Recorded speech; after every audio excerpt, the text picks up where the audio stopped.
Hi guys, how are you? Hope everything is going good on with you. Welcome to your course. Welcome to your first section, first lecture, and first video. So, we're gonna start with the main question. What this course is about? Of course, it's about ethical hacking. So, what's ethical hacking? I would suggest to get in touch also with the ethical hackers. And we're gonna see also another two types of hackers. So, like we're seeing in here, guys, we have three pictures. This is the first picture, second picture, third picture. So, the first picture is about ethical hackers or white hat hackers. The second picture is about black hat hackers, and the third picture is about gray hat hackers. Let's start with ethical hackers because we are discussing ethical hacking. So, ethical hackers or white hat hackers are hackers that will try to hack the system, and sometimes they hack the system, but they don't have the intent of damaging that system or stealing data from that system. The official definition of white hat hackers are: a white hat hacker is computer science specialist, or it calls also an ethical hacker, like we said, who breaks into secured system and networks to test and access their level of security. Those are the good guys in hacking, because like we said, the ethical hackers, they don't have the intent of hack or of damaging that system. They just hack the system and they will report it to the owner of that system, and most of times they will of course have money because that's their job, that's what they do for life. So let's get back to our definitions. These are the good guys in the hacking community and use their skills and knowledge to improve security by exposing vulnerabilities before a malicious hacker detects and exploits them. So they get to the system, they try to hack it, sometimes they hack it, but they just want to get this hacking operation before the malicious hacker do. So you may have heard the word vulnerabilities. Just don't care about that. We're gonna be talking about that in this exact video. So we have also talked about malicious hackers. Who are malicious hackers? Are this second type of hackers.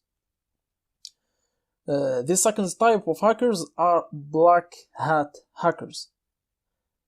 You can see that there is a white hat in here for white hat hackers, there is a black hat in here for black hat hackers, and this should be like gray, but I choose this picture to be easy to explain and for you to remember it. So, the black hat hacker is a hacker who go farther and go more than the white hacker does. What that means, he will hack the system, he will get into that system, and he will try to steal some data from there. Sometimes they turn to crackers. And what are crackers? Crackers are the hackers that damage that system, which means that there are two types of hackers. The first type is that the hackers, they get to the system, they steal some data, and they go out, and they try always to keep anonymous. But the second type of hackers, they get to that system and they damage it. They will just try to delete everything, try to mix everything, try to change everything. They will try to get as much harm as they can to that system. And those are called crackers. So, the official definition of black hat hackers are: so, a black hat hacker. A black hat hacker is an individual with a good computer knowledge and with a sole purpose to bypass or break internet security for malicious reasons.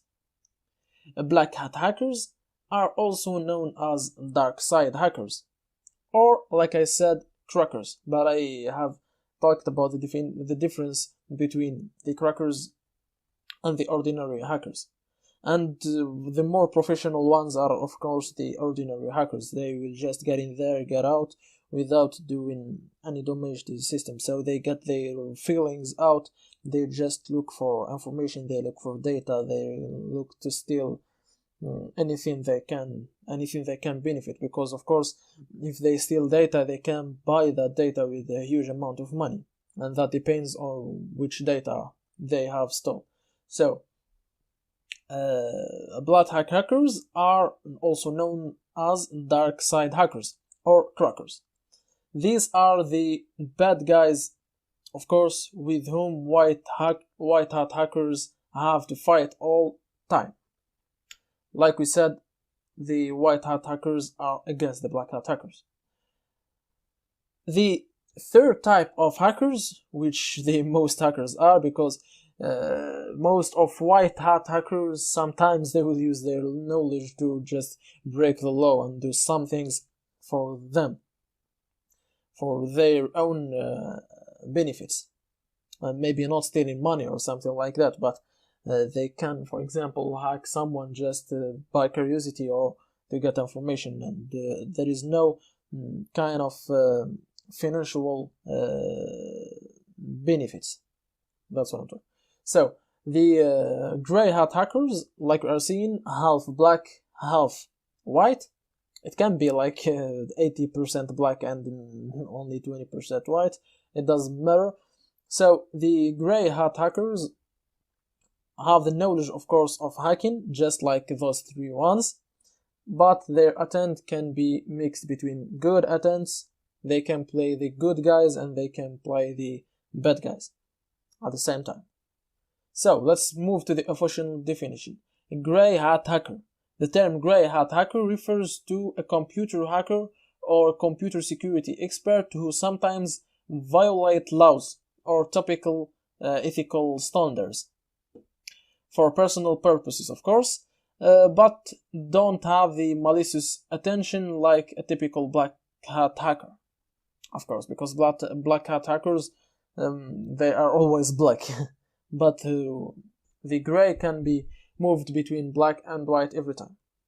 So, like this, I think that we have understand the three types of hackers, and we have understand what's ethical hacking. Let's move to another term, which is root. So guys, I will give you the official definitions on a PDF file and you will find everything. So root simply is the super user. So if you get, for example, through the terminal and you are as a root, just type who am I and you will see kind of root if you are root. If you are an ordinary user, you will find your username. So this is a Linux or a bash command line. You don't know what's Linux, you don't know what's bash, we will just discuss there down on the practical lectures. Just don't care about that.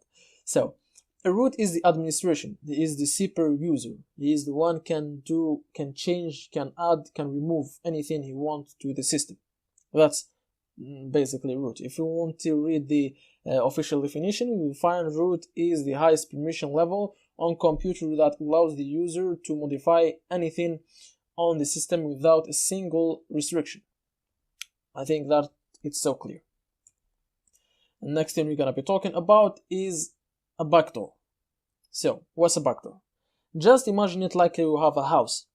So, in that house, there is a front door in which everyone can get in and out, of course, according to some conditions. If you are one of the family, you will get in and out whenever you want. So there is kind of a security restrictions in there.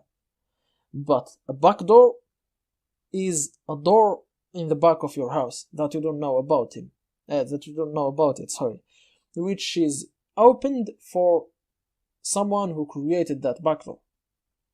And he can get in, he can get some data, he can get some things from that house, he can put some things on that house too. That's the definition of a backdoor, simply.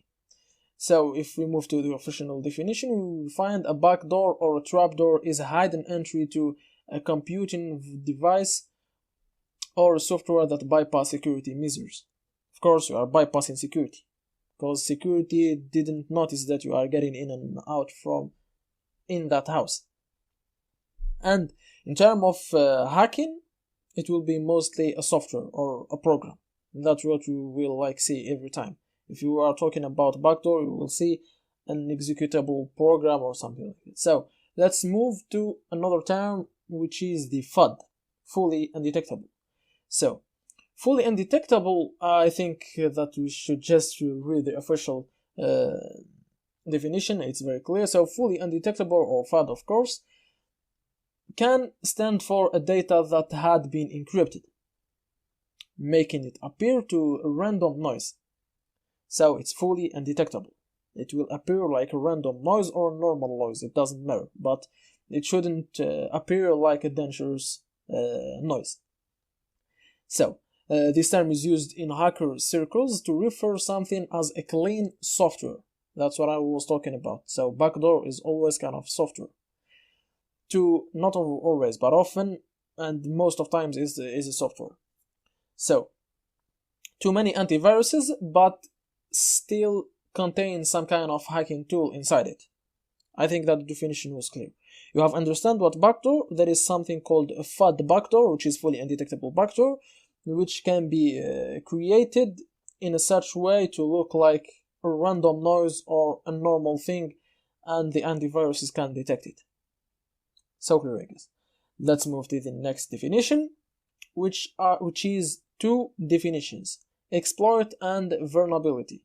You will always see these two terms, and I hope that you won't mix between them, because exploit is not a vulnerability.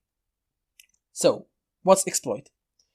Let's get to the official definition. It says exploit is a piece of a software or a sequence of commands that takes advantage of a bug or a vulnerability to compromise the security of computer or network systems. We have seen the word vulnerability inside the definitions, which mean that an exploit is kind of sequence of commands. You can call it also software, but it shouldn't, I don't like to call it software. So it's kind of sequence of commands that are created to use some bug, some error, to exploit some weak point on a system. So by exploiting that weak point on that system, you can hack that system. That's exactly what exploit. You have listened to the word vulnerability on this sentence. So it says an exploit is a piece of software or a sequence of commands that takes advantage of a bug or a vulnerability. A vulnerability is an exploit. But it's not just an exploit, but it's an exploit that can be used to hack. Which means that if you hacked a system through vulnerability, so it turned to kind of exploit. I hope you get the point. So, a vulnerability also can be not an exploit, which means a weak point on that system. It's like this chain in here. So this chain, you can consider a system like this. There is no weakness in here, there is no weakness in here, also in here, also in here, but there is kind of vulnerability in here. So, it looks like something is not normal. If I could break this chain, I will call it like an exploit, or an exploitable vulnerability. But if I can't break this chain, it will still an exploit, a weak point, but I can't use it to hack that system. I hope you get these 2 points. Let's move on to the next term, which is a firewall. So I am explaining these terms because you will see these terms always on my course, or you will see them always everywhere.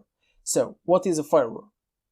The official definition said that firewall is a filter designed to keep unwanted outside connections to a computer system or a network while allowing safe communication between system and users on the inside of the firewall.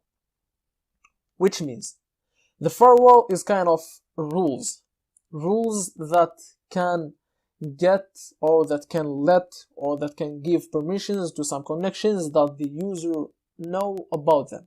Which means, for example, if you are using for example, uTorrent. So uTorrent will try to access to your firewall. Maybe you didn't notice that, but sometimes when you install uTorrent, you will just say, or BitTorrent or any torrent software, you will just say allow you will click it. You will click on allow button, which is kind of a security request. So torrent is telling you, I need a port, or I need to get outside to some other systems to get the file. The firewall is asking you, would you allow it, or would you allow the torrent to get in there? And you will say, yes, I allow it. That's how it works. That's the normal cases. And that's the use, or that's the benefits of a firewall. So it allows connections, and it's kind of it's not a system, but it's kind of some rules that allowing things to get in and out under some conditions that the user knows about it.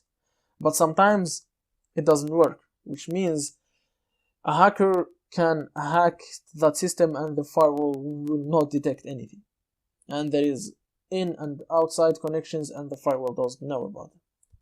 So this is the firewall.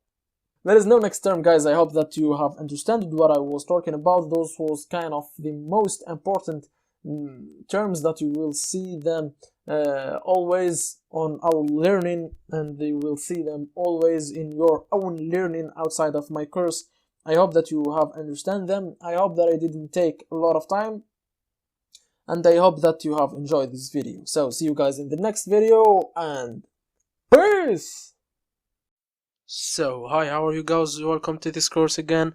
In this lesson, we will talk about the port forwarding, which is a very important lesson, I think, in any hacking course or ethical hacking course or whatever. So, let's just explain it, and let's go through examples like we do usually. So, let's suppose that this is the hacker's machine. This right here is a hacker's machine.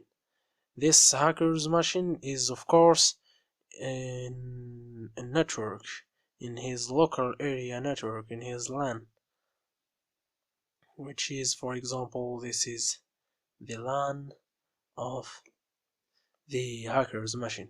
This local area network contains also other devices, like, for example, here the hacker's smartphone, and here the hacker's tablet, and here the PC or the desktop of the hackers. So, or this the desktop of the hacker. So those are just randomly machines. Maybe one of the hacker's family is connected to his router. So this is the local area network, like we said. And this right here, let's suppose that it is the victim's machine. Let's write in here V to understand what we are talking about. V, and this is H, which means the victim and the hacker. Using the reverse hacking method that we have talked about before, we are opening a backdoor here in the victim's machine, which allows the hacker's machine to get data from the victim's machine.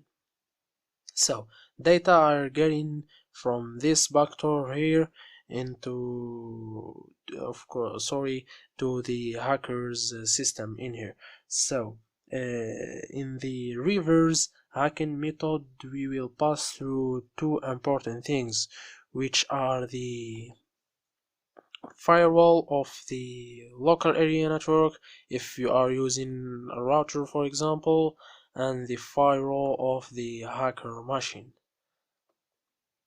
So in this lesson we will talk specifically about the journey of the data that came from the victim's machine to the hacker machine. So let's just name it data. This is the data journey. So when the data came from here, how could she know that from all the PCs on the world, because we are talking about external hacking in here, from all the pieces on the world and all the networks, how can she came to the hackers, specifically to the hackers machine? Because it comes there because it follows very important things. When she came in here from here, so it have the IP address of the hacker and the port. So the data is came in with this IP address. Let's say, for example, 41.1.1.1. This is randomly IP address, and the port, for example, is let's say 4444, for example. So when the data came from here, it has these two elements in here, if we can say so. It takes this way in here in this network using the IP address, and when she came to this network, the router will allow her to go through this port, which is 4444. Then she came to this IP address. How can she came to this IP address? Because in here, in this firewall, there are some important things too. The data that came to the firewall using this specific port, the firewall of the router will redirect her to this hacker's IP address. Hacker IP address. For example, let's say this is the IP address, for example, of the hackers.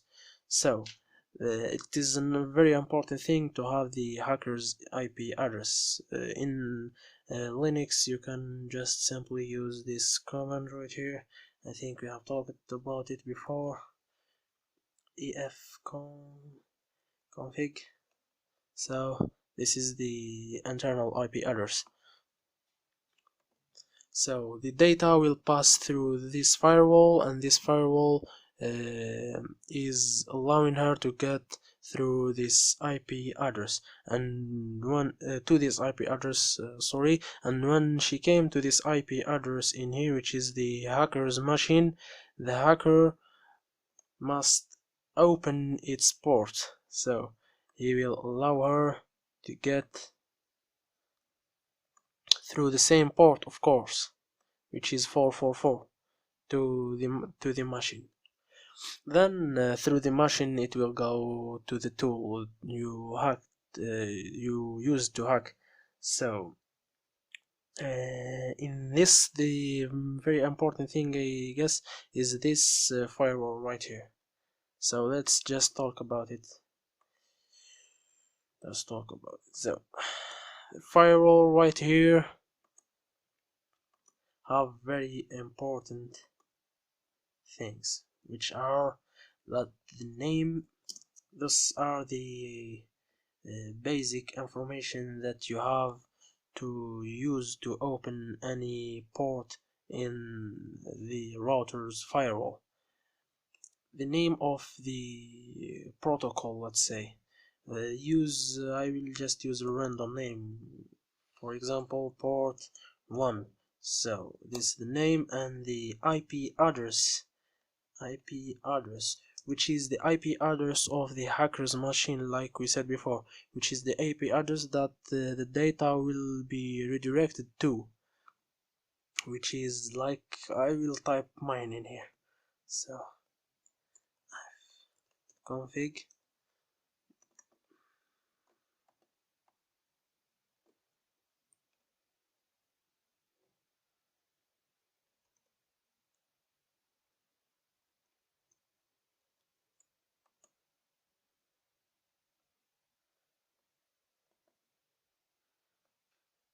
let's just type it.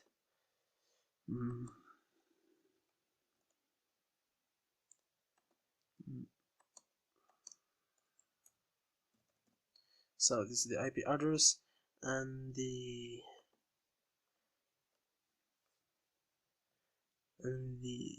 port, like we said before, the port is the same port 444, and the protocol, the just allow both of them, the UDP and TCP protocol. So to open port or to port forward any data came to this firewall right here, you will need this information. The name of the port, just name it what you want. The IP address that will be redirected to, which is the hacker's IP address. The port of the hacking tool, of course, or the port that the data is going through, and the protocol TCP IDP. Just allow both of them, both of TCP and UDP. So, and in this port right here, I will explain it just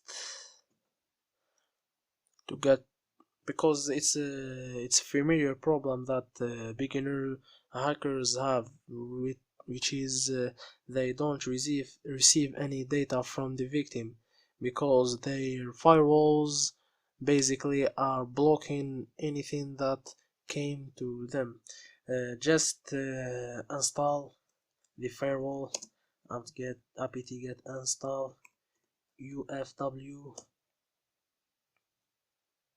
sorry, install ufw,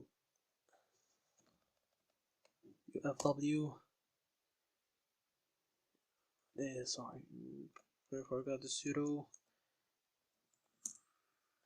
I have already installed it, just you install it, it's basic installation, then sudo apt-get install graphical firewall interface. So I have already installed it. If you don't have this firewall in your computer or in your hacking system, I'm using Linux like I said before in here, which is Backbox. I installed it before, so that's it. Just open it, enter your password, and this is the interface. Just if the state you in here is on, and whenever was this is green or red, just don't think about that a lot and disable it and make the state you off. Like that, you have disabled the firewall and you are allowing the data comes from the victim to get into your hacking tool or into your system.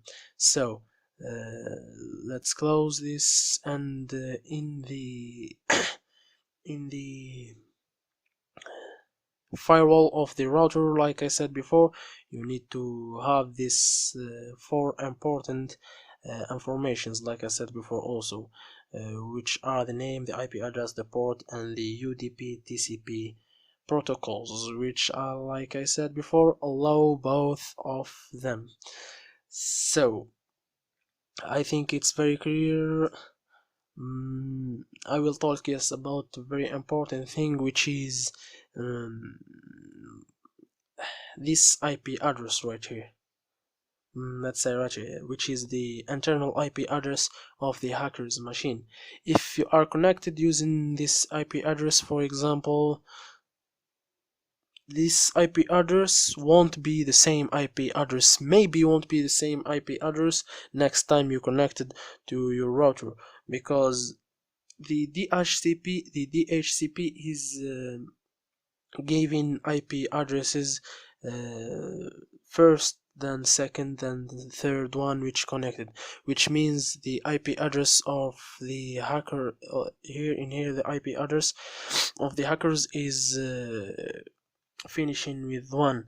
Next time, maybe when the hacker connects with his mobile phone, the mobile phone will get 1, and the hacker's machine, which contains the hacker's tool, will get the IP address which finishes with 2. And when you are opening ports in the router, in the firewall's router using the IP address 1, next time when the IP address is 2, the IP address in here won't change, because of course you didn't change it. So what you have to do is you have to fix your IP address. Just what you need to fix it is just going to the Wi-Fi, or just edit connection, get to the Wi-Fi that you are connecting to and click edit. This is not the same for all the operation systems. Just change this DHCP and make it manual. Click add IP address, type an IP address, which is in my case 3043. If you are using a router, just keep the same number in here. These 3 numbers, keep them and change only this last one, and make it as far as it's possible, make it 24, because if you are connected, because if you choose, for example, the 2, like let's say we choose 2 in here.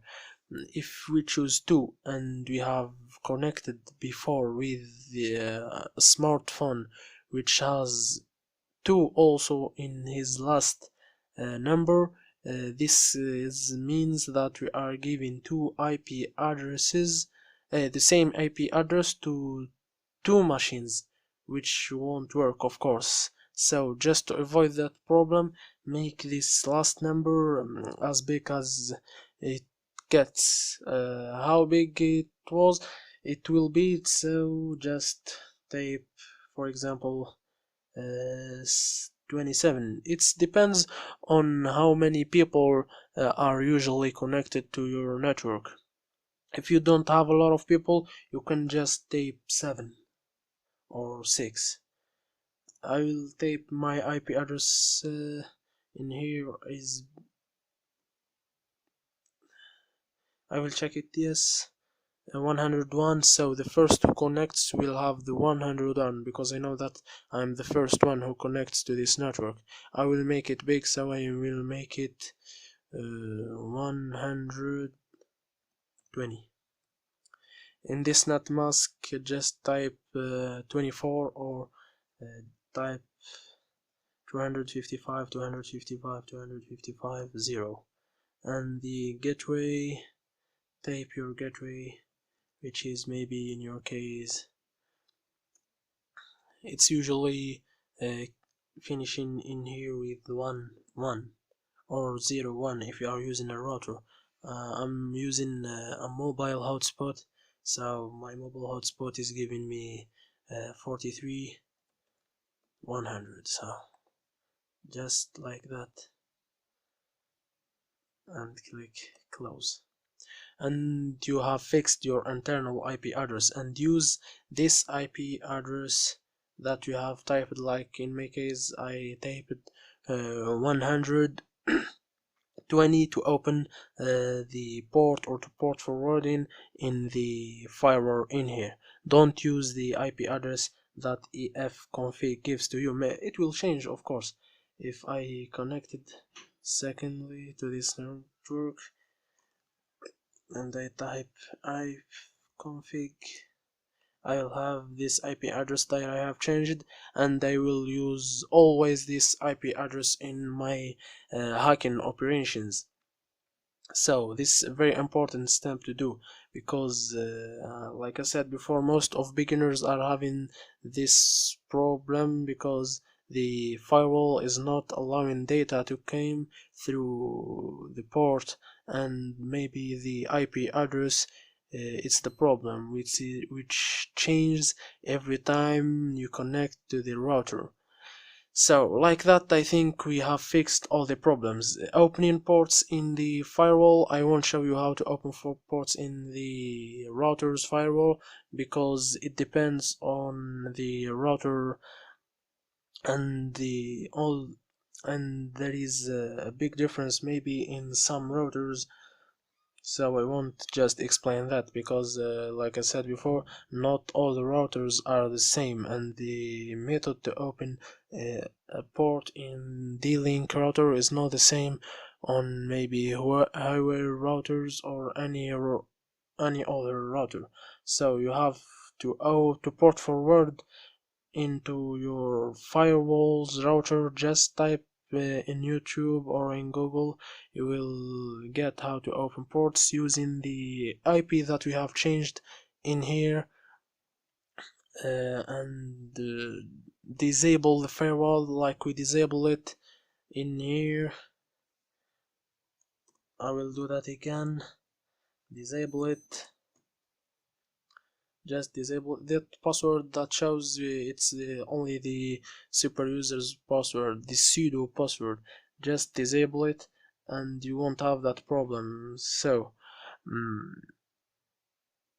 the other way to port forward from the hacker's machine is not a common way, which I don't use it because it's not a free way. It's using the VPN, because VPN is opening all the ports of your system or of your machine. You can use a VPN to port forward any port you want. I'm not advising or recommending this method because, like I said before, it's not free, and the free VPN, maybe it will change every time. So the most common way and the way that I like is by opening ports and port forwarding the router and disabling the firewall of the hacker machine. So that's the basic and the common way. So I think we have done from this lesson. I hope you understand it, and I hope it will works. And I know, I don't hope, I know it will works with all of you guys. Just be sure to open the ports in your firewall router, and I know it will work. So see you in next lesson, guys, and peace. So, hi guys, how are you? Welcome again to this course in which we're gonna talk about no IP service, how hackers can benefit of no IP service, and what's the use of it on hacking. So, first of all, guys, let's understand what's no IP service. So, we will give examples as usual. In malware hacking, guys, or in backdoor hacking like we said before, or in Trojan hacking or something like that, server hacking, we are basically manipulating two important things. The first thing is the IP address. So for example, let's say an internal IP address, for example, guys, because IP addresses are external IP address and internal IP address. I will explain that. So this is an internal IP address, and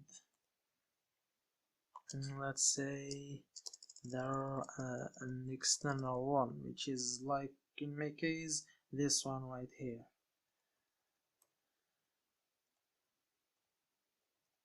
So this is an internal IP address and this is an external IP address. The difference between them, guys, is when you are connecting to your home network, for example, you are connecting to a local area network, which is your laptop, your desktop, your phone, your tablet. Each one of those have an internal IP address, which is communicating with the router or the modem.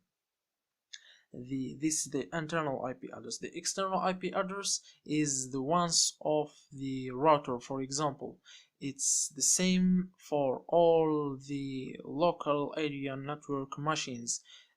This IP address right here is the same in this laptop, and the same in my phone, and the same in my tablet, and the same everywhere, because this one is connecting me to the internet.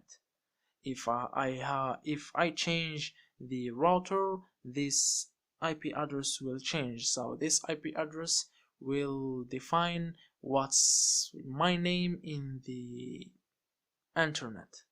I think that's clear.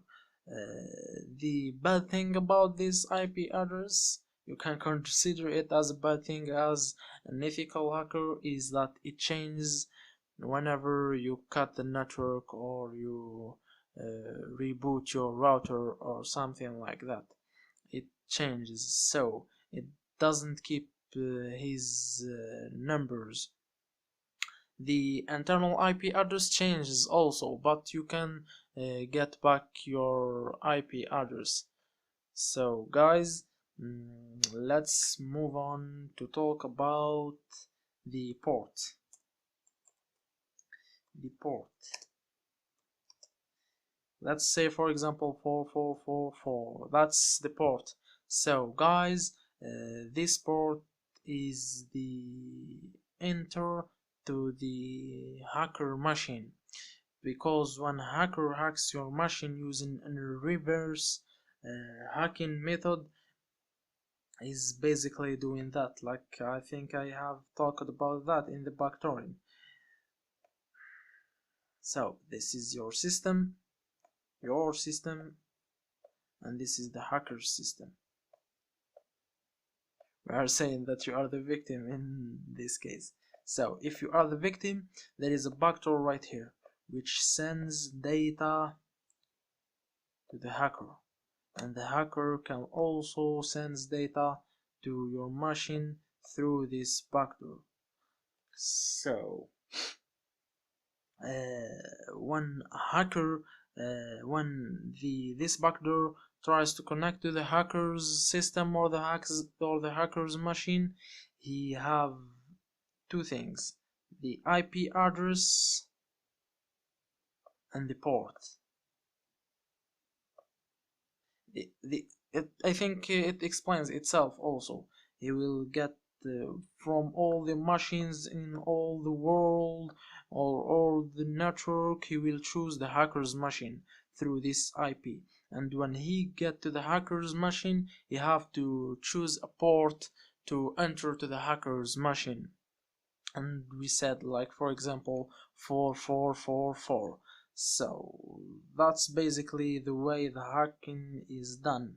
So guys, the bad thing about this IP address, like we said before, this one right here, is that it changes every time you rebooted your router. So when the hacker reboots his router, this backdoor tries to connect to this IP address through this port. So he gets in here, he doesn't find, because this one has changed his IP address because he rebooted his router and he got another IP address, and when he tries to connect to this place, he won't find the hacker. So the hacker loses his victim.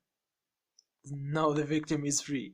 So that's basically the explanation of that scenario. So guys, this is the use of the no IP.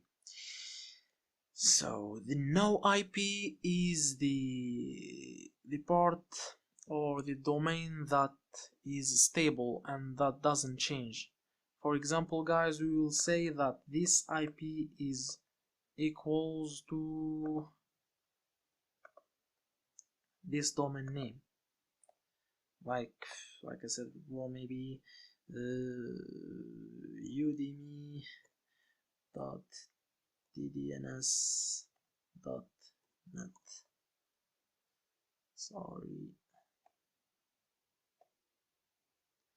this equals to this one. This one doesn't change.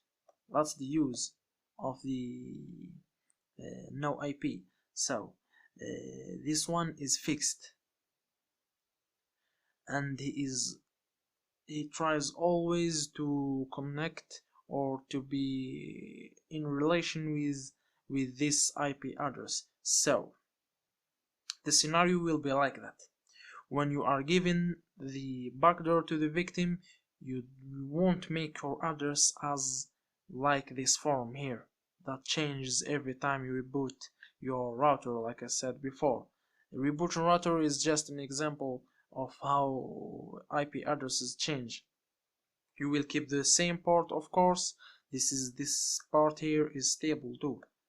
The port doesn't have any problem. The problem is only on the IP address which changes. So in the backdoor, let's try this. This backdoor is right here.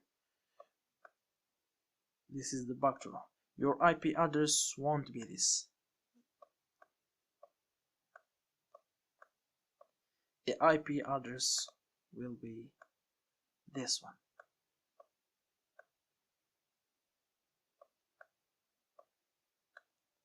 And the port, like we said, it's the same every time. So when you are given this now IP domain, if the IP has changed, the domain is always stable. So when the backdoor tries to connect to the hacker, he will use this domain and he will connect to the hacker. Now the question is, I think that the question is, how can the IP address stays in relation with the no IP domain? It's very simple. The service is very simple. He uses a method in which he is always updated to the IP address of yours. So for example, if the, let's say for example at 8 o'clock, change the black color, at 8 o'clock your IP address was my IP address, for example 18, and it equals to udemy.ddns.net. Then in mine, my IP address has changed into some random numbers. It goes randomly like that.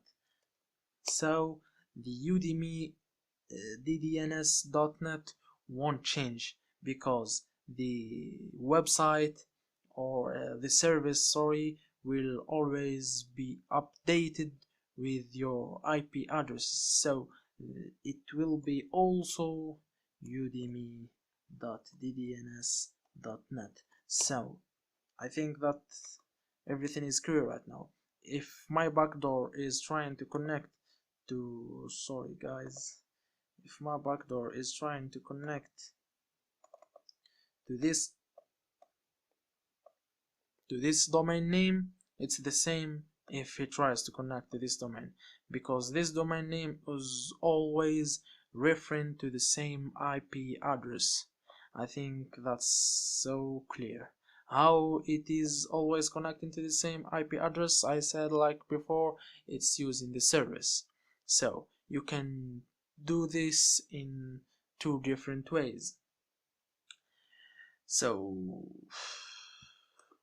this is the no IP dashboard. I won't explain how you can register in no IP, just get in this website no IP. So sorry, no ip.com. Just noip.com and register. I won't waste a lot of time in this, guys. Just sign up for and you will get your account. Just some basic steps. So you will add a host name. This is the host name.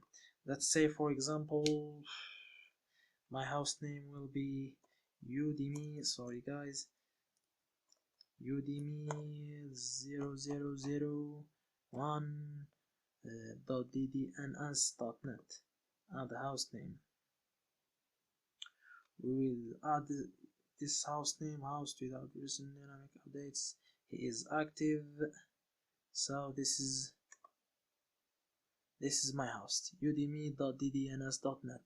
He is referring to these IP addresses. You have noticed that my IP address has changed.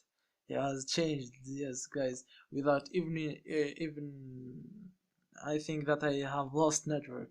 So this is the IP address. When IP address changes, this udemy.ddns.net, like I said before, and I will say it again, won't change, and he will refer to the new IP address. How you can use it manually from here.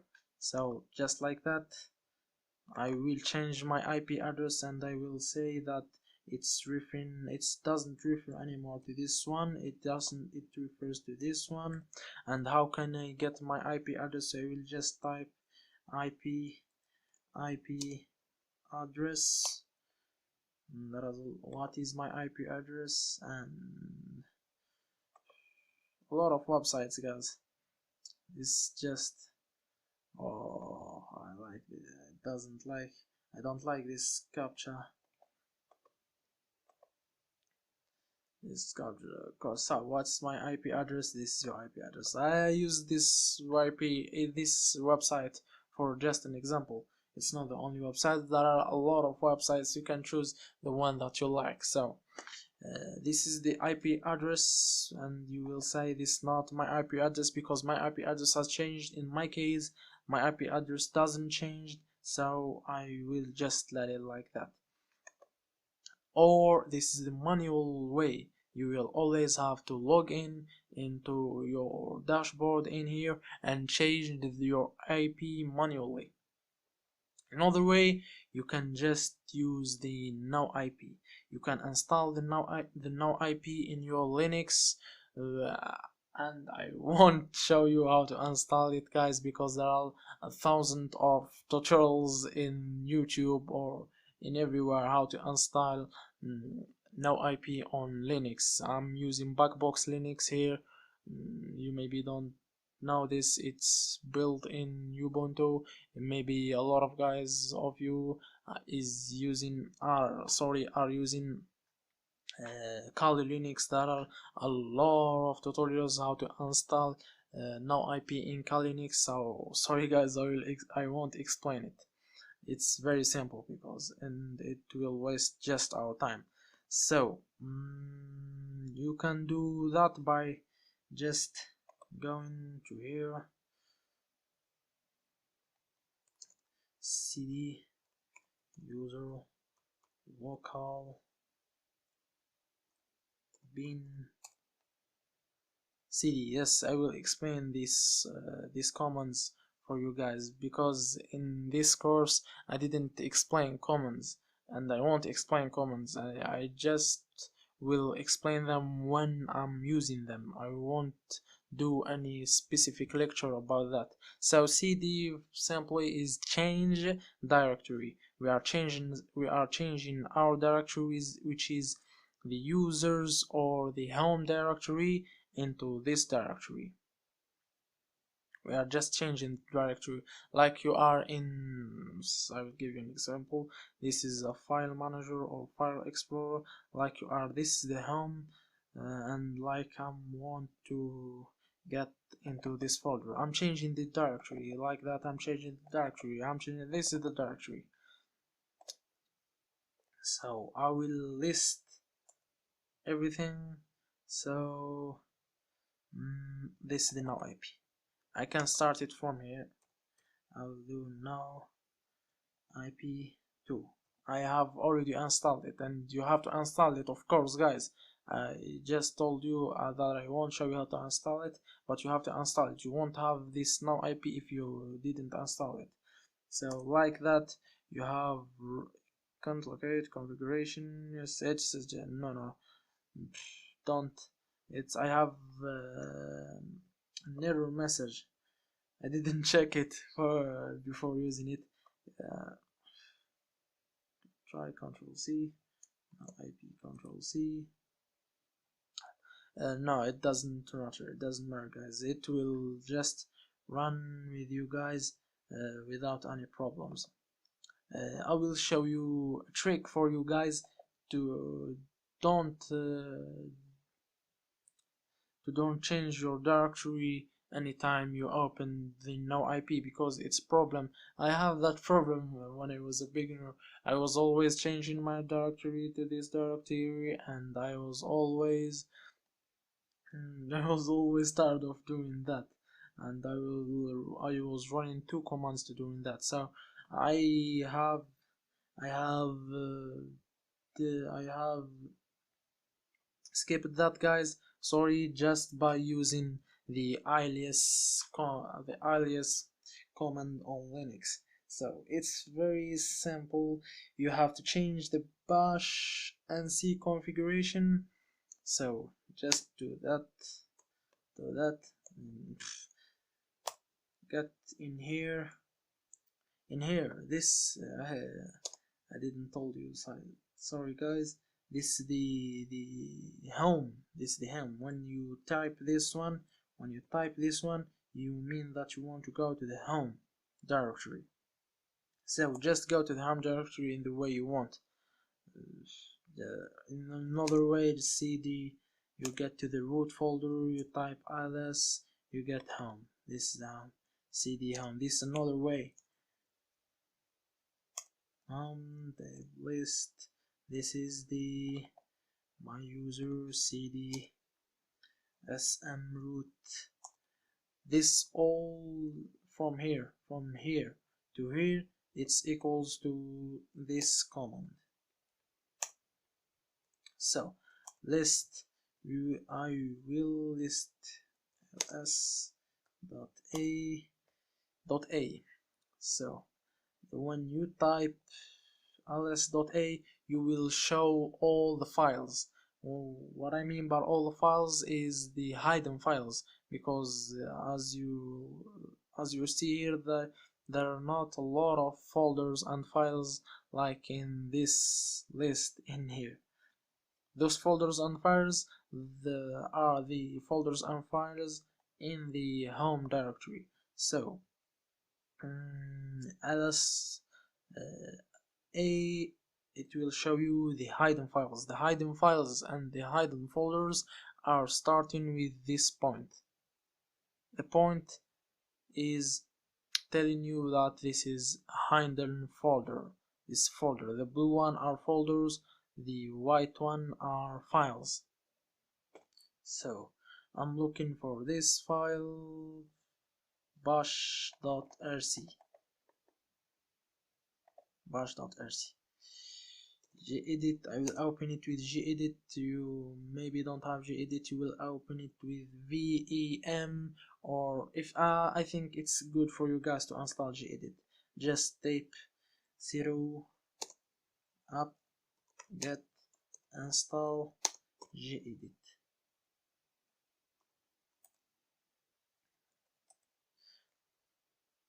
I have already installed it. So if you don't have gedit in your Linux, I think it's very good and very important to install gedit. I like it so much. So gedit and the bash rc that I told about you guys, and we will open it. So that's it. Press Ctrl F for session or find now IP. I have already added. You will ask. So you won't have these lines in here, guys.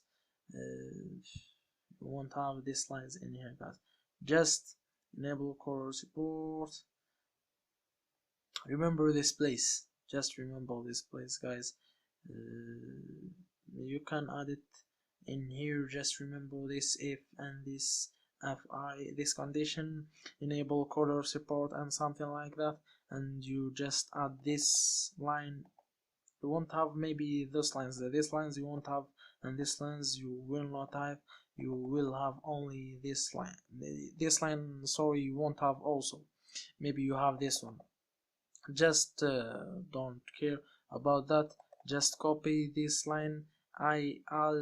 is now IP equals to this directory we have talked about, and this this symbol, it's a comma, point comma, I don't know how to say that in English, but in French it's point virgule, so in English I don't know how to say that, but just it what it means it that you have finished this command and you will start this new command. That's the meaning of this symbol in here. It's very simple, I guess. The system and the bash will execute this command, then when he finishes he will execute this one, and that's what we did. If you remember, guys, I think it still is here. That's what we did, as cd change directory to this directory, then this command, sorry, this command.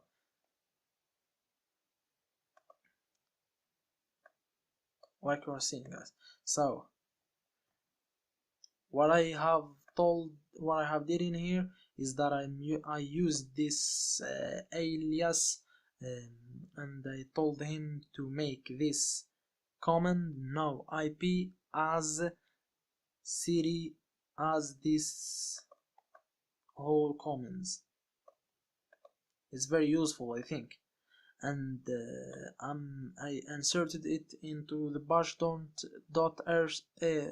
bash.rc, sorry guys, just to save this alias command, because if I used it once in the terminal, if I reboot my system, I will lose this abbreviation, if you can say so. Let's get it. We kit this gedit by pressing Ctrl C. If I wrote no IP, then I press enter, I will get the same commands I have typed before. I will enter the password, and my now IP is activated now, and I am, like you are seeing, guys, in the user local bin, because I have changed my directory. So this this took a lot of time, guys, sorry. So this is the way you change your IP address using the software, the now IP software. So there are two methods or two ways of changing IP address. Like I said before, the first one is manually, and the second one is using the software, the now IP software. So these are all what you have to know about now IP, guys. Another use, yes, I will tell you about another good point about the no IP. So guys, just imagine that you as an ethical hacker, you want to penetration testing, you want to test a victim by sending him a page in which when he opens he will get some fake page maybe, or something like that. What you have to give him in real cases is this IP address, this one, this IP address, or maybe this one, or it does not matter. So when you are giving a simple man, even child, those numbers, he will be like, what's this? This man is trying to hack me. This guy is trying to hack me. Why he's sending me these numbers? So the best way to do that is sending something like that. Characters. Yes, it will keep the victim think that he is safe, because just imagine that you want to hack someone's Facebook account. For example, if you send him this IP address, no, he won't open it. I'm sure that he won't open it. But if you send him like an IP address like that, For example, I think that facebook.ddns.net, but it's not sure that you will find this domain name available for you guys, because people buy these domain names, and people use these domain names a lot, so just try to change it. For example, Facebook, maybe Facebook like that. Sorry guys, Facebook 3 O's .ddns.net. Maybe he won't notice that. Or maybe Facebook ck.ddns.net. Yes. Comparing this IP address and this domain name, this is very how to say that, it's very trusted than this IP address from the victim. So that's another good point about using a domain name or using no IP service. It's very better than using an IP address directly. There are a lot of domains. It's not only the .ddns.net. There are a lot of you can see guys, there are a lot of domains, which means that this part right here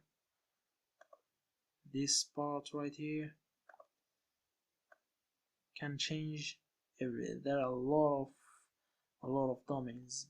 This part right here can change, and it will be replaced with a lot of domain names, like we have seen in this list right here.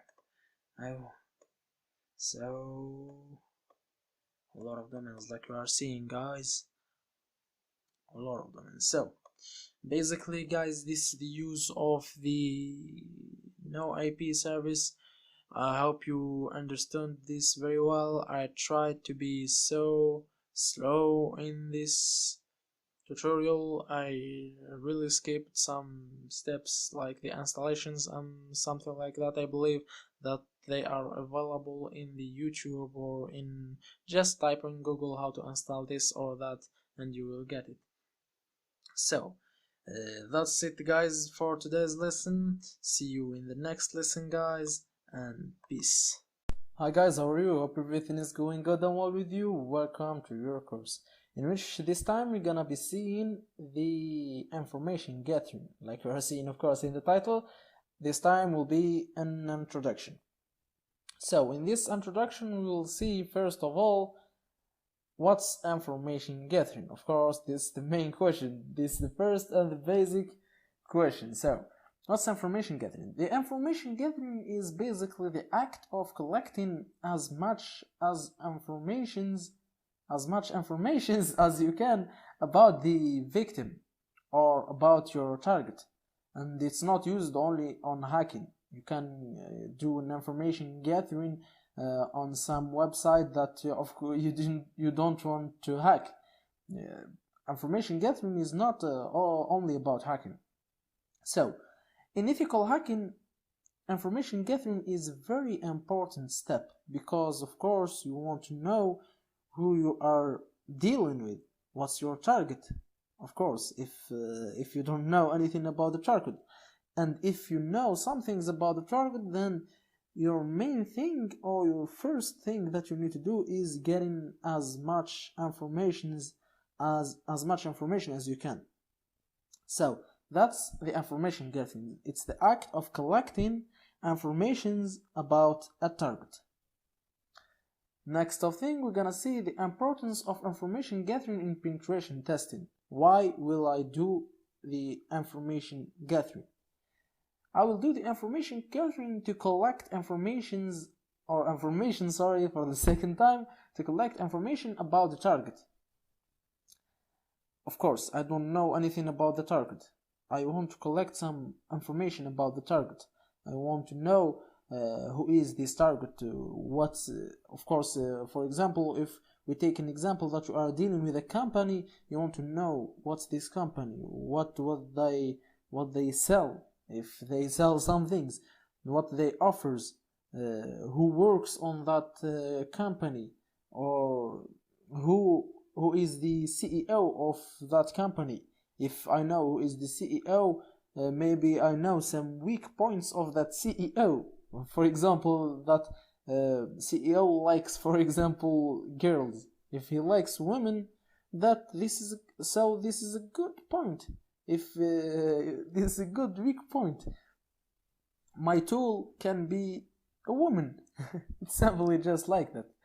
So the second thing is collecting information about the target's entourage. For example, let's stay on the company example. I want to collect information about the employers of that company. For example, what emails they use. Are they using Gmail or Yahoo or Hotmail or what? This will be a good point. Of course, if I want to fool someone of those, maybe hundreds or tens of employers on that company, I can fool one of them. Maybe someone of them is stupid, I can hack him. If I can hack one employer, maybe I can gain access to the other one, then the other one, then the other one, to get into the CEO, to get the information that I want as a hacker. I'm predicting that I am a hacker to know how hackers, just to teach you guys how hackers think. The third point is locating the weak points. For example, I know that the employers of that company still use the old version of, for example, Adobe Flash Player or Adobe Reader. The old versions of Adobe are so vulnerable. There are a lot of exploits about on the Adobe softwares. So I can't locate the weak points of that company. The fourth point is getting first predictions. For example, if I know that the employers of this company use the Windows XP, for example, the old version of Windows, if I know that, then I can predict that they're using the old version of softwares, because the softwares companies, for example, they don't support Windows XP now. So the new version of that software won't run on Windows XP. It will run on Windows 7 and 8 and 10 and whatever. But the victim still uses the Windows XP, so I know that he should be using the old version of that software. And maybe one of these softwares, for example, if FTP software, of course the FTP is for sharing files, so if I know that they are using the old FTP software, maybe that old FTP software has a lot of exploits, so I can send files from an employer to a CEO. I will break that rule. I will break the rule that the FTP software don't receive files from the employer. I can break that rule. Also, I can hack the CEO through simply a protocol, which is the FTP. The file transfer protocol, that's what means the FTP. It's first predictions, getting first predictions. The fifth point is predicting a passwords list. Of course, if I know, for example, I am collecting informations about the CEO, and I know that the CEO, for example, is a huge fan of Manchester United. So if he is a huge fan of Manchester United, I can predict some passwords. I can predict that maybe his passwords containing Manchester United 3 times. Then maybe he's using the players' names of the Manchester United. I can predict some passwords. I can create my passwords list on my own options. Then maybe I will hack that CEO. Of course, if you want to hack a target, you will do anything. Believe me, if you want to hack a company, you will do anything you can. You will write a passwords list in 5-6 hours just to try. And even if you know that it won't work, you will do that, because that's the hacking is not just magic tricks. You will try to do a lot of things, and one of those things may work and sometimes it won't work. Of course, if you are talking about a huge company, of course it won't work. It needs a professional hacker, and with a huge luck. Professional hacker plus a huge and big luck to hack, for example, a company like Google or Facebook or something like that. And a lot of purposes about the information gathering.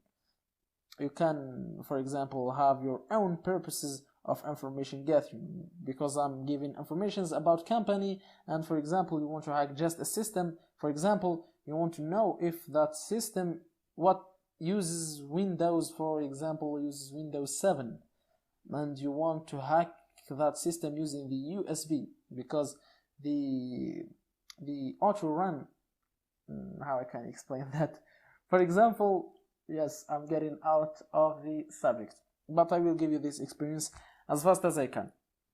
The auto run on USBs don't work on the Windows 8, 8.1, 10, and maybe the version that will come over time. But the Windows 7 XP allows auto run through USB, which means if you plug the USB, like you see, for example, if you have a CD of a game, when you just enter that CD, when you mount that CD on the DVD reader, so on the DVD lector or reader or whatever, an auto run program will start showing you want to install, you don't want to install. It will run automatically. This thing won't work on the Windows 8 and 10, sorry, through USB, but in 7 XP it will work also through USB. You can create a USB auto run. So this is very good. It's a very good option to have a program launches when you plug a USB. A hacker can do a lot of things. And on the Windows 10, 8, like I said, it don't work. But there is a new exploit that came up on 2017, I guess, in which the creator, of course, it's not we, it's not us, the creator of that exploit created some links to run some softwares on that machine, sorry, and he can gain access through running also. I think it was a system file. I forgot the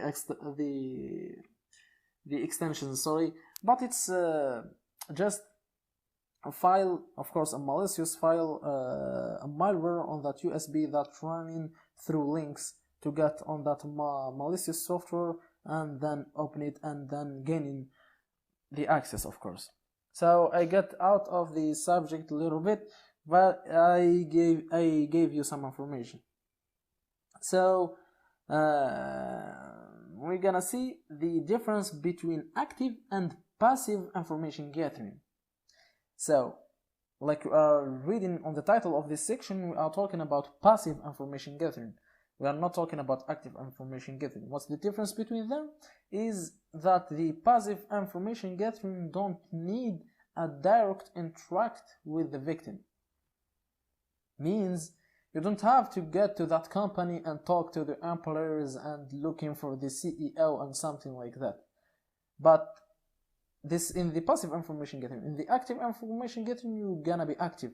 You will get to that company, you will talk to them, try to get as much information as you can, like I said before, try to get who are the employers, who are the stupid employers, what that employer likes, and that's the active information gathering. It's special interact with the target. It's personal interact. But in the passive information gathering, all is doing at home using some tools which are the passive information gathering tools, of course. In this course we will use 4 tools, which are first of all the harvester, then whois, then Dimitri, then the famous nmap. Those are the 4 tools that we're gonna cover in this section. I hope that we will cover as much information as I can provide, because the nmap tool is a very, very, very big tool which needs a whole different course by itself, but I will try to cover as much information as I can and not make this section a long section. So see you guys in the next lecture, in which we're gonna be talking about the harvester, and peace! Hi guys, how are you? Hope everything is going good and well with you. Welcome to your course. So today we're gonna be talking about the tool that we have talked about, of course, the last time on the introduction, which is the harvester. So the application helps people who are interested in discovering their client's footprint on the internet. It's simply like that. So if you want to search, so if a hacker want to search about someone on the internet, or it's not about someone, but it's about a company or a domain on the internet, he uses the application, the harvester, to see how much emails, how much subdomains.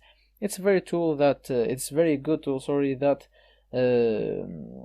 fast the information gathering thing. It makes him fast, speed and easy, so using only some commands. And it also helps the enterprise who want to view how much their system is secured, of course, in the eye of the hackers. That's why we have talked about in the introductions to secure your system. You have to have an eye of a hacker. You should have an eye of a hacker to see how hackers think and just secure yourself. It's simply like that. So the harvester, we can write the harvester like that to see the options that we have. So there are a lot of options. Of course, I won't explain all of these options because I will waste a lot of time, and they are already explained, and we're gonna use the most important options, of course. So for an example, we're gonna use the harvester like that, and we're gonna look for a domain name of a company. For example, like you see in this D, I will use this help page for you guys to see how you can use it. So D, it talks for domain to search or company name. So we're gonna search, for example, for our website, for example, udemy.com, and where we're gonna search, it's in the B in here, which is the data source. So let's limit it first. Use the L in here to limit the number of the results. So it's simply like that. We're gonna see the first 500 results out of all the results. Using results, of course, these results are using search engines, which are a lot of search engines, Baidu, Bing, Bing-Up, a lot of search engines. We have Google, like you are seeing in here. We have LinkedIn, Twitter, a lot of search engines. So we're gonna choose, for example, this Bing. So using a data source, of course, the search engine must support, the search engine must support the harvester. So you can choose one of these search engines in here. There are a lot of search engines in here. There is Yahoo also, I forgot to mention it. There is Total. yeah, a lot of search engines simply like that. So, and we're gonna use Bing like I have said. So let's explain the command again. The harvester, the tool, we're gonna search for the domain name udemy.com. We're gonna see the first 500 results using the search engine Bing. So if we tape enter, we're gonna wait a little bit. It will take some time, not a lot of time. It depends on the search engine. So if you use Google, it will be faster. So I just want to use Bing. So for example, in here, Bing didn't show me any emails. So Bing didn't found any emails about udemy.com, but it have found a subdomain or a host name IP address, which is the main host. It's not a subdomain, it's the domain by itself. It's the main domain of udemy.com. So I will show you another example in which you can find some emails. For example, I will search for big company. Let's say Oracle, for example, oracle.com, so the famous Oracle, and we're gonna wait for the Bing. So these results in here are depending on the search engine, of course. So if you are using search engine, if on Udemy, it may, for example, Google may give you some results in here, and more results may be in here. Bing didn't give us that, so it's not a problem. So Bing did give us some email addresses about oracle.com, about the Oracle company. So, and it's the MySQL sales, the oracle.com, e-learning, www.oracle.com. Those are some emails that Bing found, and they have relation with oracle.com. I have repeated oracle.com a lot of times. So it have found also some subdomains, which are the docs, of course, oracle.com, the e-delivery, the investor, the IP projects, protocol, and a lot of subdomains. So that's the main use of the harvester. There is another use. For example, if we want to talk about, for example, let's say we want to use all the search engines. What can we say to the harvester to use all the search engines in here? Where are they? Yep, in here, all the search engines. We can use this keyword all, just like that. It will take a lot and a lot and a lot of time.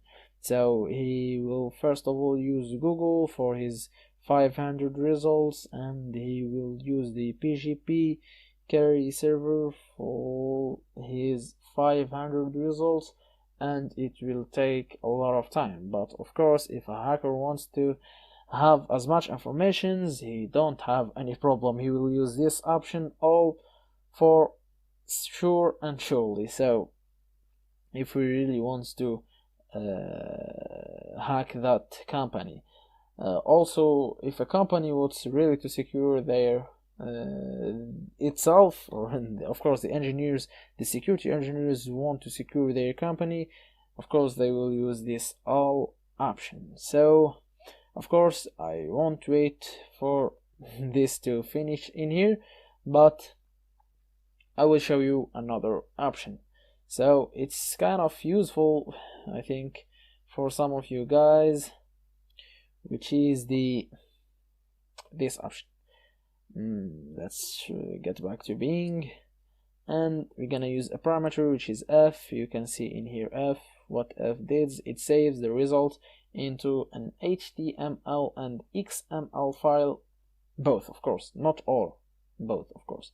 So if you say I will save this result, where I want to save it, I want to save it on the desktop, for example, desktop, and I will name it, for example, result.html, like that. I will type enter, wait for the same time that we have waited. So wasting a little bit our time. I don't like to cut videos, like I've said before, so for you guys to live the moments with me and live the mistakes with me, and leave everything. I think this the best thing to do. So this is our two files that we have founded. If we clicked on the HTML file to open it, so I want to open the HTML file. Yep, here it comes. So, and this is our result. So those are the 4 emails that we have seen the last time. Those are the 6 house. This is the 60% of the results, and this is the 40% of the results. Those are the house, those are the emails, those are the field, the vhosts, the tld, the showdown. Those some options that you may see a little bit useful. So but in most of times you will see only emails and hosts. So guys, this was our tool for today. It was the harvester. So guys, see you in the next lessons or in the next lectures or in the next videos, and peace. Hi guys, how are you? Hope everything is going good and well with you, and welcome to your course. So today we're gonna move on to the next information gathering tool, of course, which is the DMI try or Dimitri or Dimitri, or it's not Dimitri actually, but it's DM try, or you can read it DM try or something like that. Just feel free. So what's DMTry? It's another information gathering tool concerning websites and servers and IP addresses that have some other options. Sorry guys. So to see the options of Metry, you can just type like that, Metry, enter, and you will have this list option. It's not a long list, so we will explain each option. So the first options means save the output to a host txt or a file specified by all file. Of course, it's saving the information gathering result to another txt file. The I means perform a who is lookup on an IP address. So we're gonna use the who is lookup. So not the previous tool who is, but a who is lookup. The tool that we have talked about, it's called also who is like that. Who is, but the who is lookup, which should be right in capital letter like that, it's a common lookup on websites. So this who is and this who is are not the same thing. This is a lookup or a method of searching or a protocol, not a protocol actually. It's some kind of searching in some kind of lookups, just like that. And who is. So what we need to do actually, we need to get back in here. So perform a who is lookup on IP address, and this one perform a who is lookup on the domain name of a host, and this n means receive netcraft.com information on a house. Netcraft, it's a kind of information gathering website, and the S perform a search for possible subdomains. It's kind of studying the possibilities of some subdomains and showing them. Of course, the subdomains. What are the subdomains? For example, if we are on Oracle, let's say in our example oracle.com. What is this? Is the domain oracle.com. What's the subdomain? Is, for example, my name dot oracle.com. This is it is not my complete name, but it's just a part of my name. So this is a subdomain. This tool will help us to search for subdomains. The E perform a search for possible email addresses. That's so clear. The P perform a TCP port scan on a host. The F perform a TCP port scan on a host, and also showing the output reporting of filtered ports. You're gonna see that. So B, it's read in the banner received from the scanned port. It's reading the banner from received port from received scanned ports. It's so clear. And T0 to 9 set TTL, or it's just a time to limit in seconds when scanning a TCP port. Default it's 2, requires the P, of course, flag edge on the passed. So on the passed, I think it's an abbreviation for time to limit, which means how much time should I spend on scanning a port. So it should be between 0 and 9 seconds. Let's now try the real work. So let's call our tool. Let me try like that, and let's use a basic option, which is the W, and we're gonna scan udemy.com like that. Enter. We have used, like we have said before, who is lookup. It should be the same result, or kind of the same result that we have received on the sorry, I will zoom in a little bit on the previous video, in which I have explained who is. It's just domain name, registry ID, server. We have talked about that in the previous video. So another option is by scanning this IP address using the I, like you are seeing in here. So the same thing, but just I in here, and like that. It's the same thing, it's the same results. I have scanned an IP address, so it might be looks like the same result, but exactly actually it has the same information. So another option is performing who is lookup. No, this one retrieve netcraft. I'm gonna not use, it's the same thing, just we're gonna use netcraft for scanning, and S, perform a search on possible subdomains. For example, I don't know if Udemy has subdomains, so I will try another. It was S. So I will try the previous example also, oracle.com. Some subdomains of Oracle. Profile oracle.com, video hub oracle.com, linux oracle.com, some subdomains and their IP addresses. Another option,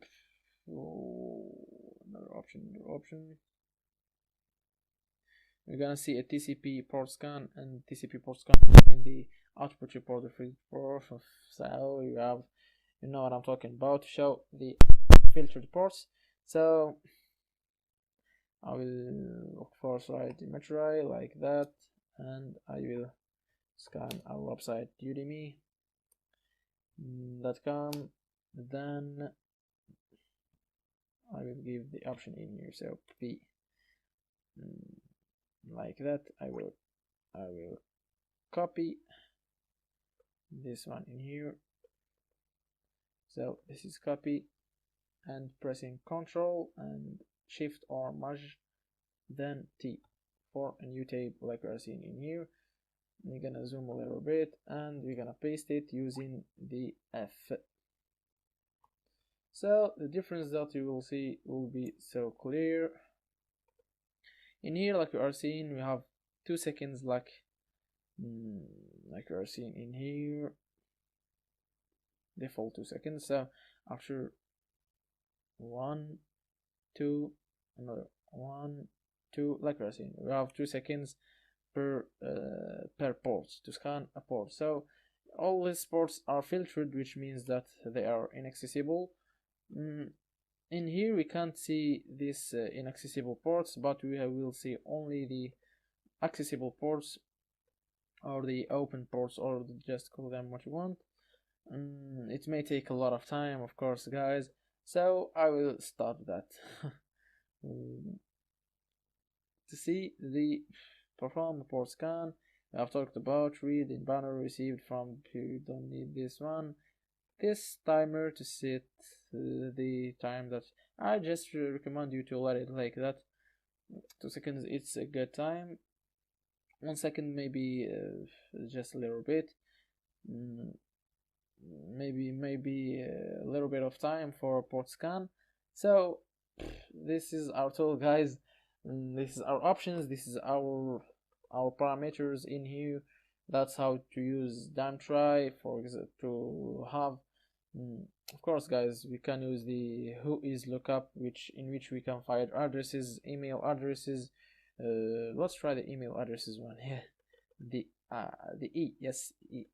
So let's zoom in a little bit, and let's say metray E, then oracle.com.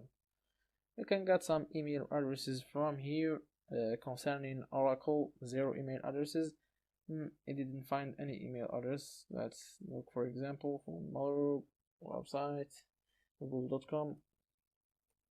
So you can see that actually the 0 email addresses, the 0 emails for house google.com searching, 0 pages contain, 0 results, all scans complete, exiting. So you can see that the entry is a little bit is weak on concerning the email addresses. Whois is better, and we have seen the harvester too, which is also a good email addresses founder or something like that to search for email addresses.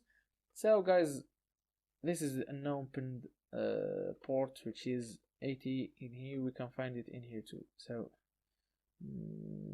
yes, this is an opened port. So guys, let me think a little bit of what we have did. Guys, we can use the whois lookup, so we can use a little bit of whois tool that we have seen in the last time, but you can just use it from whois like that. Why get into dime tray then go into whois?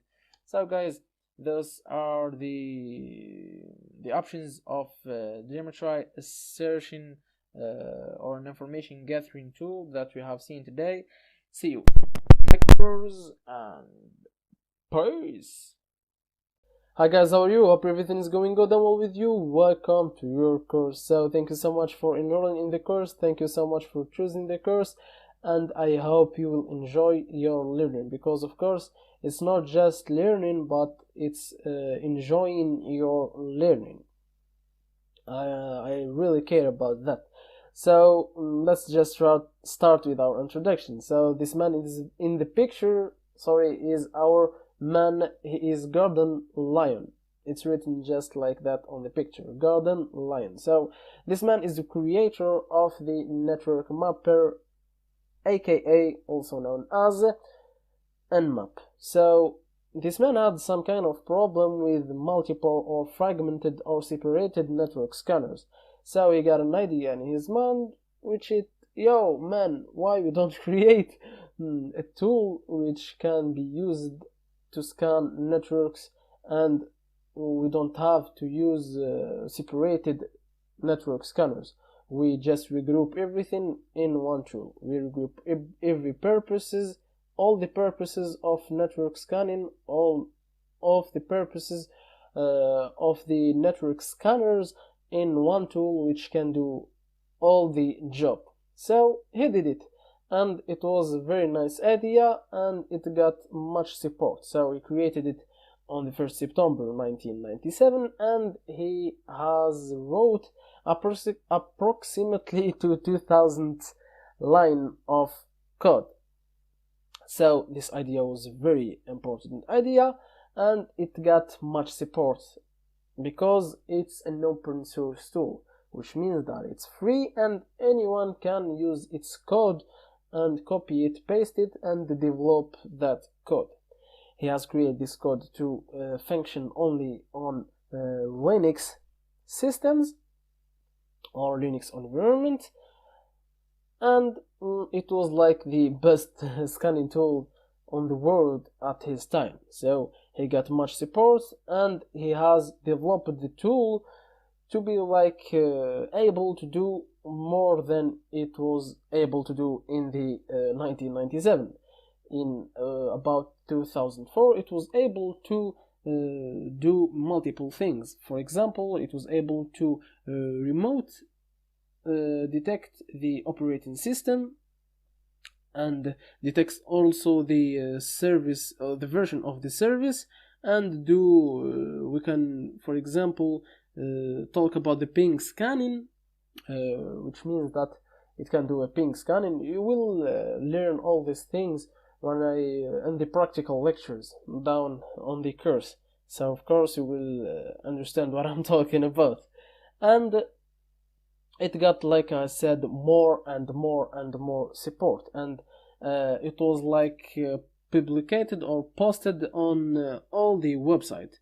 We can include Linux Journal, Info World, linuxquestions.org, the famous one, and also we can see some movies. So it was included on the Matrix Reloaded. It was included on the movie. I remember its name was like, yeah, it was the Bourne Ultimatum, and a famous one which is Die Hard 4. So the application or the tool get a lot of support, large worldwide support to be the best network scanning tool in the world, and sometimes the best project on ethical hacking and security. And now it's used by all the network experts and all the ethical hackers and all the penetration testers, the information security experts, anyone who has relation with network or using the internet, and to scan or to create, is of course using the famous Nmap, and he knows what's the famous Nmap. If he don't know, he must know. So and that's the goal of my course, of course, is to teach you guys. Now Nmap is used on also Windows and Mac OS. So now it's used on Linux, Windows, and Mac OS. It has two interfaces: the Linux command line interface, or it's not obliged to be Linux. It can be Mac OS, or it can be also in Windows. So that is the command line or the terminal interface, which is this one, and the graphical interface, which we can order it using the ZENMap command, like you are seeing in here, guys. Sorry. So like you are seeing, we have this graphical interface. We can write our command in here, and we have much more details. It's not options, but it's details. We have statistics, we have ports, hosts, we have topology, we have host details, and we have scans. And in here we can detect hosts, we can switch between hosts and services. So this is the graphical interface that we're gonna not use in this course, because of course if you want to be a professional or an expert, you must learn the always in any tool. If you want to be an expert, don't use the graphical interfaces, use the command line interfaces, because I'm sure that one day you will have to use the command line interface as a troubleshooter, of course, as a troubleshooter. If you want to use the graphical interface, just type what we are typing in here in the code, in this command in here, and you will have the same results, but in different ways. But I highly recommend you to use the terminal or the command line version.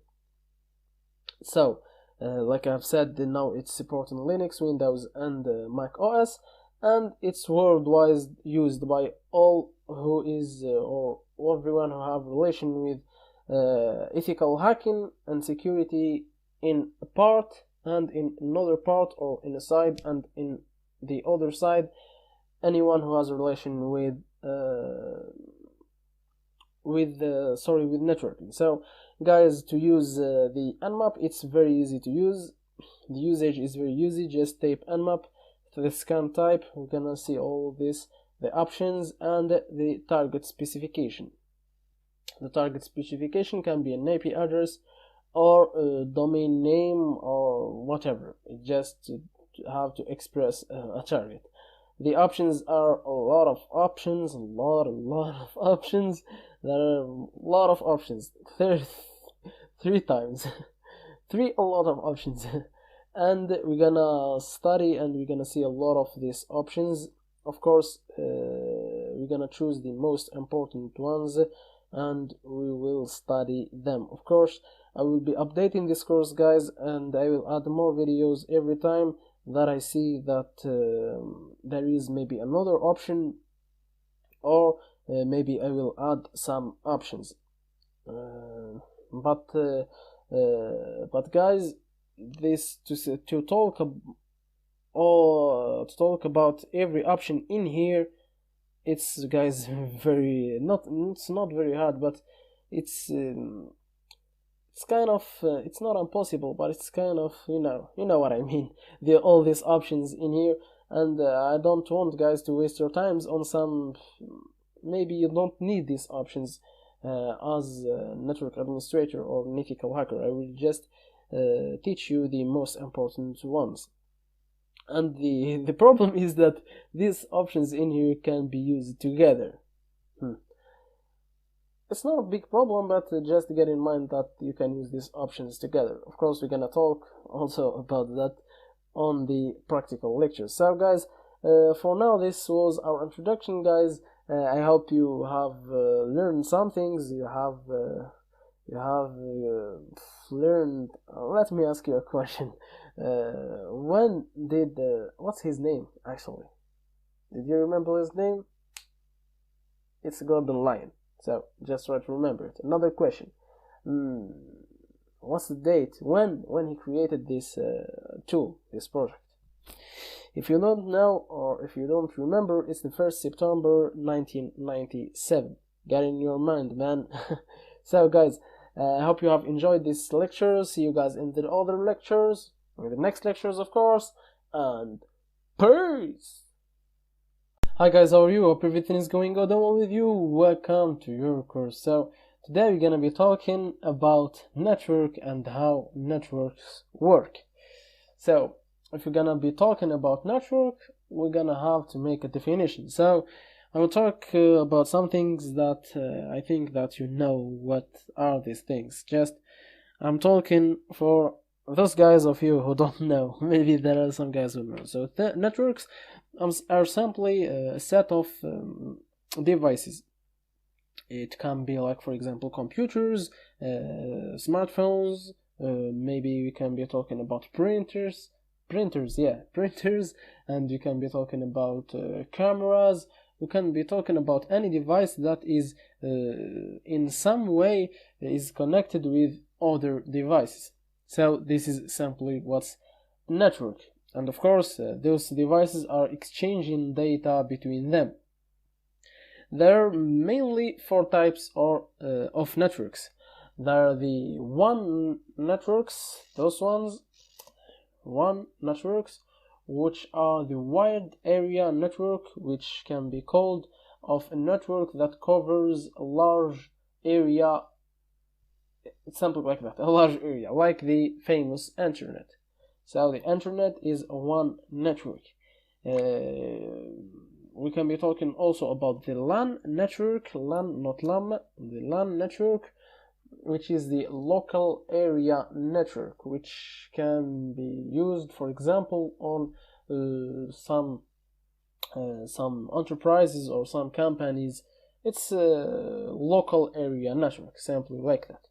So those definitions or these words are kind of relative. You know what I mean? So the word local can be used also on, for example, enterprise, hostel. It can be used only on a home. So it can be used on different parts, or on, for example, cyber. You know what I mean?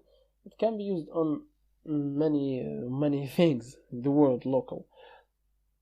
We are talking about the MAN, which is the Metropolitan Area Network, which is a kind of networks. I hope that you know what's WAN. Not I hope.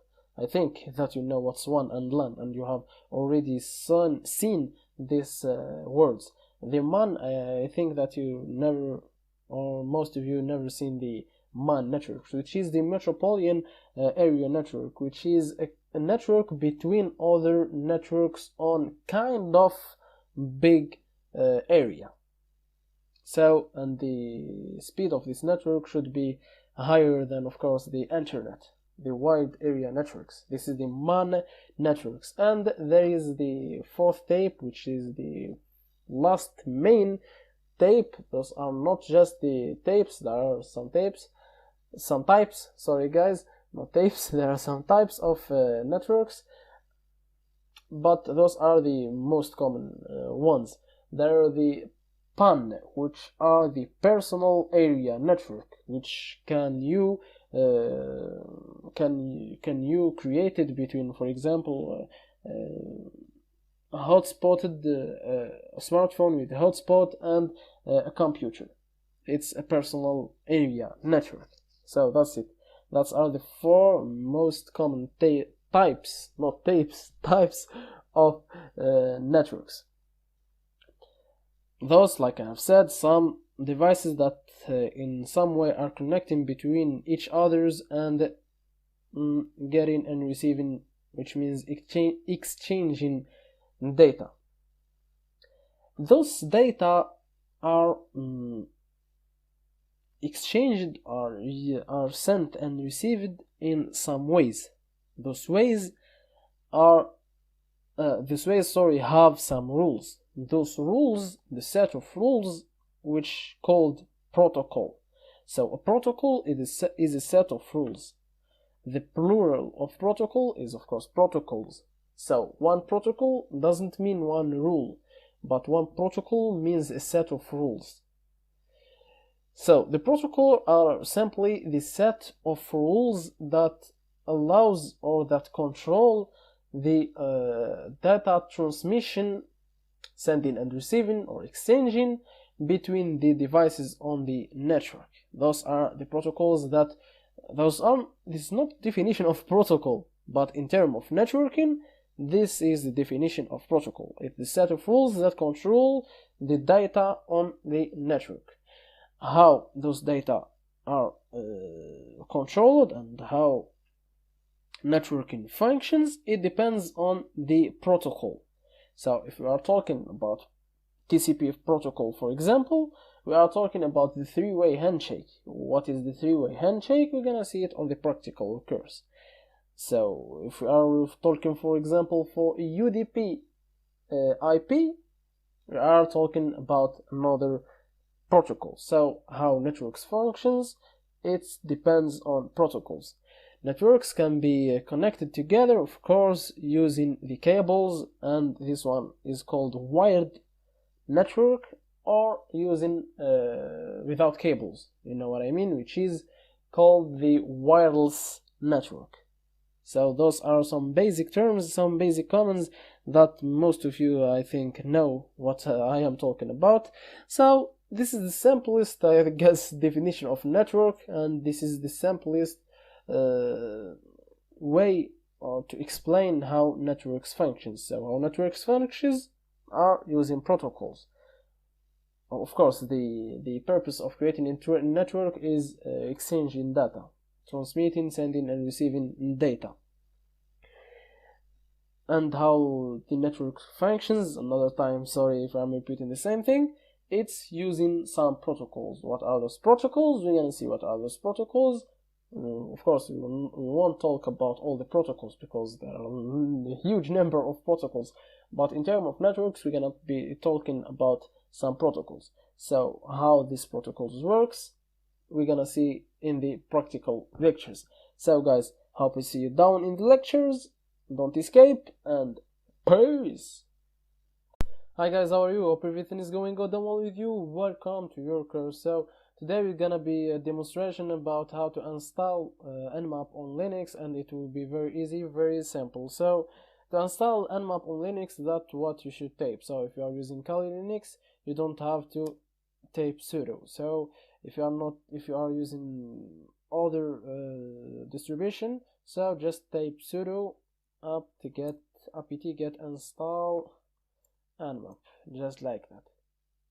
That's how you install Nmap. So if you are using Kali Linux, like I have said, you don't have to tape sudo, and you already have Nmap installed on your system, on your operating system, but you can type sudo. So sudo apt get install nmap. This is the standard command to install nmap. Just type enter and wait a little bit, and for in my case nmap is already installed and upgraded and updated. This is simply like that. To see what's the version of your nmap, just type sudo, you don't have to type sudo, just nmap then version. That's it. So you can see that the version is 7.70. So guys, this was a simple video about demonstration how to install nmap on Linux. If you are using Kali Linux or any other ethical hacking or penetration testing operating system, you don't have to install in nmap. You have nmap already installed in your system. So but if you have kind of Ubuntu, some distribution of Ubuntu, just type sudo apt-get install nmap. So guys, I hope you fully understand this video. See you guys in the next video, and peace.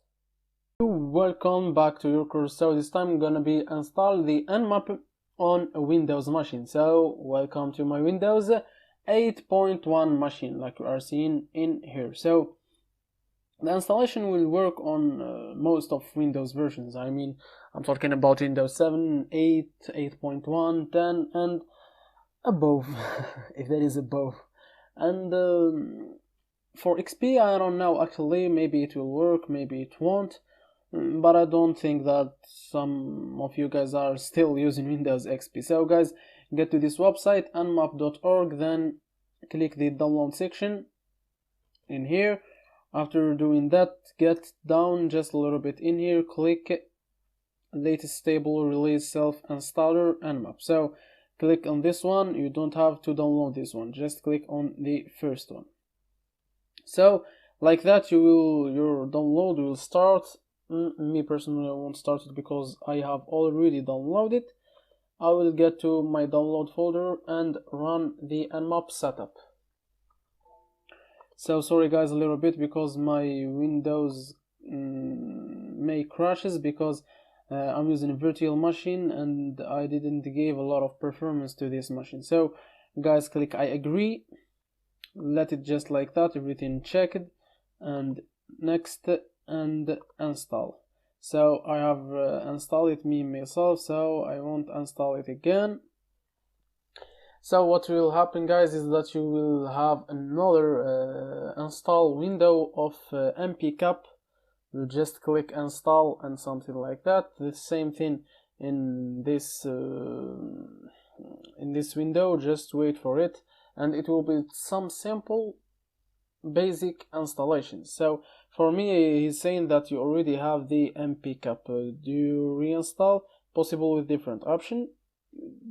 For you won't have this window in here. Just you will have another window tells you yo install mpcap, click next, and it's simple installation. So for me, I would say no. If you have mpcap, you will do the same, of course, and it's done. Complete next.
Hi guys, how are you? Hope everything is going good. Hello with you. Welcome to your course. So this time we're gonna start the real business of Nmap. So we're gonna use the first command, or the first option will be, of course, we're gonna call the Nmap. Nmap is network mapper, mapper by the way. So, and we're gonna use the S and the T, and for me, I know that this is my gateway's IP address. This one in here. I will show you how to find it for you guys. So just type root, and this is your gateway IP address. You don't need to try to scan your gateway IP address. Just write down any IP address you want to scan and find some ports in. So and we're gonna paste it. So in this command, guys, we are trying to see which it's a very simple command in which we are testing a TCP connection. So what's a TCP is? TCP is an abbreviation for the transmission TCP control protocol. It's just like the transmission control protocol, which means it's protocol that controls the data that is getting in and out of your PC. It's just simply like that. There are two famous protocols that do this same way, which is the same thing, which is the thing that I've told you about, receiving and sending data. They are mostly the famous two ones, which are, of course, the TCP and UDP. So the difference between them is that in the TCP the data are checked. For example, if we say that there is two IP addresses, for example, this IP address and this IP address. I'm just giving examples. This IP address don't have any relation with this IP address. Yeah. So if this IP address, or the computer in here, or any machine in here, any device or any system, or you get the meaning, try to send anything to this IP address in here, so it will be like that. This one will send the information to this one. Then this one will tell him if he received the information completely or correctly or not. So that's TCP IP. That's the TCP packet. It will be a TCP packet. He is not sending bits. He is sending tons of bits, which are the packets. A lot of information, a lot of data. Regrouped or something like that. It's called packet. So he's sending a packet to this IP address, and this IP address replies, yeah, I have received all the packet or not. That's it. But in the UDP there is nothing like that. So this one is sending data to this one, and this one is receiving data and process it. So the difference between them, the TCP IP is most used because it has this ability, but the UDP will be used in case of you don't want to lose time. So if you are playing for receiving all the data, so you should use the TCP. But if you are playing for time, use the UDP. And the UDP is mostly used on, for example, in live streaming. For example, if you are on live streaming, you don't want to lose time, of course, because if you started to lose some time, you want to be live. Yes, that's it. You want to be live. It's be live. I don't mean that believe. You don't be in live mode, like that. But that's if you use the TCP, because you are always checking, you are always sending that. For example, if this one sends something to this one and this one didn't receive it completely, it will tell him send me back. Then this one will send him back the data. So we'll lose some time in here. But if you want to stay in live mode, you should receive the data like it is and show it. For example, if we are talking about live streaming, and show it to the user, even if there is some corruption on the data. And in games also, it will be the same thing, because gamers don't want to lose some time, and they can be killed if they are playing Counter-Strike. I'm just giving you examples, guys. But if you want to be sure that your data is completely received, like in the download, if you are downloading something, you are using the TCP. You will use the TCP. Sorry guys if I have took a lot of time on explaining this thing, but I think it's very important to explain. So we start this sample scan and we had this result in here. So we have some port. So we read everything starting nmap is the version of nmap.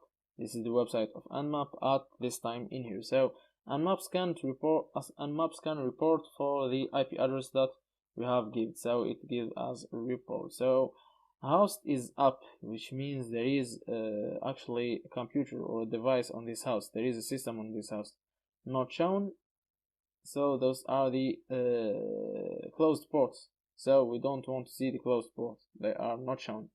So if we have seen like 994 lines of ports closed, so there is no meaning to see some ports closed. So, and this will be kind of table, in which in this part in here we got a ports, their state, and the service. So the first port will be the SSH port, which is the secure shell port. It is completely open. But the 111 TCP, of course, we are making a TCP scan like I have said before. It is filtered, which means that there is a firewall who is blocking the connection. This is the RPC bind, the name of the service, and 143 TCP. It's filtered also. The IMAP, the SMAX, the H, I don't know what's this port. There are a lot of ports, of course. It's above than 65,000 ports. This is the 5,900 port, TCP port, of course, which is for the VNC. This is a famous port. This port in here, it is like we have said, filtered. So this was a sample TCP scan using the command st, simply like that. You can find this command in here. If you try to write nmap to see the options that you have, you will find it like in here. So this is the st command, this one in here, which comes from connect. So we are trying to connect to a TCP port actually. So this was the first lesson of the nmap. You have learned, I guess, some things. So guys, see you in the next lecture, and peace. Hi guys, how are you? Hope everything is going good and well with you. Welcome to your course. So to another option of scanning using nmap, which is the SS scan, which is, if we type in here nmap to see the SS scan, SS scan is for TCP SYN. So SYN is the name of the packet that the hacker sends, or the penetration tester sends. So if you get back to our previous example, when we say that this one sends packets to this one, so that's how the TCP works. To just say it again for you guys to remember. So TCP in the normal cases is like that. This IP sends packet to this one. So if this one has an opened port, so he will tell him, yeah, my port is opened, send me what you want, go ahead. So this one would say, yes, this is what I want to say. And this is the handshake. It's called the handshake. It's called like 3 ways handshake. So send, receive, send. It's three ways handshake. It's like that. And in the first example, it was just like that. So in a filtered port, this one sends to this one, then this one replies. If the port is open, you will say, yeah, go ahead. Then this one give him what you want, a packet. It's not important what the packet is, because we are just want to see if the port, if it is open. But in case if it's filtered, this one will send a packet to this one. So this one will not response. So in this case, the port is closed. The port is filtered, sorry. But to be sure that the port is closed, this one will send packet to this one. Then this one replies, yo, sorry man, the port is closed. It works like that in the first example. In the second example, which is this example in here, will be of course a TCP scan, means the same protocol, but this is the case. So this one sends a SYN packet to this one. Then this one says back, if the port is open, yeah man, go ahead, send what you want to send. Then this one would say, never mind, he will not send a packet again.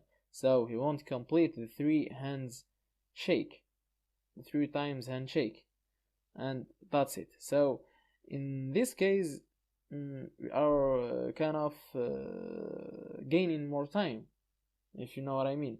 Do not send in another packet, then this one will reply, and having a responsibility to close the connection will waste more time. So at this case, we can gain more time. In case of the port is filtered, so let's start with in case if the port was closed.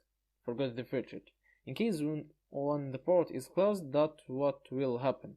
This IP address will send a SYN packet to this IP address. Then this IP address will say, yo man, sorry, the port is closed.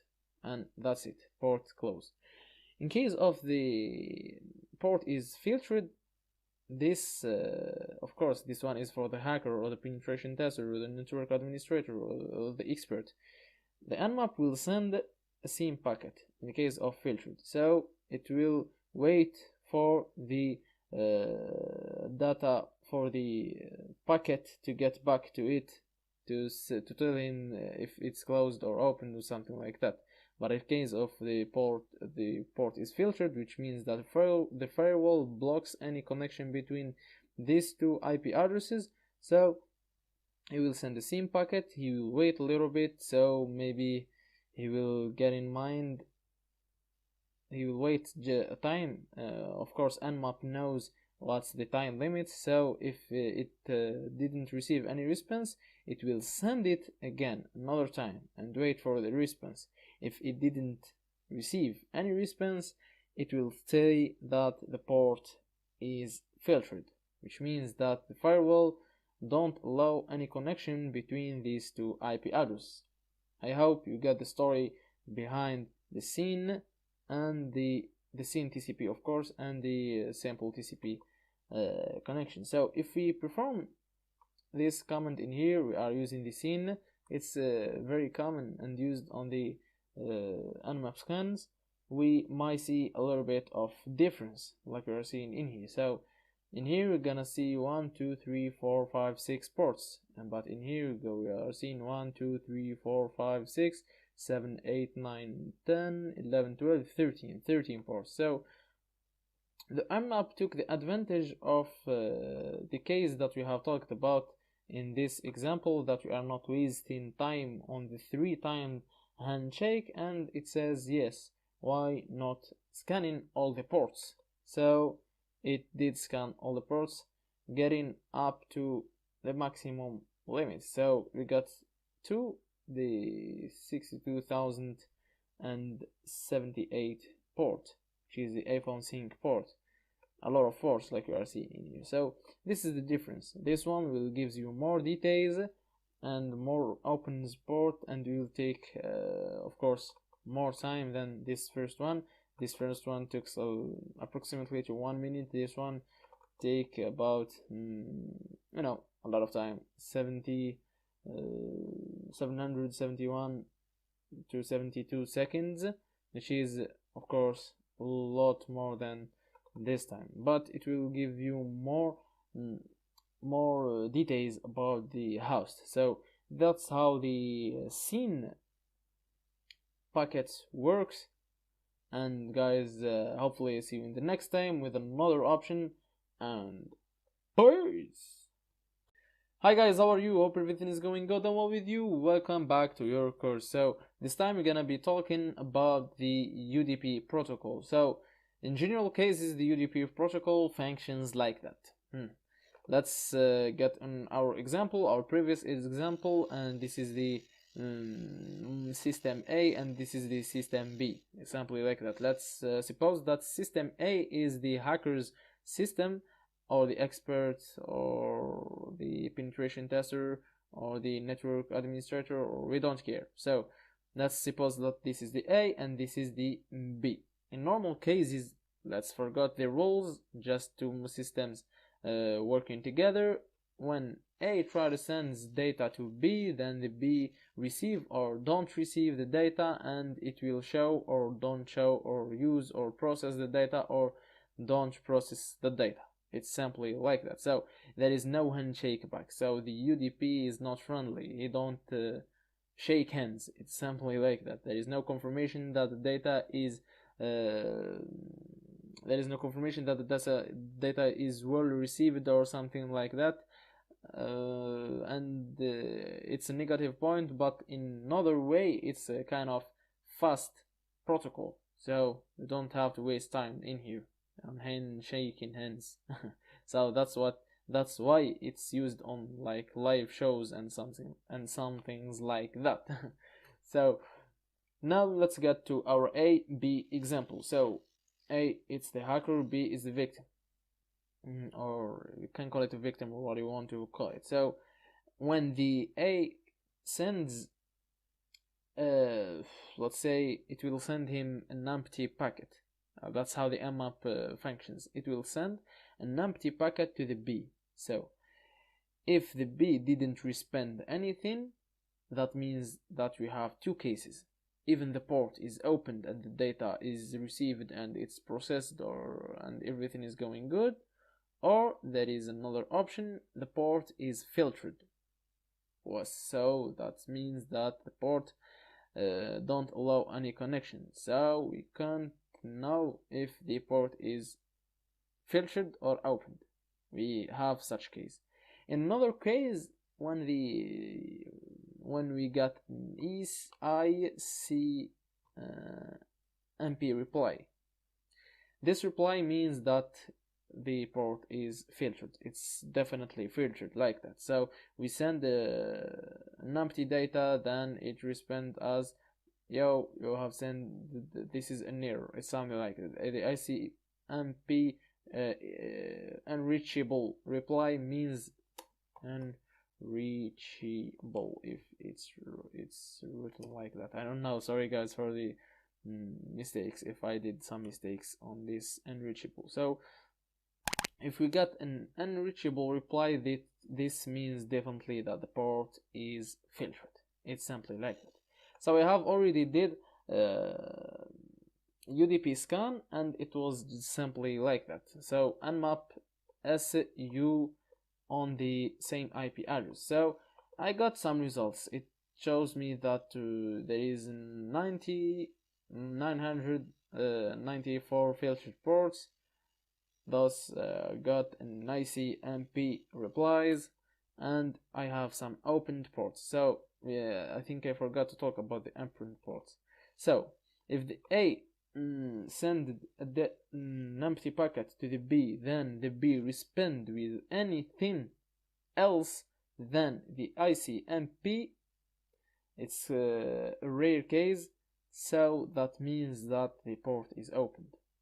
What that means, that the B will receive data and it sends something back to the A, and this is exactly means that there is nothing is between the A and the B blocking some things like that. So in this case, I have received some data when I have sent an empty packet through the mmap, of course, which means, of course, that the port is opened. In this case, I didn't receive any data, which means that the port is filtered or opened. We can't know using this UDP scan. The same thing for these ports in here. So this was basically the UDP scan using the SU command like we are seeing in here. So guys, I hope you have understood the idea behind the UDP scan. It's kind of I know you can mix it with the TCP and UDP. Just guys, get your ideas back, write them down if you want, take notes or like you want. I believe that everyone has his own way for his best learning method. So guys, see you in the next lecture and peace. Hi guys, how are you? Hope everything is going good and well with you. Welcome to your course. So at the beginning, I'm so sorry for my voice. I'm a little bit sick. I hope that this will not disturb you a lot. I hope that my voice is not annoying you as I am sick. So today we're gonna see another option of the nmap. Of course, we're gonna see the v option. So nmap sv and the IP address that you want to scan. It's so easy and simple. The v is for checking the version of the services of some opened ports. So like you have seen in the previous times, we have make a lot of scans and in which we have find some ports. So what's the version of the services of that port? So if you can see in here, we got a like a table. First column it's port, state, service, and version. So like we are seeing in here, also we have the port is the 22, which is 22, of course, TCP. The state is open. The service is SSH, which is the secure shell, and we got the version. So Cisco SSH 1.25 protocol 2.0. So why we need this version is basically because we can use at some vulnerable yeah, I don't know how to spell that word, exploitable services. For example, if maybe for now I don't think that there is an exploit for this version of this service, but maybe for after 2 years, 3 years will be like an exploit for this version, or maybe after a week, who knows. If you are so interested on that service, so make researches and maybe you will be the one and you will be the first man in the world to discover an exploit on this service. So there are a lot of old services that you can see in old systems. For example, if you are scanning like a network which has been made maybe 10 years ago, you will have maybe an FTP port opened in which there is a remote exploit, a remote overflow exploit or something like that on that port, which is on that version of service, sorry, which is really so dangerous. And to know the versions of the services of the ports, of course, is very important and very helpful in case you want to hack really, or you want to securely. You are not hackers, like I say always. If you want really to secure something, you need to do this option in here, which allows you to scan the services. I'm so sorry because I'm sick, guys. So like you are seeing in here, we got 999, which is 999 ports closed ports, of course. We have seen in previous times that we have some like in here in the UDP port scan, we have seen that we don't have that much of closed ports. We have only 1992 filtered ports.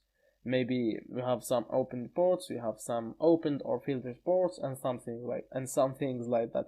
But in here we are finding, like we are seeing in here, 1999 closed ports, which is a result from the nmap scan that we have made.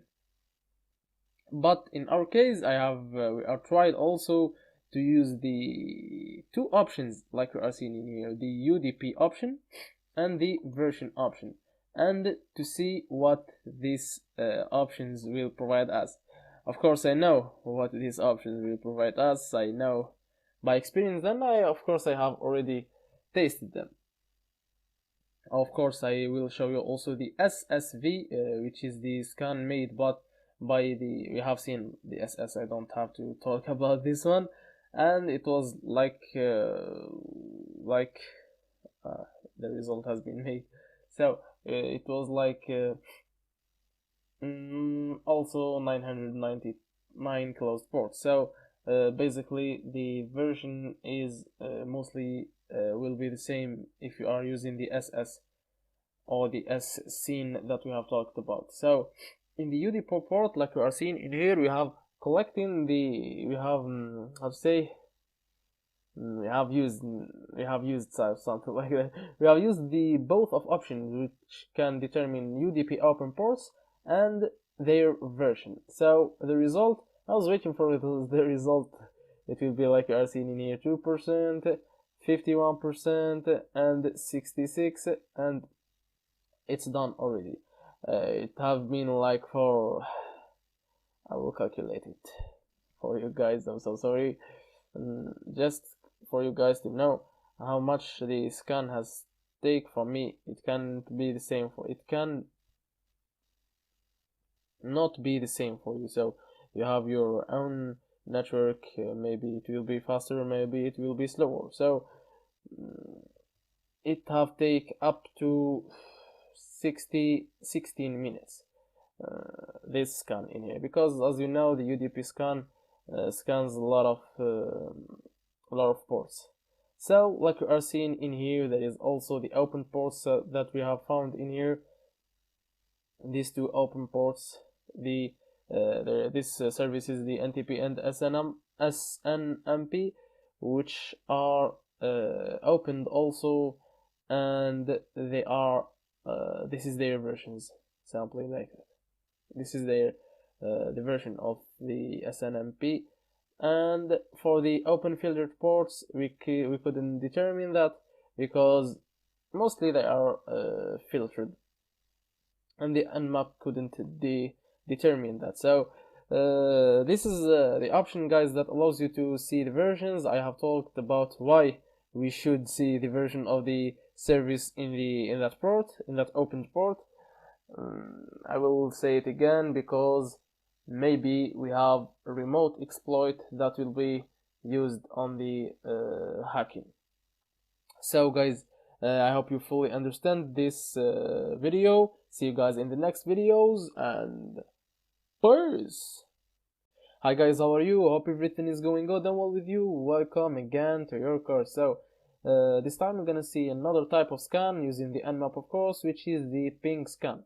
So how can the ping scan help us? It will provide us if this host is alive on the network or not, which means if, for example, I have entered the nmap, for example, this is the ping scan, and for example I gave it some IP address like that. No, not like that. This, for example, IP address. He will say if this IP address is alive or not, if there is a machine on this IP address or not, if there is a device on this IP address or not, if there is a system on this, a live system, of course, on this IP address or not. So if I type enter, he will tell me that one IP address, 0 hosts up, which means there is no host on this IP address. So in my case, I will use an IP address in which I am sure that there is a host, or this IP address is alive, and we will see the result. So one IP address and one host up. This the MAC address of the host, and this is the system that the host use, which is Cisco system, which is of course my gateway on this example. So the idea behind this scan is that the nmap sends, of course, a packet. Of course, what's a packet? I've already talked about, which is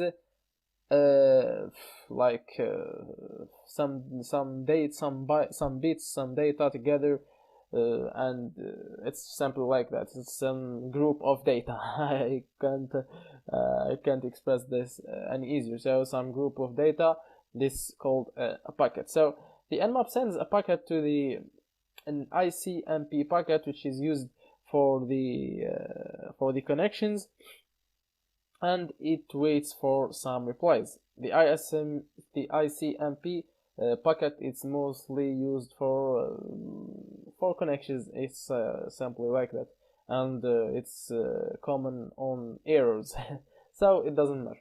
The idea is just the nmap sending some kind of packets. If the host or the IP address replies, that means that it's alive. If it don't reply, that means that it's not alive. But if it don't reply also, it will be a case in which the firewall is blocking the ICMP packets.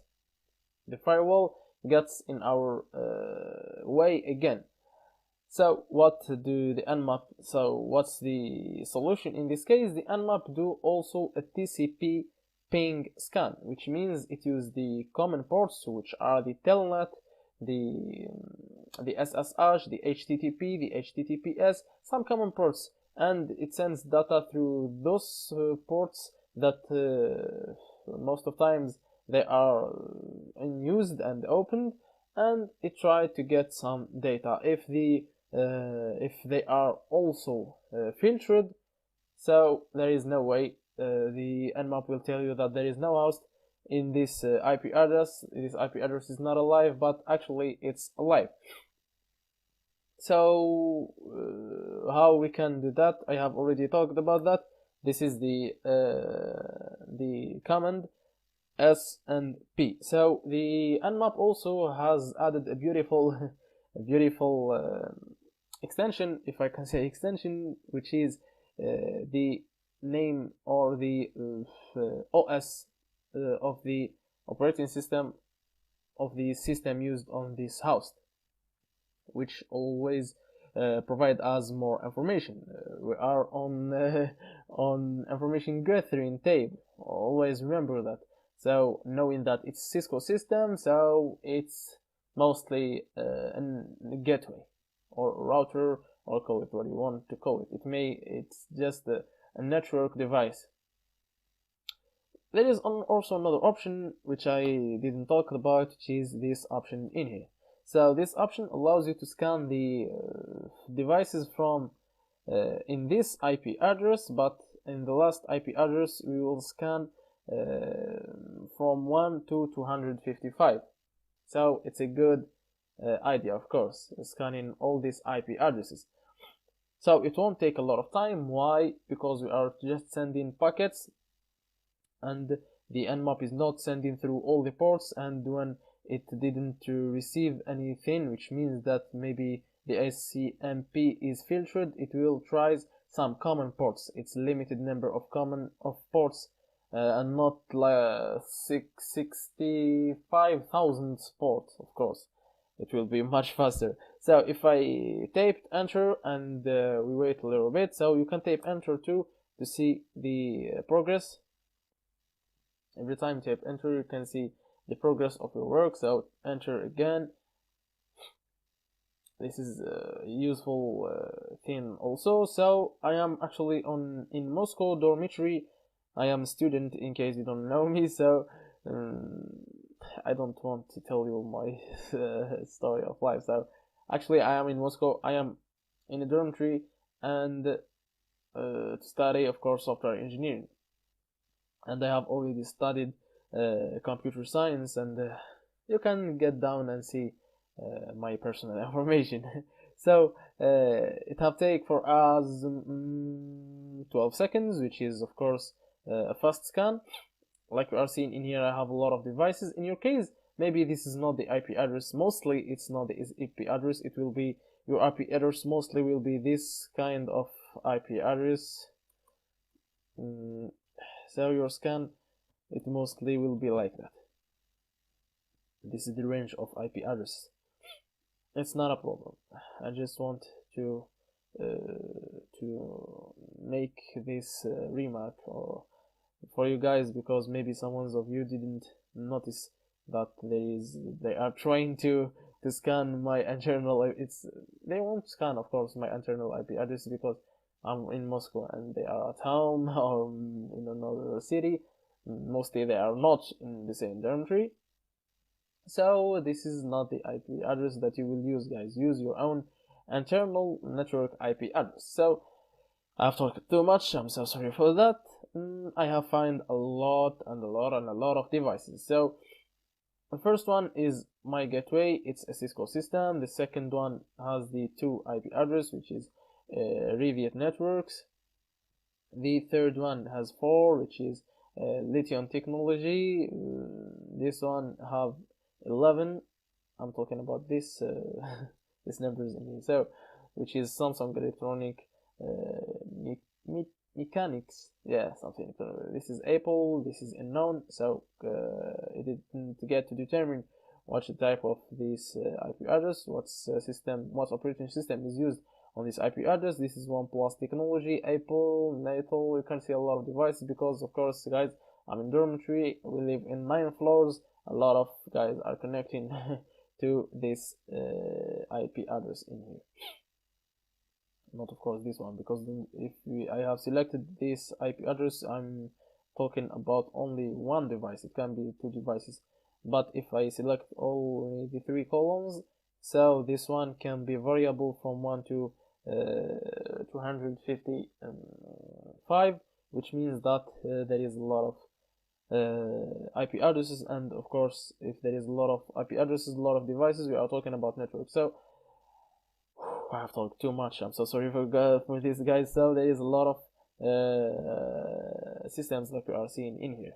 So it's so good to know who is connecting with you and how many people are using the network. Of course, it's so useful comment. So guys, this was the ping scan. Hopefully, guys, I see you in the next videos, and peace.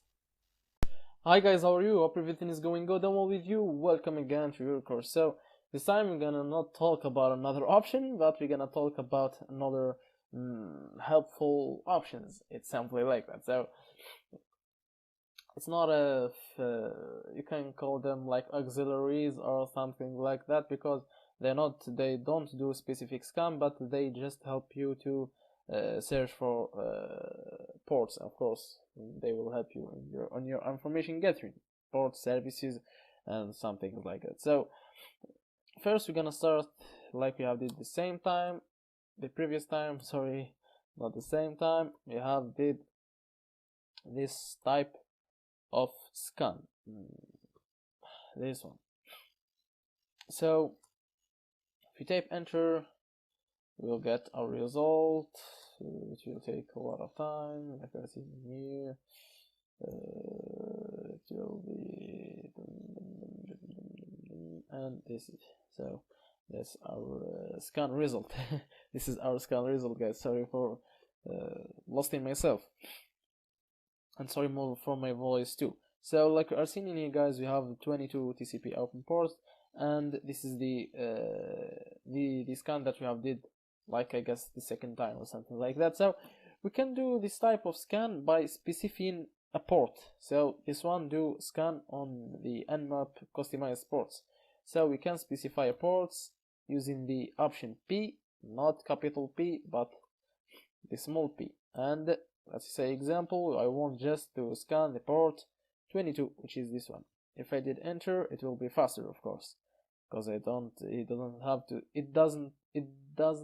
scan. Yeah, it doesn't have to scan all the ports, but it will just scan one port. But in this scan, it will scan, I don't know exactly how many ports, but it will scan a big range of ports. This time in here we have only scanned the 22 ports. This will be helpful, of course, guys, if you are specifying a port. You don't want to scan all the ports, you want just to see if that port is opened or not. And this will be also faster on a network. So if I did it on a range of networks, and it will be up like that. And these are all the results. So open, filtered, closed, like we're seeing here, guys, filtered, closed. Of course, you can, this is the range of the network. You can do this also by asking for more than one ports. For example, the FTP port, the telnet port, the HTTP port, for example, these ports, and we will have the results after a couple of seconds. And boom, those are the results. So those are the ports that we have specified on the our internal network IP addresses that we have choose. Of course, we are the ones who made this range in here, and we have the result in here. So this one have an HTTP port open. This one has filtered, closed, closed, closed, closed. Of course, I'm on dormitory, guys. I have already said that before. So I have a lot of devices in here. Closed, closed, closed, closed, filtered, closed, filtered, closed. I like RC in this, guys. Open. This is the gateway IP address. Like RC in here, guys. So, guys, this is a good option. Of course, this there is also another option which can maybe helpful for you guys. Is the V option, not the capital V, which is the version, but the small v. You have seen already the capital V. The small v will help you to see your results instantly. I don't know how to say it, but you can see it's just like that. Let's see. Sorry, guys, there's the problem. No, I'm so sorry, guys. This shouldn't be in here, but it should be in here. Like we can see the progression, like I see. The scan didn't finish yet. Maybe you have not noticed it, but I will do it again. Scanning those ports, and it's scanning like we are seeing, and we have the results. Like we are seeing, we can follow the progression of our result. If I have tried a big range, I will specify only one port, and let's say the 21, and let's specify a big range, guys, to see the option works more. So I will scan the range of IP addresses between 1 and 36, and between 1 and 255. So exactly it will be the number of houses that will be scanned are 255 multiple, or this one I will write it. So it's actually this one. In here we will scan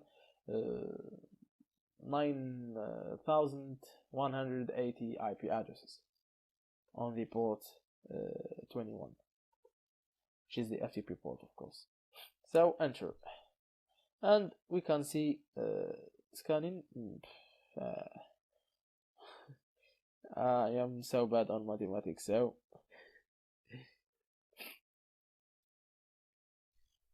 and let's wait.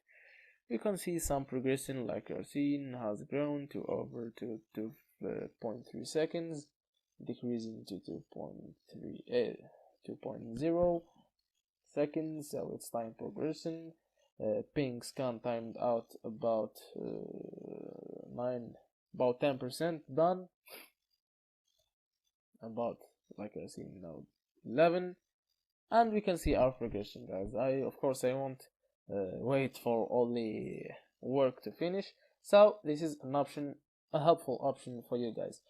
The last option for this video, guys, is this option in here, in which you can specify a range of ports. You don't have, for example, if you want to scan the ports 21, 22, 23, 24, 25, you don't have to write them like this and like this and like this. You have just to type from 21 to 25, and boom, like we are seeing, guys, in here.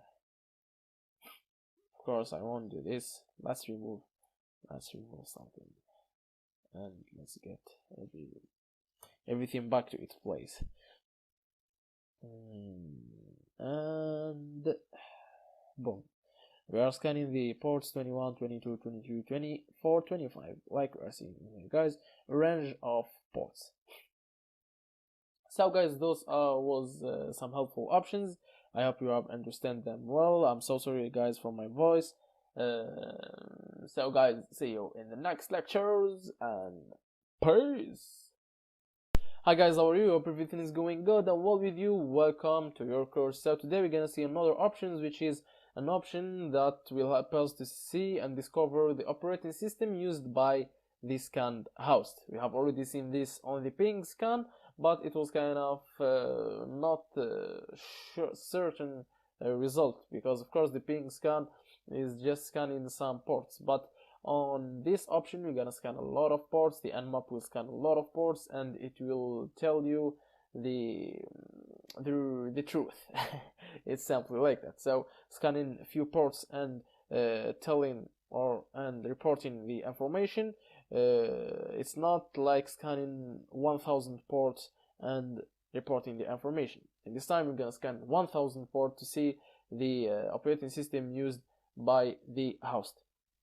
So how to do that? Basically, we're gonna use the O option and we're gonna use the V. The V, we have already seen this in the last video, which is the option that will help us to see the results on our screen in live stream.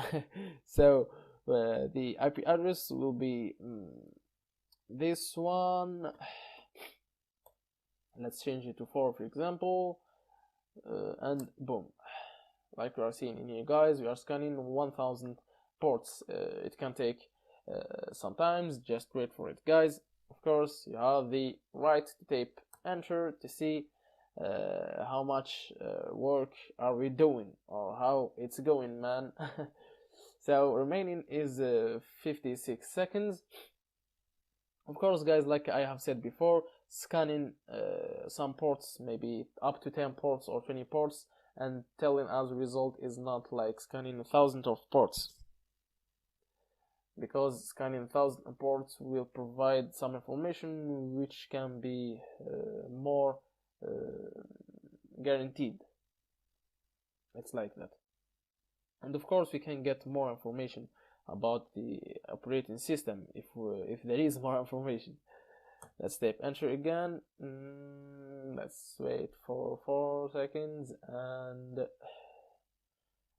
try 1, try 2 against, and it's done. So host is up and all 1000 scanned ports on the operating system on the host are filtered.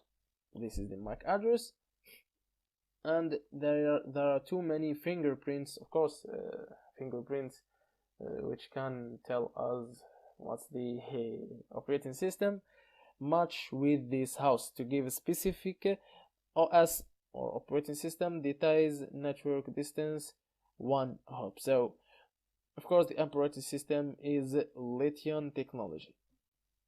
This is the operating system used by the IP address. We can scan another IP address, guys, using the SP that you have learned last time, and we will scan, for example, a Naples host. Sorry, guys. We will scan Naples host. What's this? This is the IP address. House down, house down, house down, house down. I don't want to see house down. That's what happens when you use the V option. So where is Naples? I'm looking for Naples. This is a Naples. This is of course an Apple host, which its scan report host is up, MAC address, and this is and house to the V option has really screwed on this example. Let's remove it to see the information clearly, and it's better like that. So MAC address reporting for this one. Let's see this one. So this one is the information about this IP addresses are the information in down and not in here in the upper lines. So what's the IP address that you have. I'm so sorry guys, this is the IP address, and we're gonna do an nmap, of course, S and not S, O and V to this host. Let's wait guys a little bit. Enter. It's just 25 seconds guys. I don't like to cut the videos guys, I want you guys to live the moments with me. So there is an open port, which is this open port. It might be an Apple service, and let's do enter again. 24. The time is getting up or not going down. I was expecting that it will be kind of 10. Like I said before guys, I don't like to cut the videos, I don't like editing videos too much. I just like to be on live mode for you guys to live the moments with me. And of course in this time maybe I will explain some things, but for now I think that you have all the information that you need. So it will finish. Try 1, try 2, try 3, try 4, try 5, and this is some information. This is scan, this is OS. We don't care. Difficulty, it's kind of difficult, which is 251, and no exact OS matches for host, so it didn't find like this last time when we have seen like there are a lot of fingerprints, but in this time we don't have many fingerprints. We have no exact OS matches with the host, but if you know what OS is running on it, see HTTP. No, we don't look for that. But guys, we are just seeing that it's an Apple operating system, but sorry guys, we are not sure about that.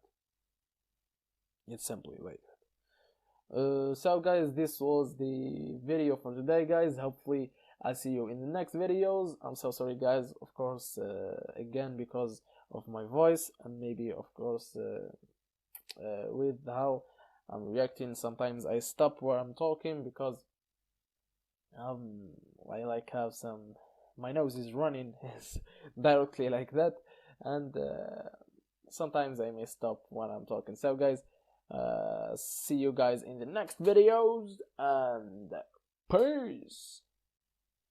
Hi guys, how are you? Hope everything is going good and well with you. Welcome to your course. So this time we're gonna be talking about, of course, another option. So I hope guys will like this series of nmap videos. It's kind of a different course by itself, but it's a very useful tool, the nmap.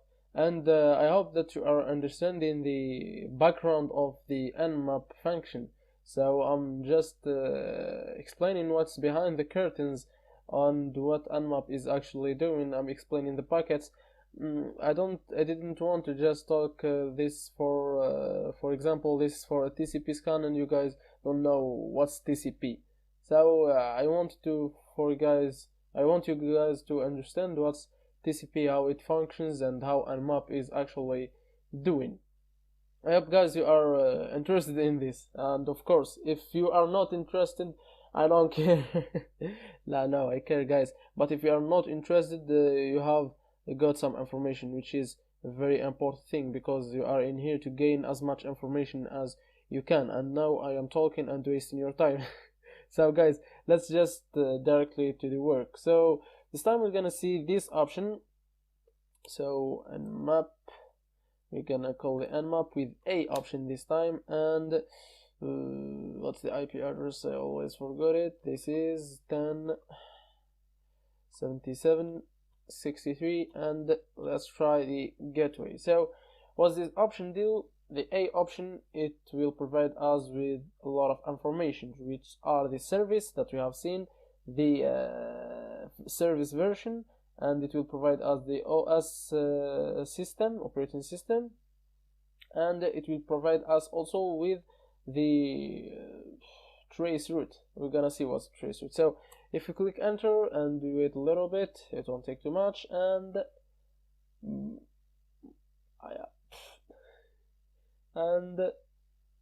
boom. So that's it, and boom. So in here, guys, we can read this one in here. We have a lot of closed ports, and we have only one open port, which we have talked about it. We have seen already these results, and 22 TCP, it's open SSH, and this is the version of the service. We have also detected the operating system, which is this one in here, and we can see the details, Cisco, and those are the versions. So the trace route and the network distance are those ones in here. So to get the trace route is exactly how much time do I need to get to this host or this server, and simply like that. So in let's get to our example. In a simple trace route, in a simple connection, that's what happens. So the server start the A and the B in a simple connection. The A start to send packets from like 0 to a full packets, to a lot of packets. You know what I mean? So if, for example, let's say that it sends in here like a packet, 10 packets with this speed, and the next time, if this connection wasn't established well, so it will send in some higher speed, and it will be just like that, and it will see how much time do I need. So it will start from let's say 0, not 0 actually, but it will start from a small number, then up till I get the number that I can establish in. That is the best number of packets, quantity, and speed. But in the trace route, Nmap does the opposite of this work. So if it starts with a huge number of packets, then it will get down to 0. You know what I mean? Which means that Nmap will give you the result just after the 0. You know what I mean? So if I send, for example, A packets with B speed and I got connection, then I send D packet with E speed and I lost connection. That means that the A packet and B speed is the limited, or it's the best, not the best, it's the smallest speed and smallest packets that I can send to establish connection. I hope you get the idea. So it starts from a lot of packets with higher speed, then down till I get to 0. So if I get to 0 and there is no connection, I will take the result up, just up, which means that this result has already established a connection, and this one didn't establish a connection, which is the higher one. So I will take the upper one. I hope, guys, you got the information, guys. I hope that I'm explaining well. So, guys, we need only one hop. So we skipped only one hop to get. I don't know. We have only skipped one hop to get to this host. If, for example, we have a lot of routers, then we will do one hop, then 2 hops on the first gateway, then 3 hops on the second gateway, and then 4 hops on the fourth gateway. You know what I mean? So hops are dependent on networking devices. This is the time that I can. This is the smallest time or the fewest time, or I don't know, that I can use to access to this server or this host. So the smallest time is 2.31 milliseconds. It's kind of if you're a gamer, it's not exactly the same. If you have some experience on gaming and Counter-Strike, it's kind of the ping. You know, if you know what's the ping. If you don't know what's the ping, you don't care about this. So the explanation is this is the smallest time that can be used in order to access to this host in here. So, and this is the address that I have that I want to access, or that I want to establish connection with it, and it's simply like that. This is the hop, number of hops, this is the time, and this is the address. This is the tracer, guys. So guys, this is the option A. I hope you will understand this video. See you guys in the next videos, and peace. Hi guys, how are you? Hope everything is going good and well with you. Welcome back to your course again. So this time we're gonna be talking about how to hide yourself on your scanning operation, which means how, because in some of the options that we have used, especially the services and the operating system, discovery is an operation that leave a lot of logs on the network, which means that the administrator can actually, if he was of course a good networking expert, he can actually track you. So how to avoid that? It's simply using two types of things. The first thing is the fragmentation of the packets that you are sending, which means that if you are sending a packet of for example, just an example guys, not a real number, of for example 80 packets, so the attacker or the user of the Nmap, to hide his scanning operation, he will send not 80 packets once, it will send like 10 packets. So like this, the firewall will find kind of difficulty to regroup these packets and say that this packet is coming from this IP address, because this 10 bytes packet came from this IP address, and the other 10 can come from this other IP address, and you know what I mean. So this is the first operation. So how to perform it is simply using the F option, not the F, the big capital F, but the small f. We have already seen the big capital F, which is the fast scanning. So after that we're gonna do, I always forgetting, it's 10.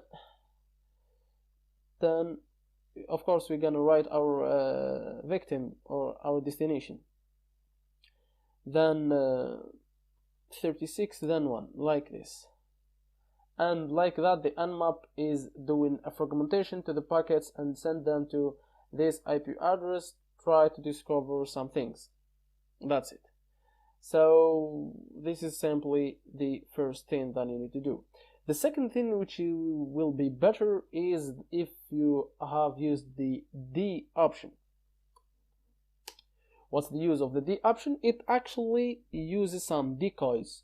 So we will try to tell the host, this expert of the host, that we are not the only one that we are scanning the host, but there are a lot of IP addresses that scanning the host. To be more clear, for example, any criminal, if he wants to avoid the police to chase him, what he will do, actually he will do kind of crime, but he will get to the public. So when the police come and see a lot of crowd, see for example 1,000 person on the crowd, which only there is only one criminal, it will be so hard for them to know who is the criminal between 1,000 of them. So the criminal will just get with the crowd, he will get in the crowd, and no one can know if he is really the criminal or not. This is the same case in this D option, which will allow us to choose some IP addresses to be with us on the scan. It's simply like that. So how to choose IP addresses? It will be better if we have chosen some real IP addresses. How to find some real IP addresses? Using the command that we have seen the last time, which is the SP command. Then we're gonna write our range of network, which will, for example, like this. We're gonna wait, guys. We have already seen this command. So in this case, guys, we will invoke some crowd with us on the crime. So if the hacker has chosen a lot of crowd, when the victim try to complain to the destination or try to complain to someone who have the authority to check every one of the IP addresses, they will be like, yo victim, yo victim, you have gave us a lot of IP addresses. This will be a lot of waste of time, and it's so hard to find who is actually the attacker between them. It's simply like that. So we will invoke some IP addresses with us. For example, we will choose this IP address. Then what you have to do is a comma space. That's what you have to do. Then Control C, comma space, then Control C, and comma space. For example, we can choose as many as you want. So these IP addresses will be invoked with us, will be our crowd that we're gonna hide in. Failed to resolve decoy host service not known.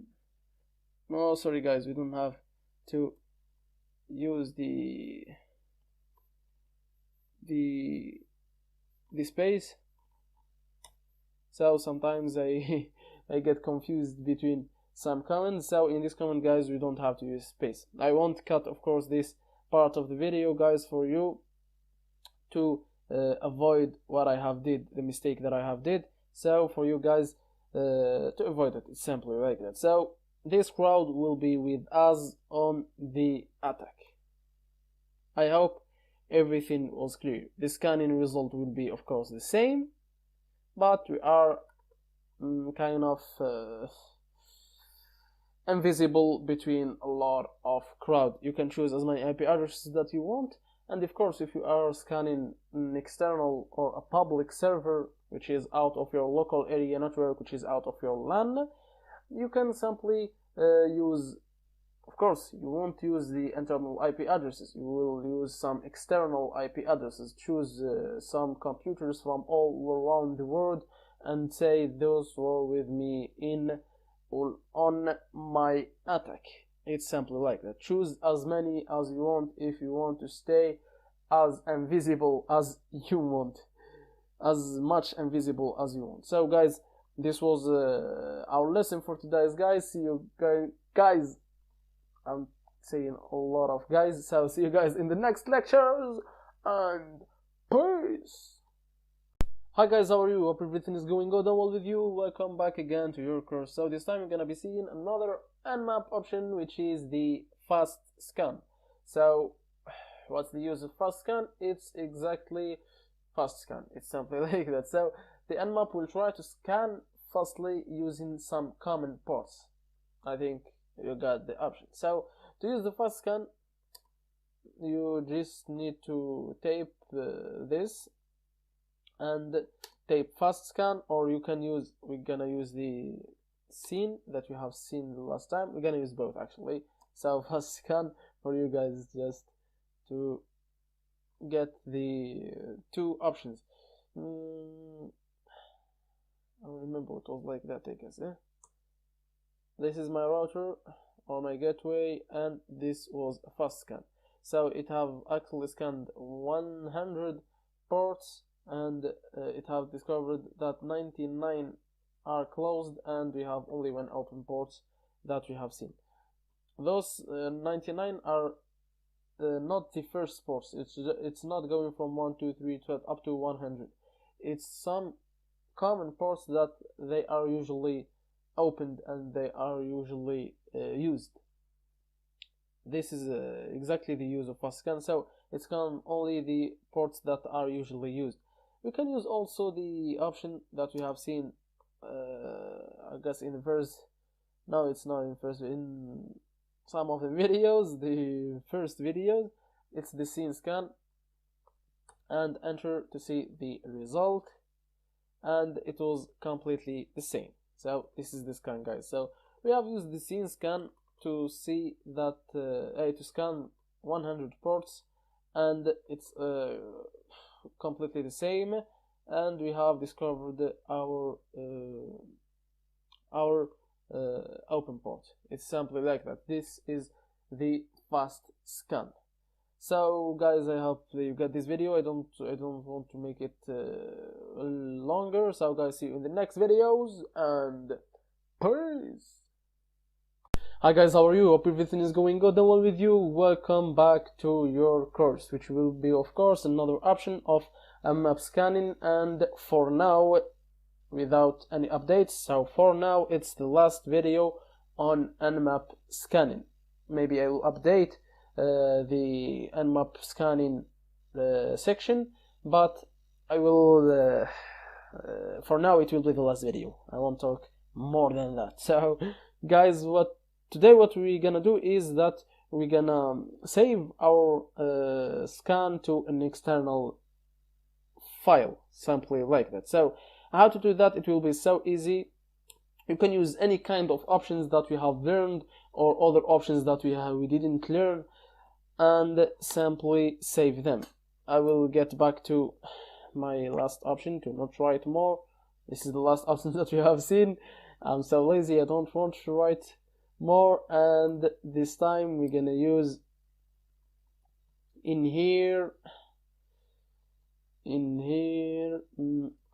we're gonna save our results to an external file, which for example I will call it logs.txt. So in here in desktop will be appearing logs file on the desktop. So if no guys, I'm so sorry, I was expecting that, by the way. I was expecting this, by the way. We need to remove this. So guys, of course I won't cut the video, because guys, I want you to learn. I usually use it on this place, but I tried to use it at this place, but it didn't work, because the option wants only IP addresses after it. It don't want some kind of other things. We can use it I guess on this place in here, because after the D comes a lot of IP addresses separated by comma. You know what I mean? It doesn't come any other option. If I have complete the option, then I will pass to another option, which will be the ON, of course, like I have said, desktop logs.txt, and boom. Wait a little bit, of course, for your scan to finish, and boom, this is our scan, and we can see the result of the scan in this file in here, the same result. And you can save your scans to another file, which will be of course useful for you guys if you want to save, or you want to save your work, or you want to compare, or something like that. Everyone has his own purpose. So guys, this was our video for today, and it will be the last video for nmap scanning. See you guys in the next lectures, and peace. So let's just get into it. So what is the mass mirror?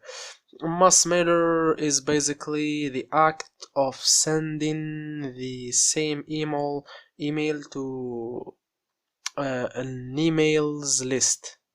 Like for example, you want to send a simple text to a lot of people.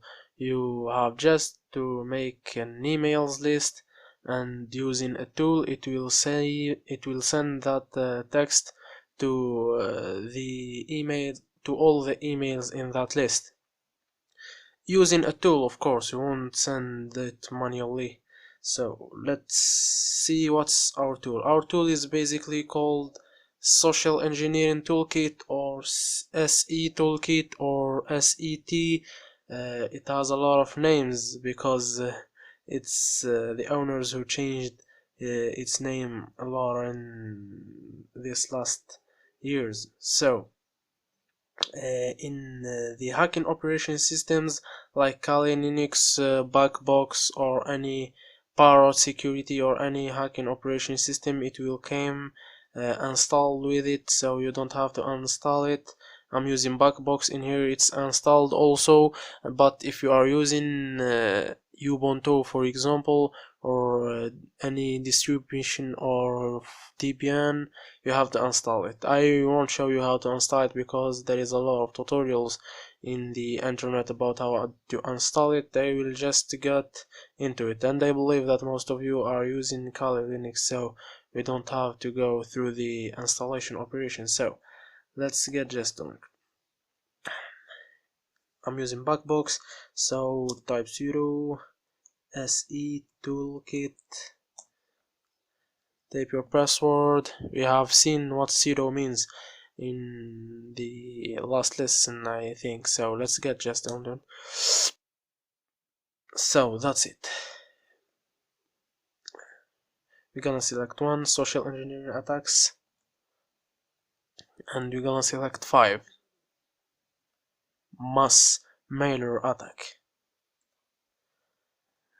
Email attack, single email address. You will send the email to a single email address, and of course that's not what we talked about, so we will use an email attack mass mailer to an email list. So let's select 2, path to the file to import into set. So my email list will be this list. It contains only 2 emails. You can make any number you want of your emails. You have to enter the full path of the emails list. It's better to be a txt file, so you have to get the directory of this file right here. So it's, if you don't know what's your directory, just get a terminal, and in the desktop, of course, in the folder in which the emails list is there, so just type print work directory pwd, and this is the print work directory. Just make copy and paste, and of course enter the emails emails.txt. So that's it. Use a Gmail account for your email attack, or use your own server or Open Relay. We're gonna use basically a Gmail account for our attack, which is my email, of course. So 1, your email address. Then I will enter my email address. That's my email address.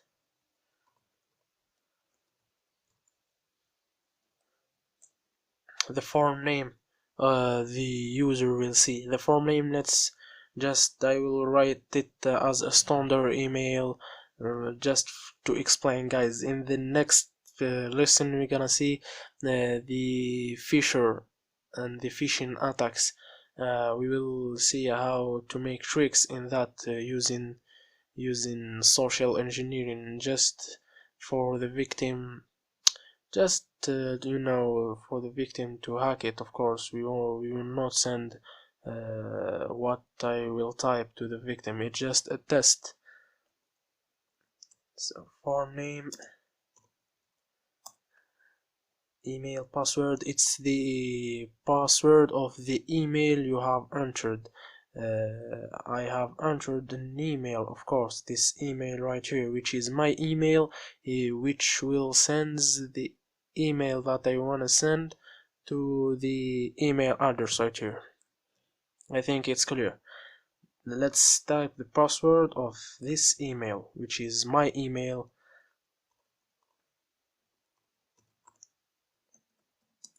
That's the password. Flag this message as a high priority. Let's type yes to see what a high priority means.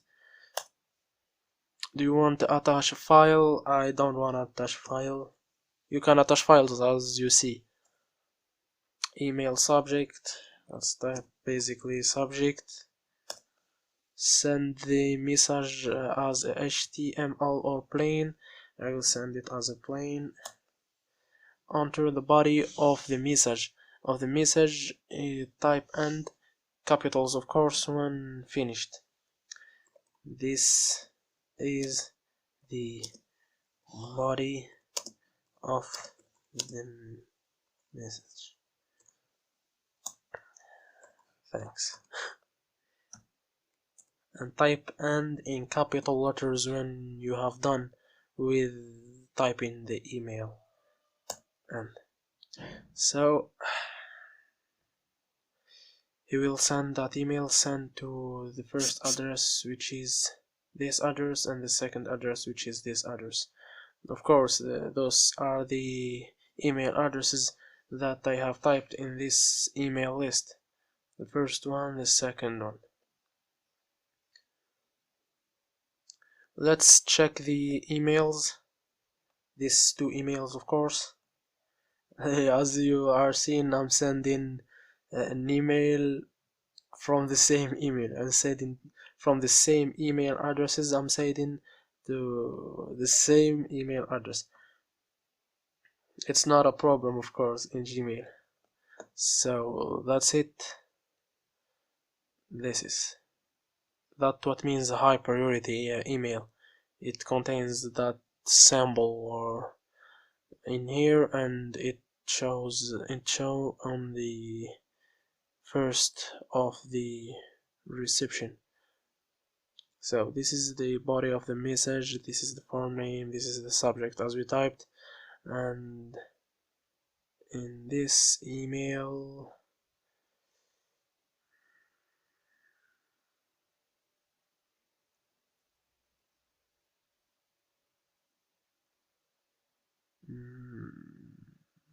more spam. It's on the spam, as you are seeing, guys. This email, it considers it as a spam. Of course, this is because of the rules or the what Gmail thinks about that. It considered it as a spam. In some emails it won't, because that emails his settings are changed. It's old, and I'm using it, of course.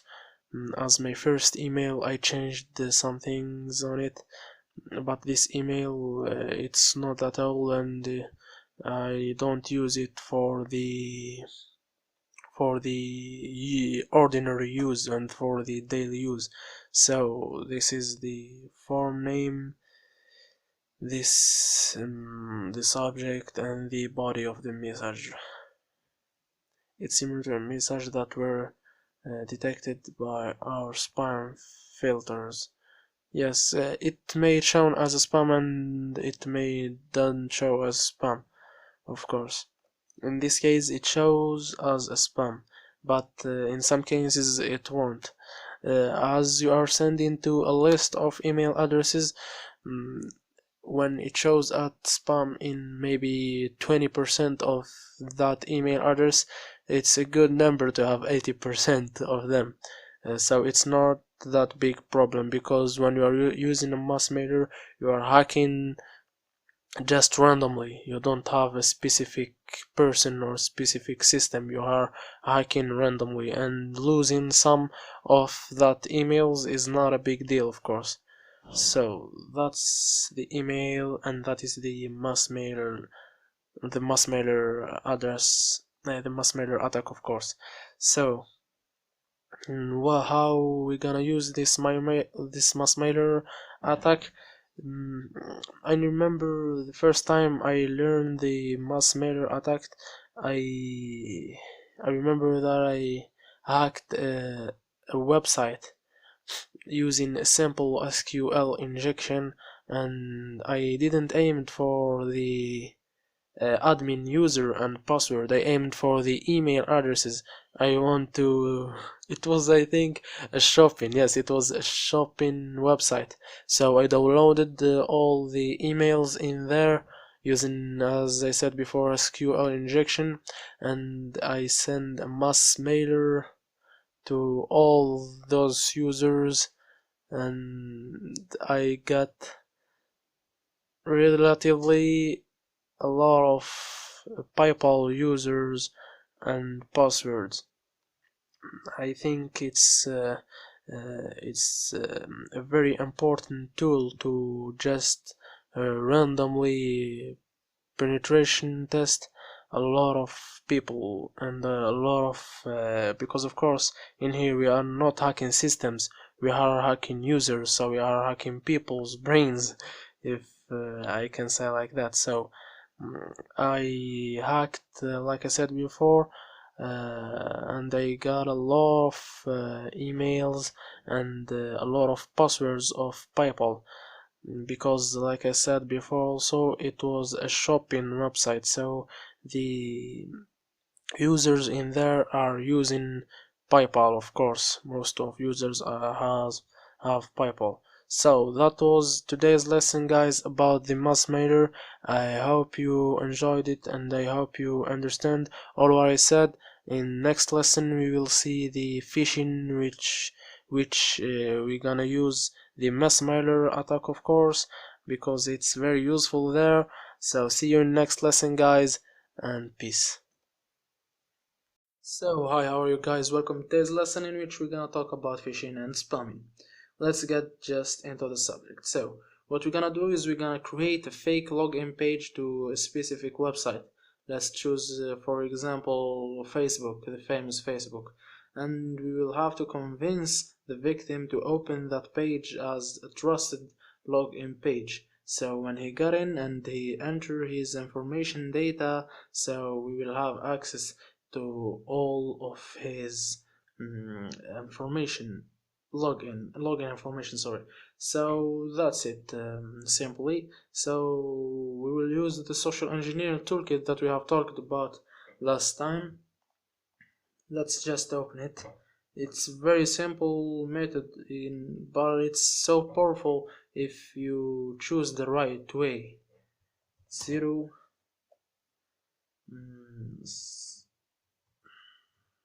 so that's it, password, and we are using the social engineering toolkit.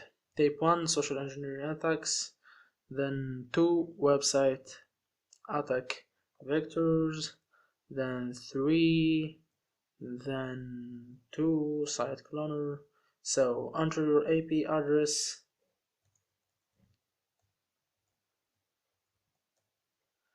it's the same one right here, or you can use this IP address from here, it's the same one,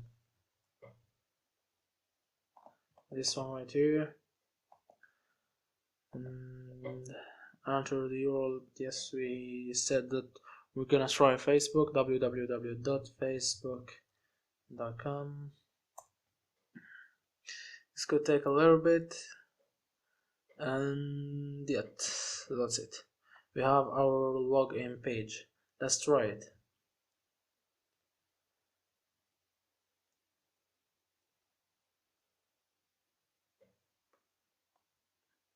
Copy this one right here, sorry guys, copy this one right here, because he is the IP that you have to give to the victim, and yep, that's it. It's a fake login page that looks like the original login page of Facebook.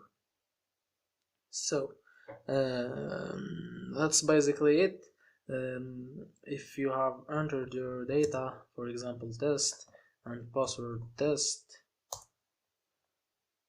then well, that's my real Facebook.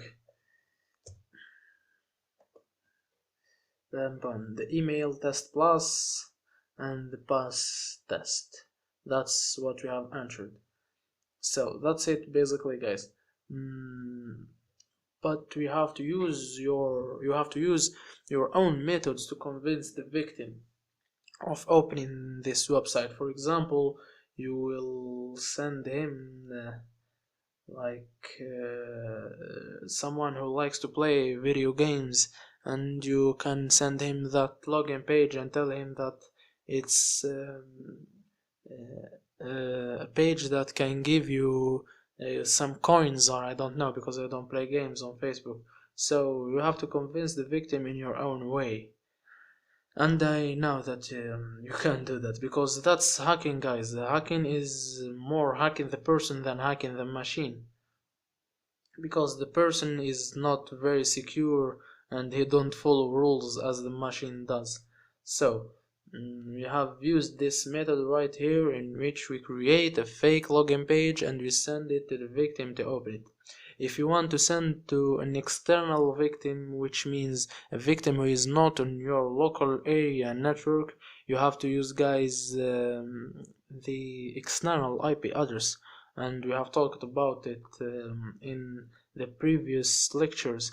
Or you can use the no IP domain name. And make sure, guys, that you have your ports opened clearly. Just open your ports clearly and send the external IP address or the domain name of the no IP. You can use a domain name that can make the victim confident, that you can convince the victim with it. For example, I don't know, I will try Facebook, for example, 3 O's, because the 2 O's, I don't think that you will find the 2 O's. .d, .dns.net. This victim who don't know about no IP, or don't know a lot about networks, he maybe will get into that trap, if we can call it trap. Or if you didn't find this one, try this one, Facebook like that, or 3 O's and CK, or 2 E's and you know what I mean. Just because you may not found the all what I have typed in here, because in no IP people buy their domain names and they have it for life, and they can use it whatever they want, and it will be theirs. So just find your domain name. You have to update it every month, because if you didn't, then you will lose it, and maybe someone else will take it, and you can lose the victims in which you used in their backdoors this domain name. Yes, just choose a domain name and keep updating it every month keep updating it.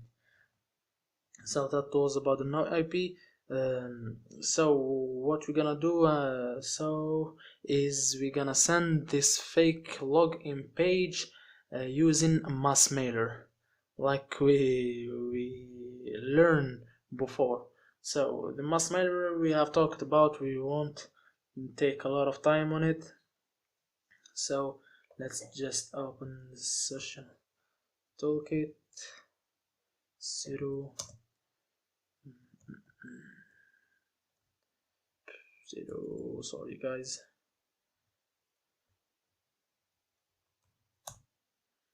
the password, and we're gonna use the mass mailer. Social engineering attacks and 5 mass mailer attack. We're gonna use email attack mass mailer, path to the file, the import into, like we said before, this is the file that we're gonna use. It contains 2 emails. They are my emails. We're gonna send it to the first one and the second one. So this file right here is on this directory, home sm root desktop emails.txt. Use a Gmail account your email address that you're gonna send the email with it. You can create your own email address, for example, name it Facebook with 3 O's, because the victim will, or Facebook administrator, just try to use a name that the victim will be confident to open that email address. I won't do that, of course, because I'm just trying. So I'm gonna use my ordinary email address.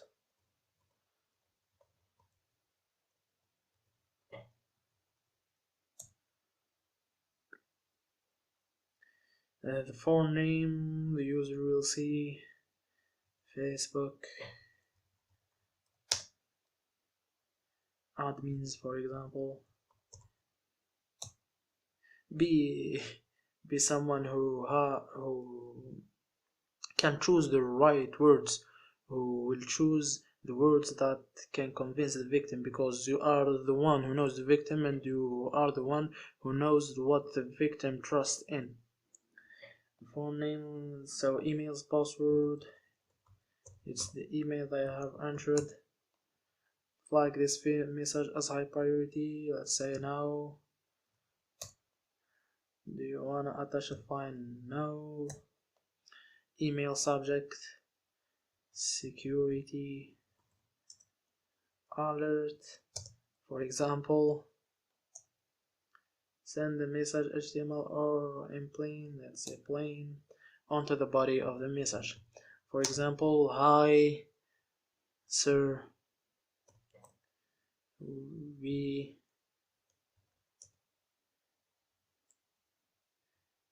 Facebook admins think that you have a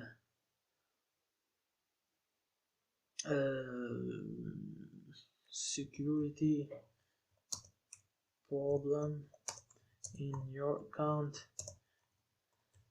and we highly recommend you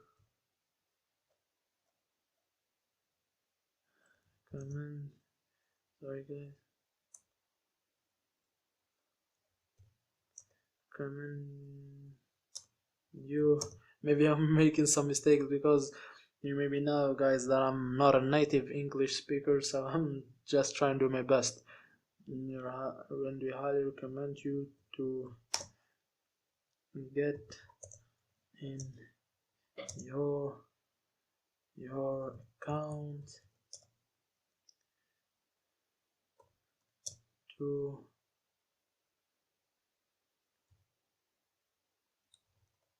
check your identity.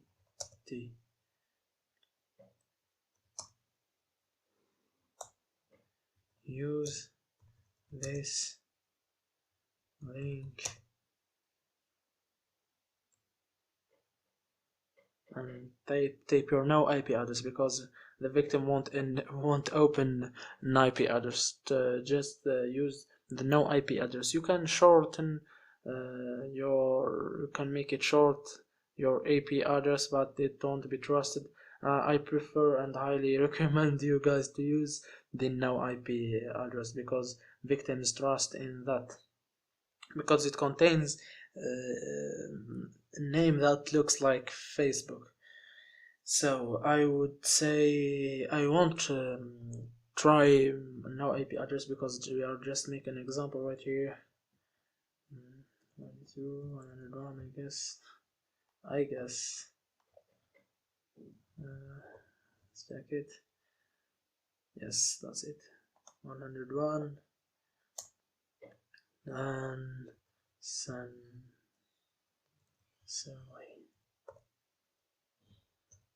or maybe let's use best regards.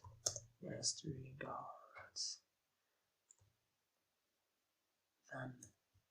Facebook.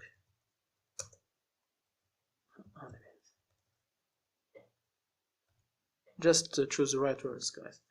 It's the social engineering. It's that's the most important thing of the hack.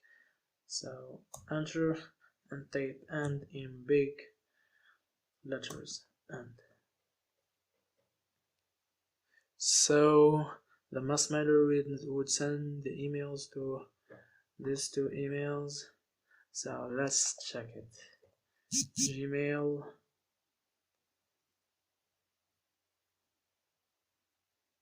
and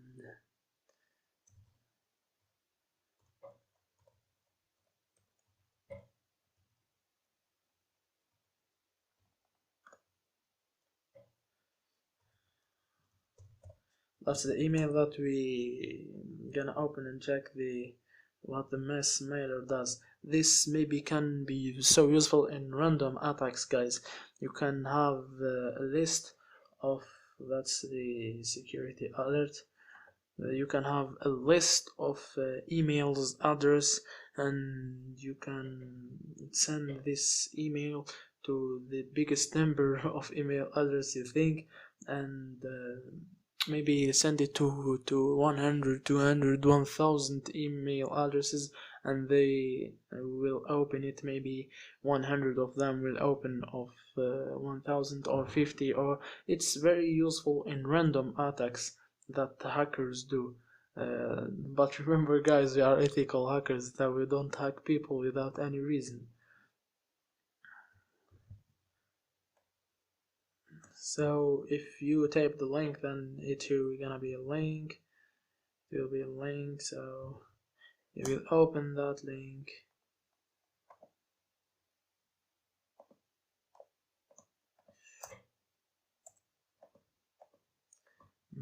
What's the problem in here?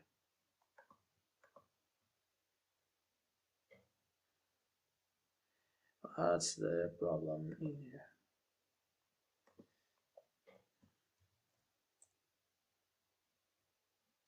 I got a problem in the social engineering toolkit. It will be opened, guys. That just don't think about that. Don't think maybe I have a problem in my browser or something like that. But the victim can open this email address, and he will get the fake login page that we saw before maybe 10 minutes or something like that, and you can get his information data. So let's make a report about what we have said. We have said that we used a fake login page, and we send it to a victim, and we tried to make him trust this email that we have sent using social engineering, specific words that you think that you can convince the victim with it. So guys, that's the most important thing, like I said, because hacking is like I said before, is hacking people, and don't hack and not hacking machines. Of course it exists some ways that you can hack the user without talking with him or something like that, by hacking the website. But in some cases, websites like Facebook, guys, or Gmail or PayPal, you can't, it's very very very hard to find an exploit that you can hack the whole account using it. And there are specials and experts who can do that, and they find the exploits just randomly and just by luck. So there is no way to hack Facebook directly. You can hack the person using Facebook, but you can't hack the Facebook directly. Like I said before, I have these questions a lot when someone came to me and they tell me, "Hi, I know that you know about hacking. I will give you this Facebook profile and hack it for me." I can't hack anyone like that. If you give me that Facebook profile, I must know who is the person behind that profile, and I have to talk to him, and I have to get his trust, and then I can hack him. It's impossible to hack a Facebook profile just like that. You have to know the password, or to guess the password, or you have to talk with that person and hack the person, not the Facebook website. So it's basically like that. And we learned the mass mailer. Like we saw, so the mass mailer is, like I said before, is useful, very useful in random attacks, in which you will send this email to the maximum of email addresses. You can dump email addresses from some websites using SQL injection. Like I think I said before, you can dump a huge amount of email addresses and you can send it to a huge amount of people. So, and you will get so many profiles. And like I said before, guys, we don't hack people. I'm just telling you what's happening and how hackers can hack, because we are ethical hackers, like I said before, guys. So we don't hack people just randomly. And honestly, I'm not a fan of that. I'm not a fan of hacking people without any reason and randomly. Even the gray hat hackers, even the black hat hackers don't hack randomly. I mean the experts ones. The beginners hack randomly, I know, because I used to be a beginner and I hacked some machines just randomly like that, uploading my backdoor, and I'm waiting for victims to come. It's a good experiment, I guess, but it's not useful. So guys, we have seen, I guess, sorry guys for my language, all what I have talked about. I hope you enjoyed this lecture and this lesson. Like I said before, guys, use the no IP. I'm just giving you information like that randomly without any order, because guys, I really want to give you everything that I have, because I believe in maybe I'm not talking with some order, but when I get information on my head, I just want to give you as fast as I can before I lose it. So use the no IP, guys. Use the no IP. Don't use the IP address or just shrinking the IP addresses. Use the no IP. You can get so benefits of it. So see you in next time, guys, and peace. Hi guys, how are you? Hope everything is going good and well with you. Welcome another time to your course. So this is of course an update video on how to create a FAD backdoor or a fully undetectable backdoor. I have found another way which I think that I should add it on the course. So for me this way is even better than using the FATRAT. So it will be an update video, but it will be not after the old video, fully undetectable backdoor video using the FATRAT, but it will be before the video. So like this, guys, like I'm saying, sorry, like this, guys, if you are watching the course for the first time, this is an update video. So this will be like if you got on the 15th of October 2018, so this will be like the best method on these days, and the video after that will be using FATRAT. Maybe it won't be the best way, so I will make this video before the FATRAT video. So guys, how to create simply fully undetectable backdoor using a script called shelter. So how to do that? Simply you have to install the shelter, apt get install shelter like this. If you have Kali Linux or Backbox Linux or Powered Security OS or any of these ethical hacking distributions, and the installation will get started and finish with you. After this, we're gonna need download. We're gonna need to create a fully we're gonna just need to create a backdoor using MSF Venom, which is the one of the Metasploit framework project. So simply msfvenom.p windows. This is payload that we're gonna use. This is the local host.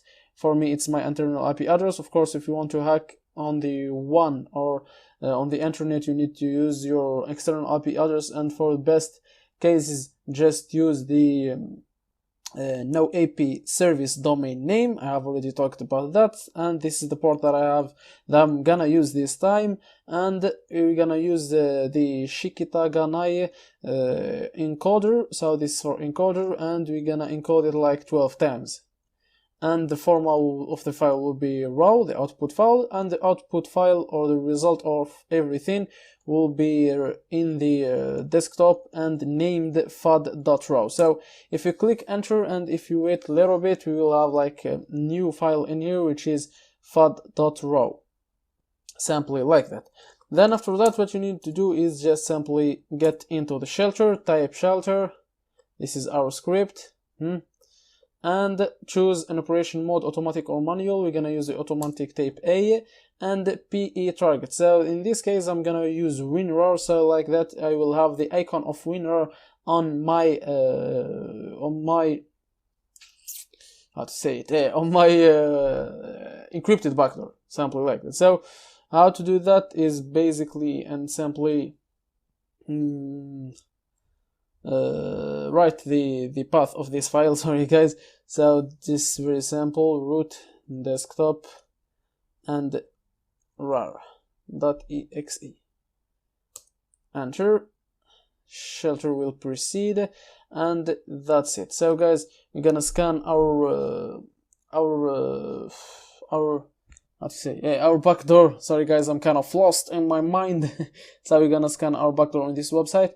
Please guys, just don't use VirusTotal, because VirusTotal is not VirusTotal is simply reporting the scan operations or the scan result to all the antiviruses, which means that if the developers of that script, this is not good for the developers of that script, because every time they are developing a new script and a new encryption, then everybody will upload to VirusTotal, and VirusTotal will report everything to the antiviruses, and the antiviruses will get the point that this file containing a bad thing, so we're gonna remove it.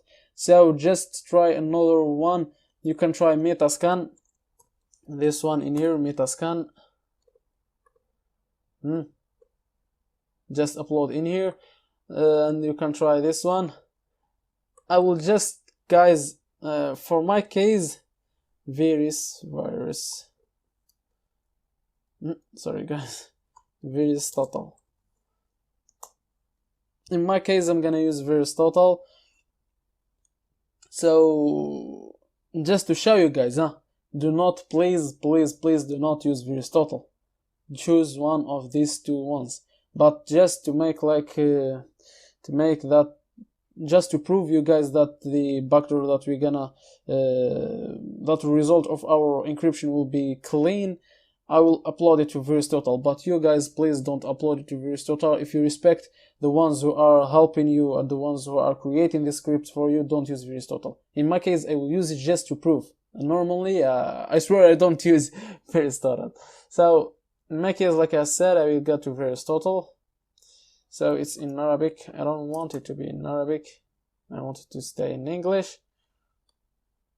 And where is our script? There is our shelter. So enable stealth mode. No, don't enable stealth mode. And use a listed payload or custom. We're gonna use a custom. This just focus in this point. Don't use listed. Just use a custom. And select a payload. We're gonna select our fad.raw payload. So just type the path of that payload. In my case, it's on the desktop. Fad.raw, this one that we have created using the MSF Venom.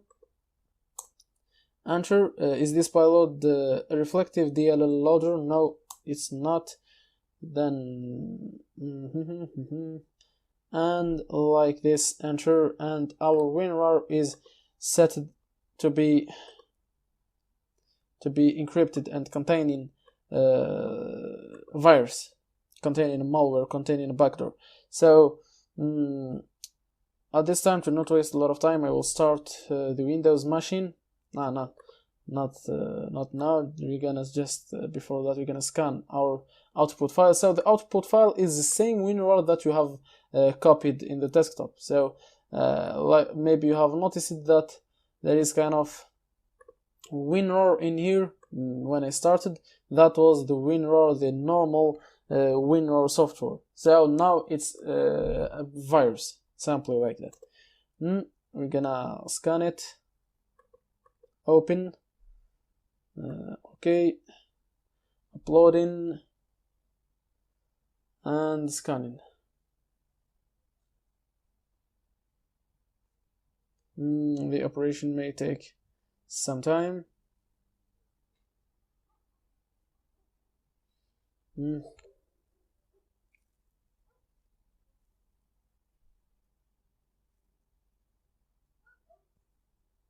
Let's wait just a little bit, guys. And like you are seeing in here, this is the result of the scan. So it's 3 out of 66. 3 out of 66. Like you are seeing in here. Those antivirus are Kaspersky, Zone Alarm, and Sfoz Avi. So if you have chosen like the I 13 times, you know what I mean? We have created our backdoor using this MSF Venom command. Like if you have used 13 times, you may have a better result. It might be not 3, it might be 1, or it might be even 4. So you know what I mean? There is no exact thing to do. Maybe after an update it will be like 0 in here, so just kind of relative. In my case, Kaspersky has described it. This one, no one knows about this one, I guess, and also no one knows about this one. They are not uses a lot, but there are a lot of antivirus like AVG, Avast, Bitdefender. Let's see. Yeah, a lot of antivirus that didn't Avera. A lot of antivirus simply that didn't find this virus, this malware. Sorry, guys. But Kaspersky found it. This is a bad thing, to be honest, because there are a lot of people that are using Kaspersky. So try to like use it 13 times. I mean, the one in here. Try to change the number till Kaspersky don't find it. Just to try to use maybe another encryption. So how to you can find encryptions? I mean encoders. Sorry, guys. This one's in here. Try to replace it with if you do like this one in here, MSF Venom list encoders. Enter, you will find a lot of encoders. That one that we have chosen is the best one. But maybe there is in our case some encoder which is better than the one that you have used. Just try in here, guys. Try to read about them. Try to do your best. If you didn't like this result, of course you will use a lot of your effort, guys. Maybe it will be not a lot of effort, but it will be some effort. Maybe if you have changed only the number of encoding times, the result will be better. If you like the result like that, just keep it like that. Maybe if you have did the same thing after some days, after some updates, Kaspersky won't detect it. It's simply like that. It's not it won't be like this forever. I have talked a lot, sorry guys. So I'm gonna close this one, and at this point we're gonna test our backdoor if it works or not. Of course, maybe the shelter has corrupted the backdoor. So we're gonna close it. I'm gonna start our Windows machine, close the virtual box. After this, we're gonna start MSF Venom, MSF console. Sorry guys, this is our MSF console. At this point, you need to wait. You need to have passion.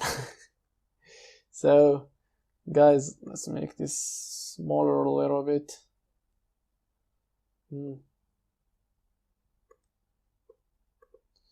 So that's what you need to do. Simply use multi-handler.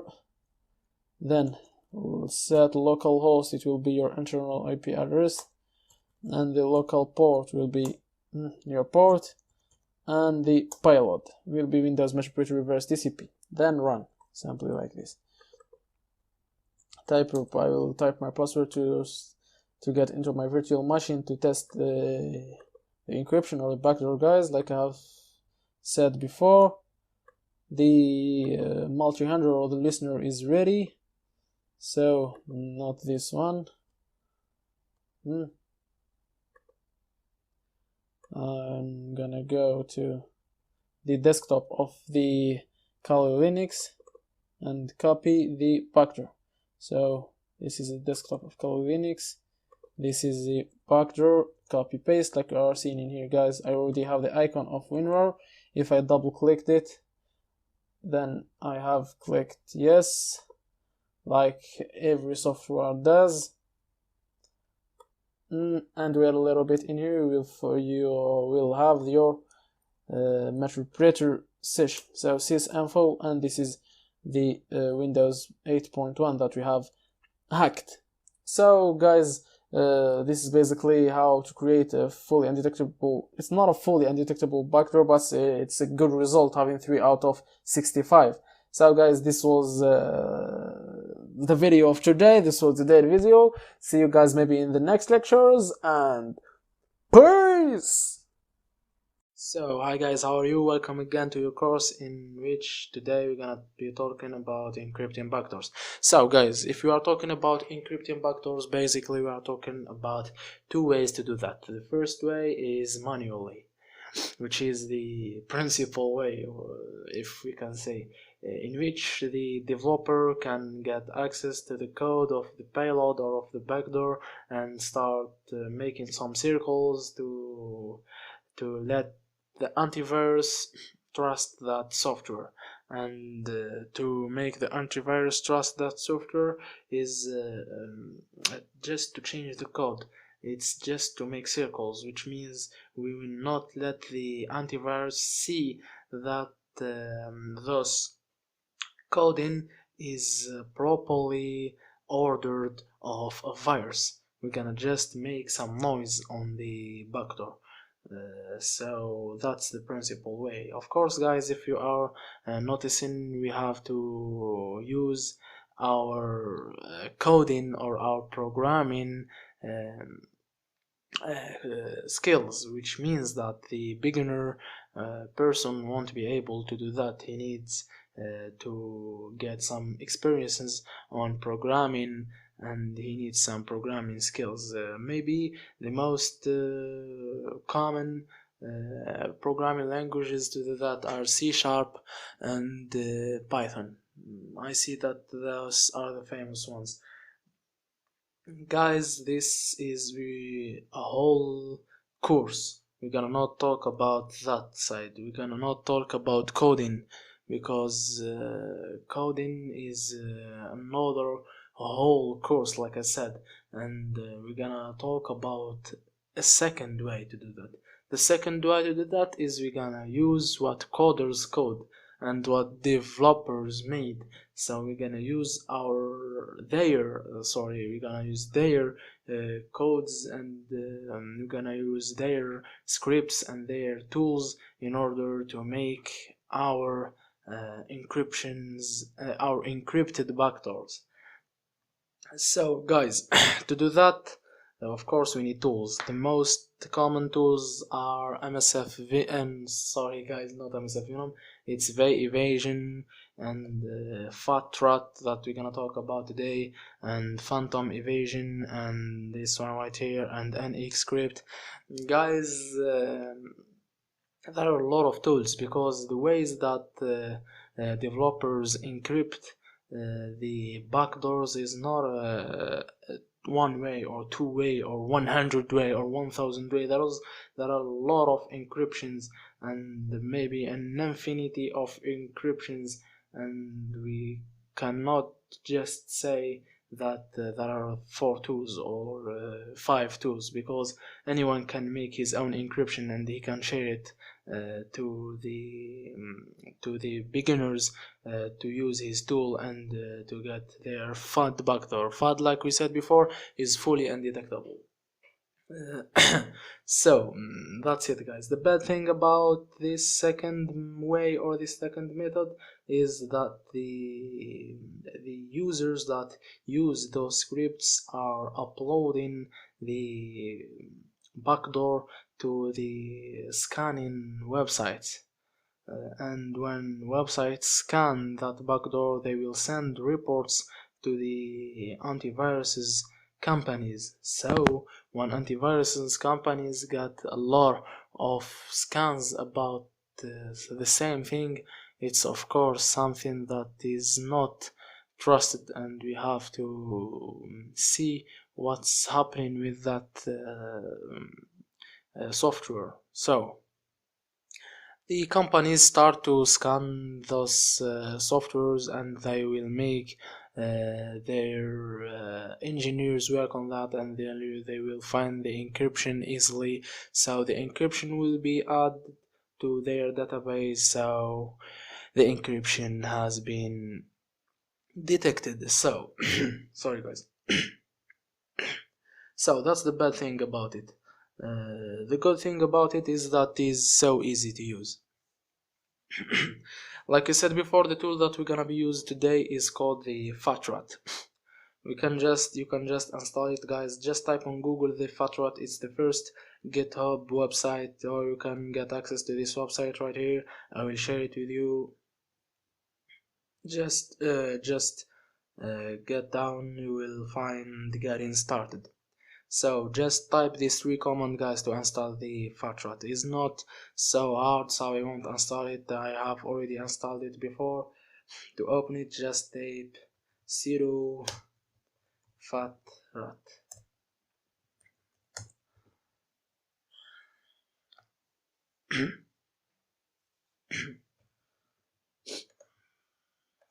So so this page is very important, guys. Like we have talked about it. Warning, warning, warning, warning, warning. You can upload output backdoor file to www this website. Don't upload, please, please, please don't upload to VirusTotal, because this is the most famous one, and this is the most common one who sends reports to like I said before, antiviruses companies. So if you do respect what those developers are don't upload to VirusTotal. Use this website right here that they have told you about, guys, and please, please, please don't use VirusTotal or use any other website. So let's press enter.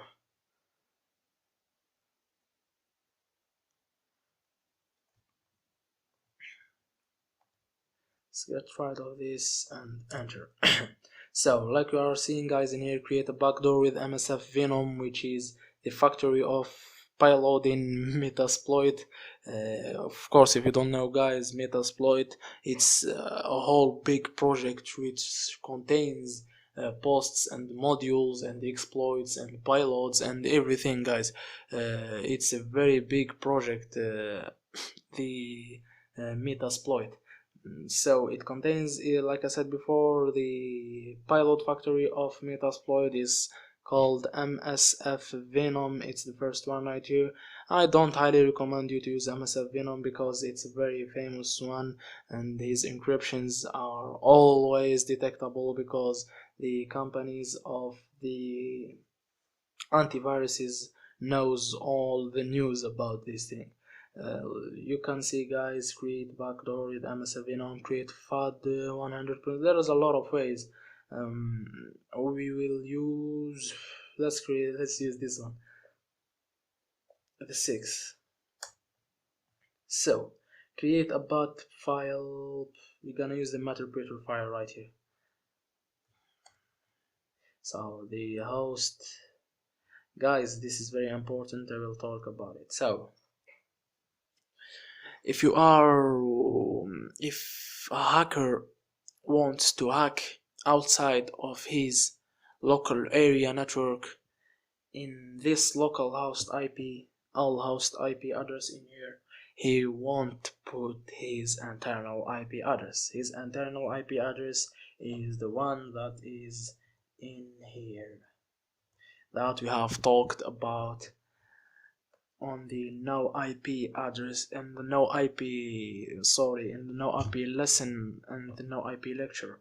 He will not put this one right here because he wanted to hack outside of his network, so he will put, I highly recommend you guys to use the no IP domain name to not lose the victim if you want to pen test something, or your external IP address.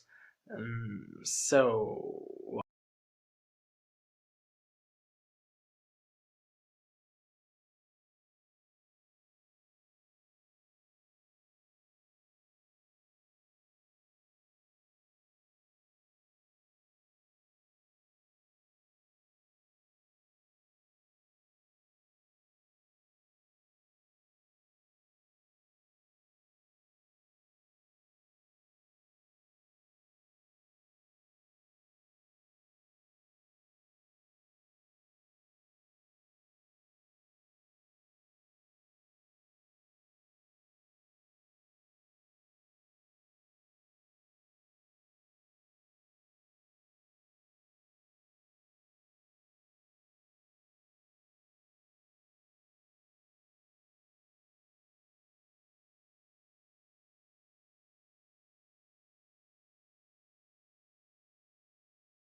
Hi guys, how are you? Hope everything is going good and with you. Welcome to your course. So in this lecture we're gonna be seeing how to use the no IP service on creating a backdoor and test an ethical hacking operation. So this video was a response for a student who asked me to do that. I don't know if I have the right to mention his name or not, but it doesn't matter. So this is a video to that student, and for you guys, of course, a practical, useful video. So guys, the first thing that you need to have and you must be sure of is that you have a clean port forwarding in order to make your ethical hacking operations. The second thing, of course, is that you create a host name. So when you get to your now IP service, you will have this interface in here. Just click in here and create a host name. So in here I'm gonna write just a name. I'm gonna write pseudonix, and I still to stick with this domain. I like this domain, ddns.net. And the other thing that you need to do, the next thing in here, that you should keep your external IP address or your public IP address in case you want to proceed your ethical hacking operation on the internet. It will be so great. So guys, like I have told you, maybe you don't know yet, I have moved to Moscow. I have moved to live on a dormitory. I'm figuring out a way to get access to the router and to open some ports in there, but for now I don't have that permissions yet, but I'm working for. And so the uses of the no IP simply is that it will make, or it will rely this address in here, which is pseudonix.ddns.net, with the IP address in here. So if your port forwarding is clear and everything is going good and you want test operation external of your network, of course you should, or in the internet, of course you should keep this IP address in here. For me, I don't have those rights to access to the router yet. There is some kind of ng-rock and those things, and I have already talked about on the Termux or on the Termux section, which is down. I have made an update to the course, maybe you don't know about that. So on that Termux section, I have talked about the ng-rock, which gives you an interface to use a tunnel which can help you for port forwarding, but I don't really like that thing because it's so limited, and the most thing that I hate is being limited. So I'm not gonna use the ng-rock, and as I told you, I don't have the permission to access to the router. So basically, I will make this host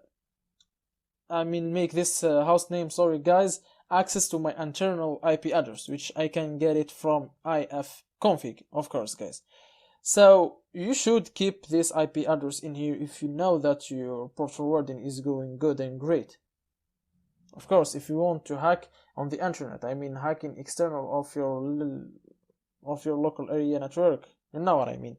So I will get my internal IP address and just type it in here. I should type ifconfig like you already know, and copy this one in here.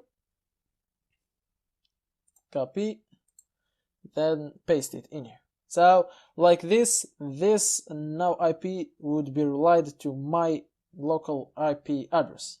You got the idea, I guess. So create a host name. And this method won't work on hacking externally on the internet. I'm keep repeating the same thing, guys, for you to do not test it on the internet, and then you will have some trouble. So the relay operation between this IP address and this host name may take 4 or 5 minutes. 4 or 5, maybe 6, I think at the maximum 10. So if you are that kind of fast ethical hacker that does his work fastly, you might have some trouble, but I don't think so, because 10 minutes is not that bad, and you will receive your data or your meterpreter session easily. So the next thing we need to do actually is that we're gonna use the first method of creating a fully undetectable backdoor. So if you didn't watch that video yet, you should watch it, because I'm gonna use it. It's the better one, and I want to show you the best things. I can just create a payload which is not fully undetectable, which can be detected by a lot of antiviruses using the MSF Venom. But I don't want to get into the easy for me and hard for you. I want to get into the good things, which is easy and better for you, and for me I got no problem. So what we need to do now is that we need to use the MSF Venom. So I don't need those. Let's delete them, move to trash, like this. So MSF Venom,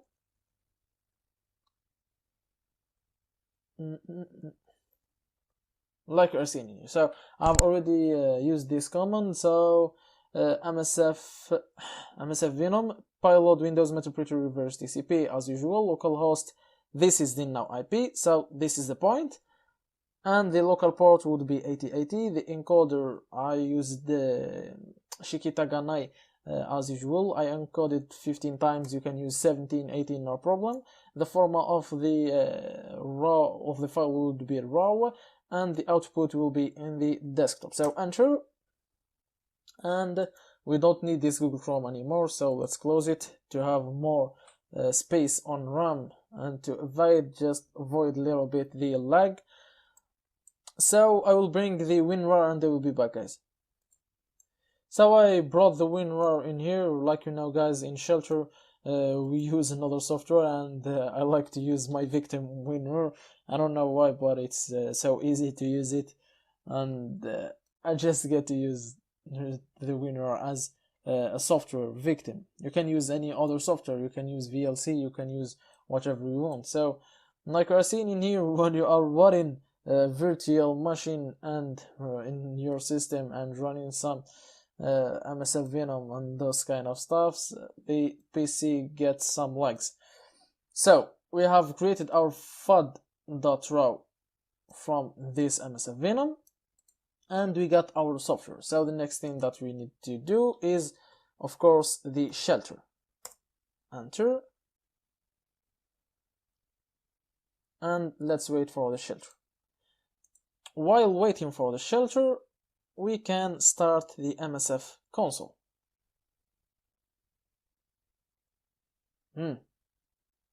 Still waiting also for the MSF console.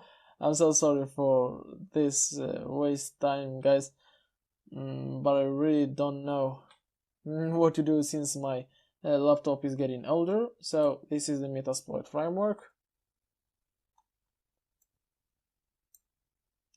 and this is the shelter. So like we do, always choose operation mode, automatic or manual. We're gonna set the automatic mode.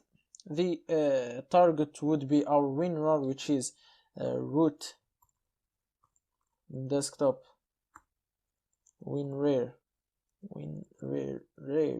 .exe.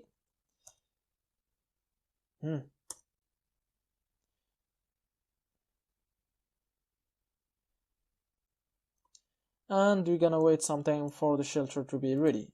At this time, we can use the MSF console. So just use multi-handler as usual, multi-handler. Then we're gonna set the payload Windows Meterpreter reverse TCP. Then we're gonna set our local host. So guys, always in the MSF console, your local host should be your internal IP address. I think I still copied it, and I don't know, I really don't know. So yeah, I still have it on the clipboard, and this is my local host that I can get from ifconfig. Then set the local port, like on the raw file when we created it using the MSF Venom. We have created it with the port 8080. So this is our port. Then simply run. Our Metasploit now is ready. In the shelter, enable stealth mode. No. use listed pilot or costume. We're gonna use a costume pilot and select a pilot. This fud.raw, it will be so root desktop fud.raw. This is not a reflective DLL loader, so no. And press enter to continue. Our WinRAR is ready. Let's get to our victim, which is the Windows machine as usual, and let's bring the WinRAR from there. Where is the WinRAR? It's on the desktop of the Kali Linux, which is root, then desktop, then WinRAR, this one in here. Let's just move it in here, close, and open it. Yes, and let's wait a little bit, and wait also a little bit in here for our meterpreter to be opened. So like you're seeing in here, guys, send in stage, and the meterpreter session 1 opened, and this is the meterpreter shell. So guys, like you are seeing, we have made, or we have succeed for an ethical hacking operation using the no IP service. But like I have told you before, guys, my port forwarding is not clean. I'm not clear with port forwarding. I have used the internal IP address, which is just for demonstrative purposes. It's really useless. But I believe that your port forwarding is clear, so you are willing to use the no IP to hack on the internet, or for ethical hacking purposes on the internet. So don't use the internal IP address, but use the external IP address on the no IP website. So we can check that by sysinfo, and everything is going good.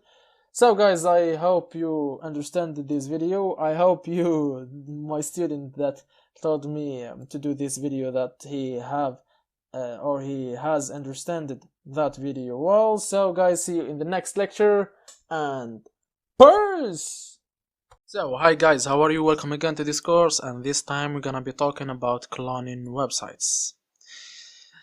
So, cloning websites. What actually we're gonna do simply is that we're gonna send a link to the victim in which he will see an HTML page, which is a page of the VLC, for example, and he will download the VLC, but actually he will download our backdoor embedded with the VLC that we have made last time. I have made the WinRAR one. I don't know why I like to make examples with VLC. So actually, let's draw this thing. So it's a page in here. Change the width line. It's a page, and that page will take us to two other pages, which is this page right here and this page right here. So this page is called the index page. This one in here called the, let's call it the backdoor. It's actually not a page, it's a file, which is our backdoor embedded with the WinRAR, like I did in my example. And this page will be an ordinary download page. So what we're gonna do is we're gonna open this page right here. We're gonna send it to the victim. How to send it? We will see the Apache, and we will understand all of that. So that page won't be even shown. What it will do, it will be just a trigger to these two pages in here. So it will active this page, which is downloading the backdoor, and the ordinary download page of the VLC, like I said in my example, or WinRAR, like I said. So you will understand that, and you will see the final result. So let's just get into this subject. What we're gonna do in here is guys, we'll have these two files right here.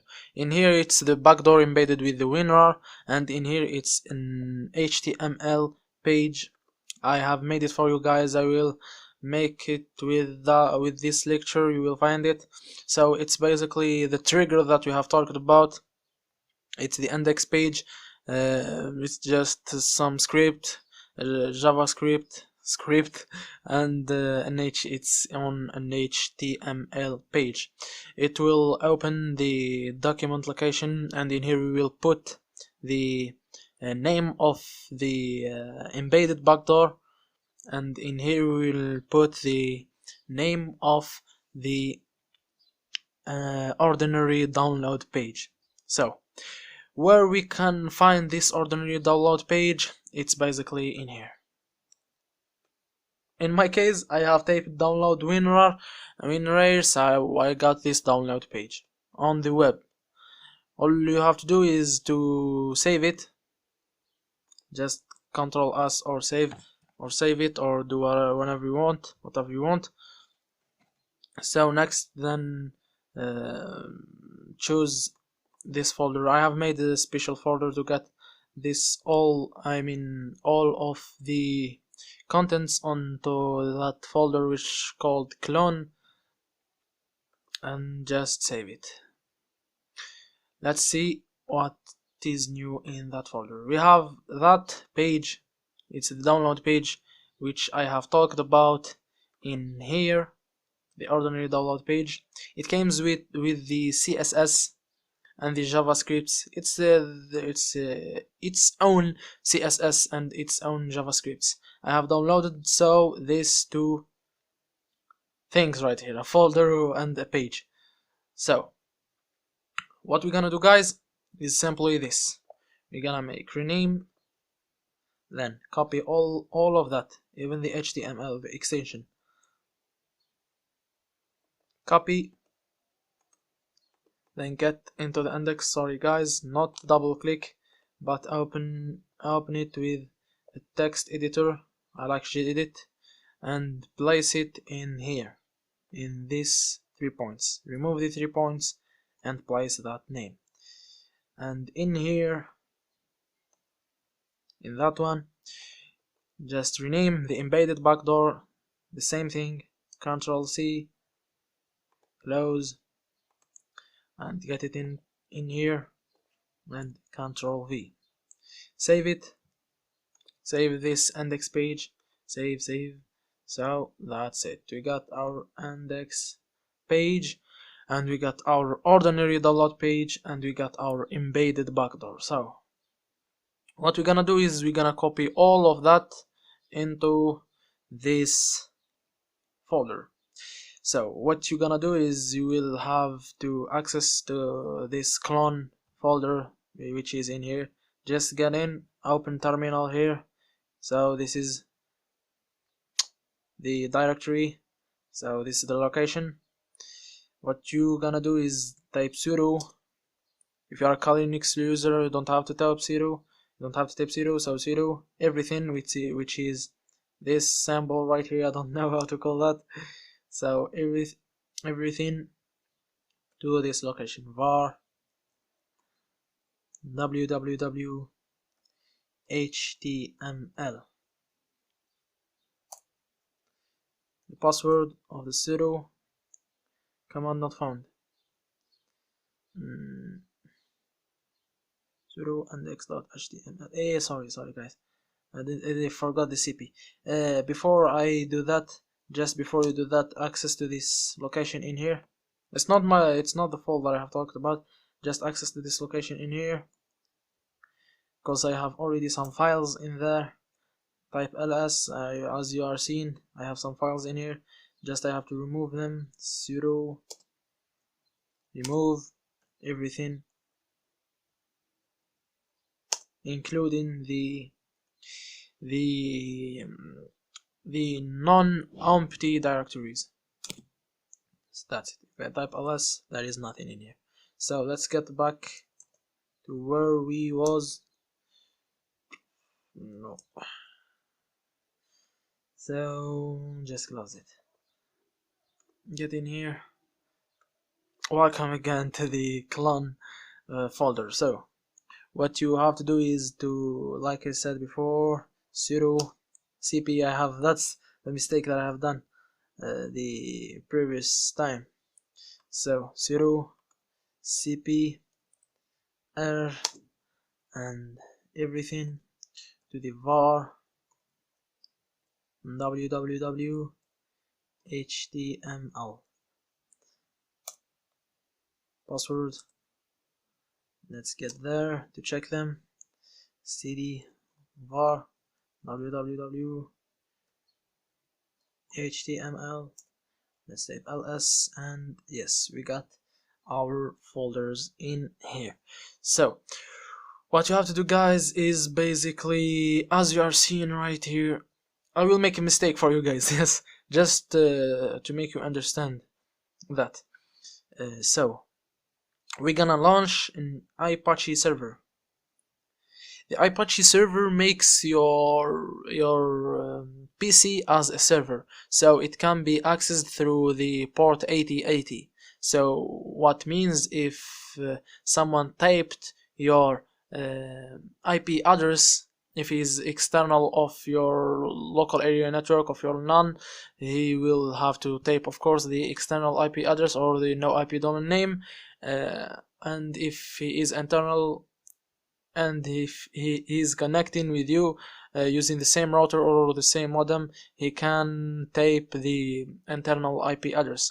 So when he do that, he will get the index.html opened. This is the index.html. So what that means, if someone opens or typed the IP of yours, he will open this page in here. It's always the index.html. So we will launch the Apache server. Just type service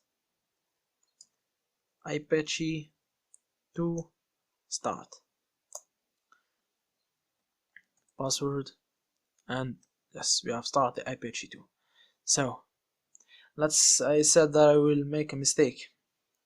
Remember this page right here. Let's get into the Windows, close this one. If I type my IP address like I said, which is this one, like it was always, I have two things like you are seeing right here. He is telling me if I want to download the winrar.exe file, which is the backdoor. Like I have said before, that's what will happen. We will get the download of the backdoor and the ordinary download page, which is this one. This is a real one, but I got this one. Let's close that. I got this one. Which means there is a big difference between this one in here and this one in here.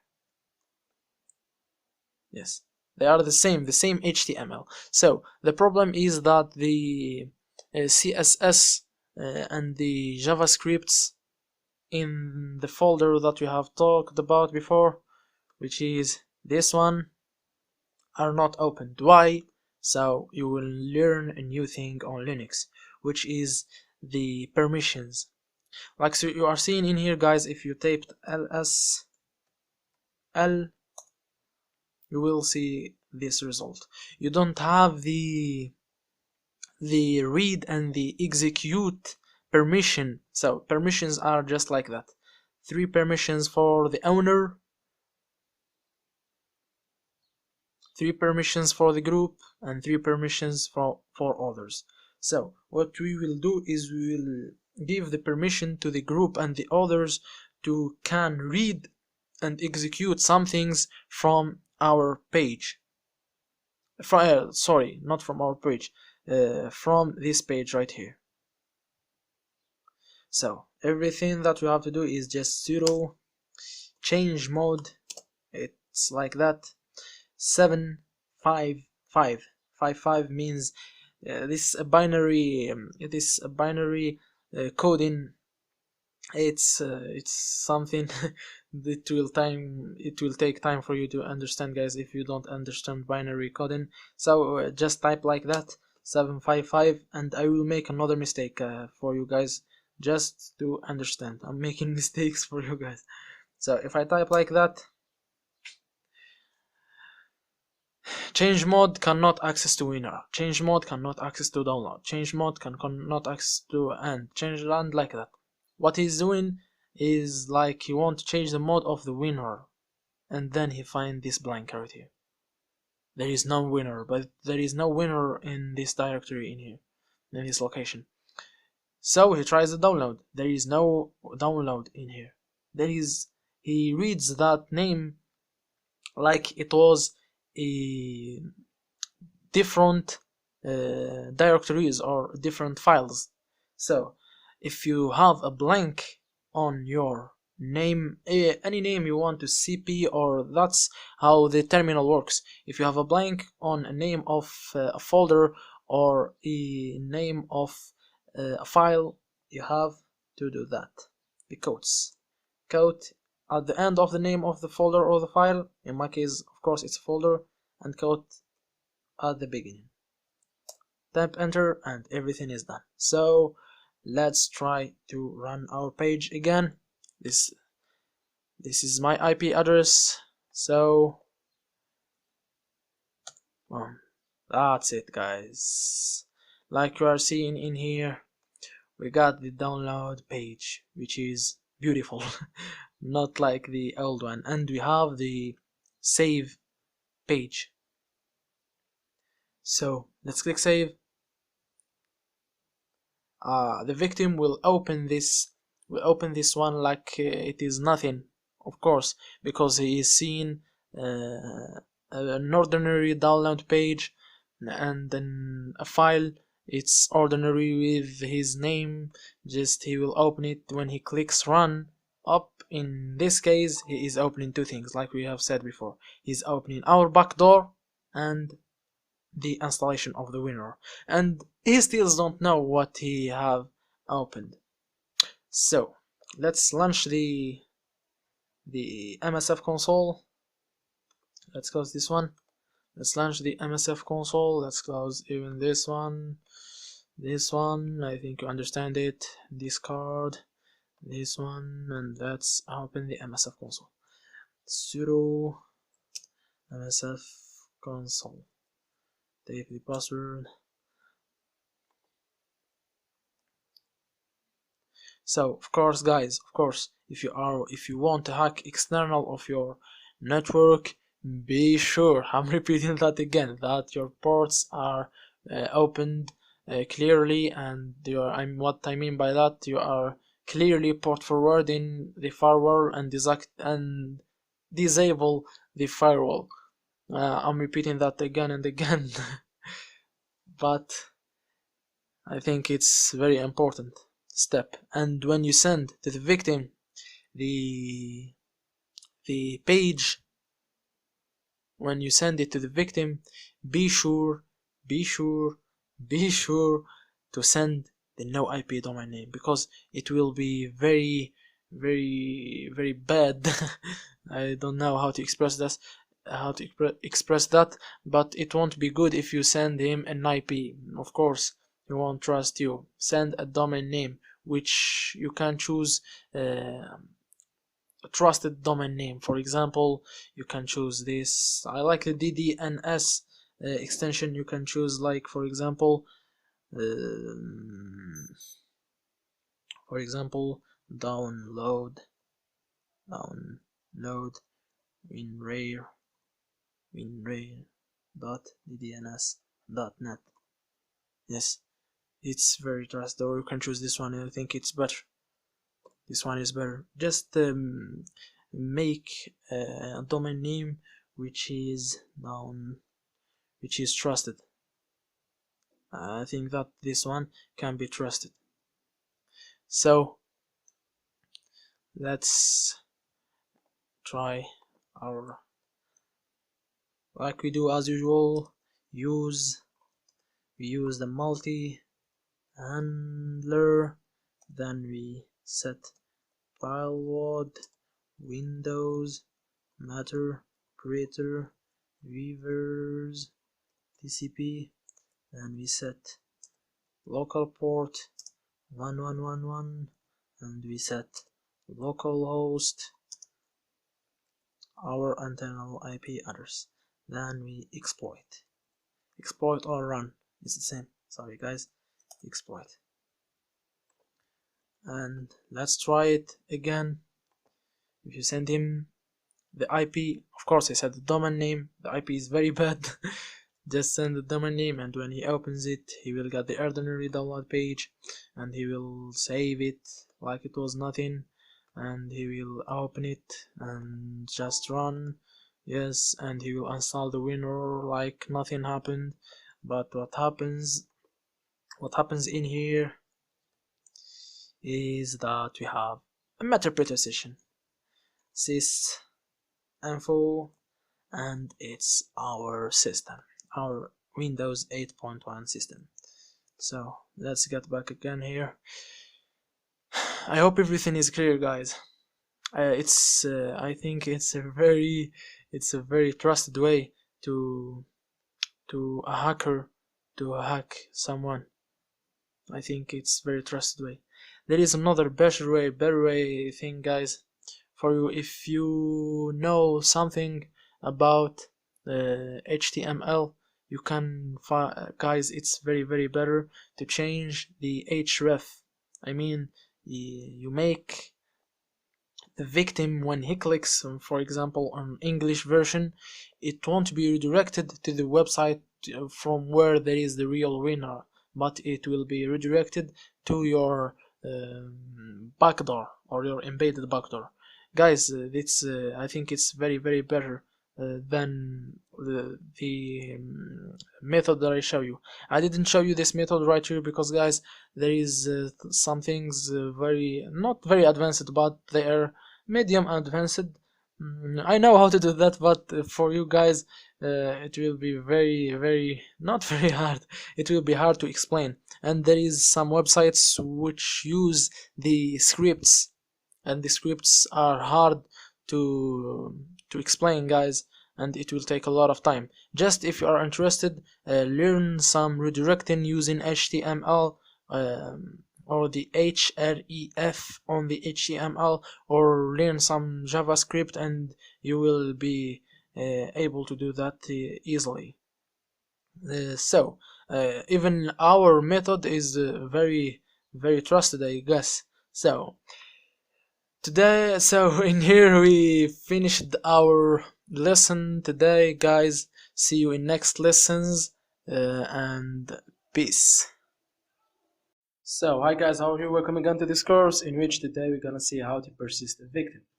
Persistent victim means making the victim saved on your hack machines list, which means in other way saving your hack into that system.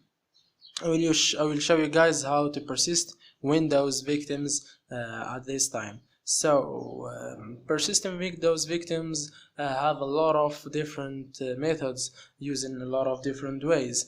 To be honest, guys, there is a lot of maybe different ways which are better than the way that I will show you at this time. But why did I choose this method? Is because it's guaranteed 100% without any problems. There are a lot of different ways, like I have said. For example, some scripts, for example, the famous persistence script. I didn't want to show you that script because I remember one time I have hacked a machine and I have used the persistence script, but I lost that machine. I hacked it externally and I lost it. I didn't know why, because I didn't have the knowledge that I have at this time, but for that, guys, I choose to avoid the persistent script, and I choose the most guaranteed way, which will works every time. So while I'm talking, let's let's just run the MSF console. So like I said before, this is the most guaranteed way that you can find. So it's very simple. You will make your payload or your backdoor runs with the startup applications or startup programs of that system.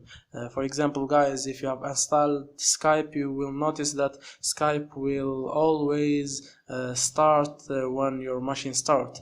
Internet Download Manager as another example, guys. What we will make is we will make our backdoor runs with those programs.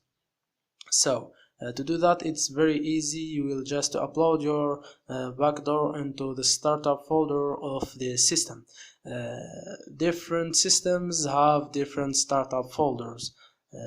Maybe in some systems you won't find the same startup folder like in my system, which is like we always do. We hack Windows 8.1. It will work for every Windows, for any Windows, sorry guys, but you have just to look for the proper startup folder of the Windows. Maybe it will be the same one that I will show you at this time, but maybe not. Just Google it. It's very simple. Startup folder of, for example, Windows 7, and you will see the directory of the startup folder. So like we do every time, guys, we will start the multi-handler and we will listen for our hack. We will hack ourselves, then we will see if the hack has been worked.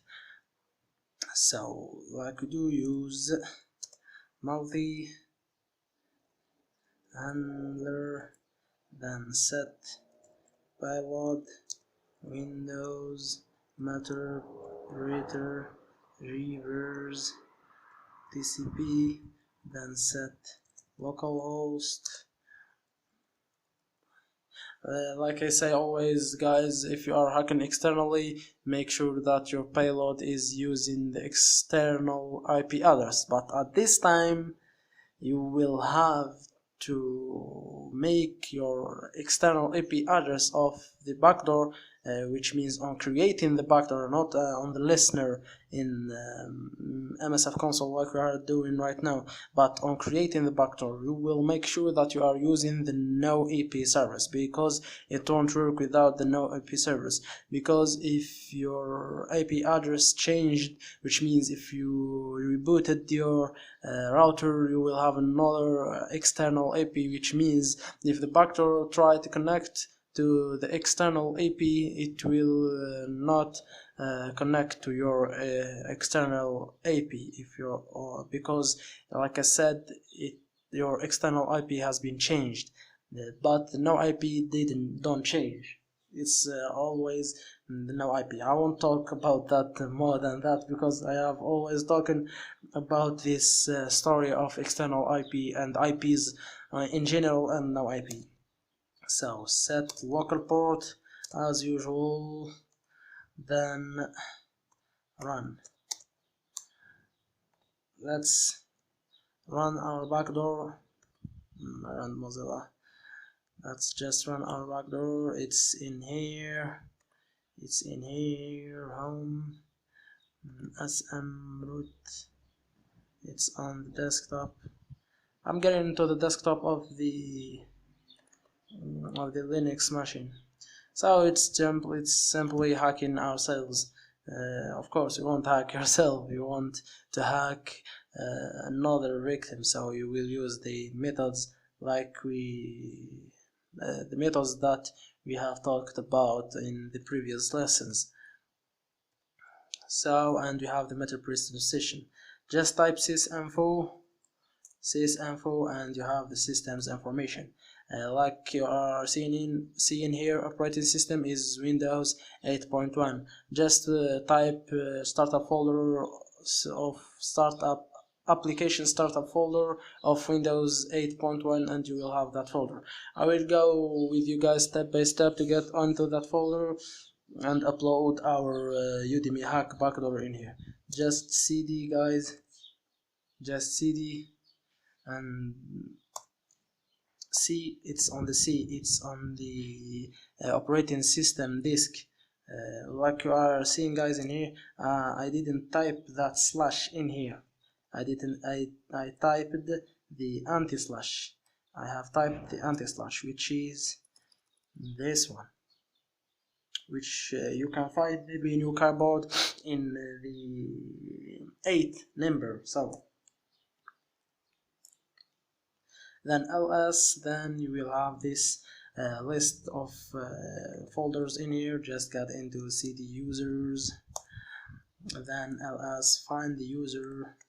I'm using the modem in here.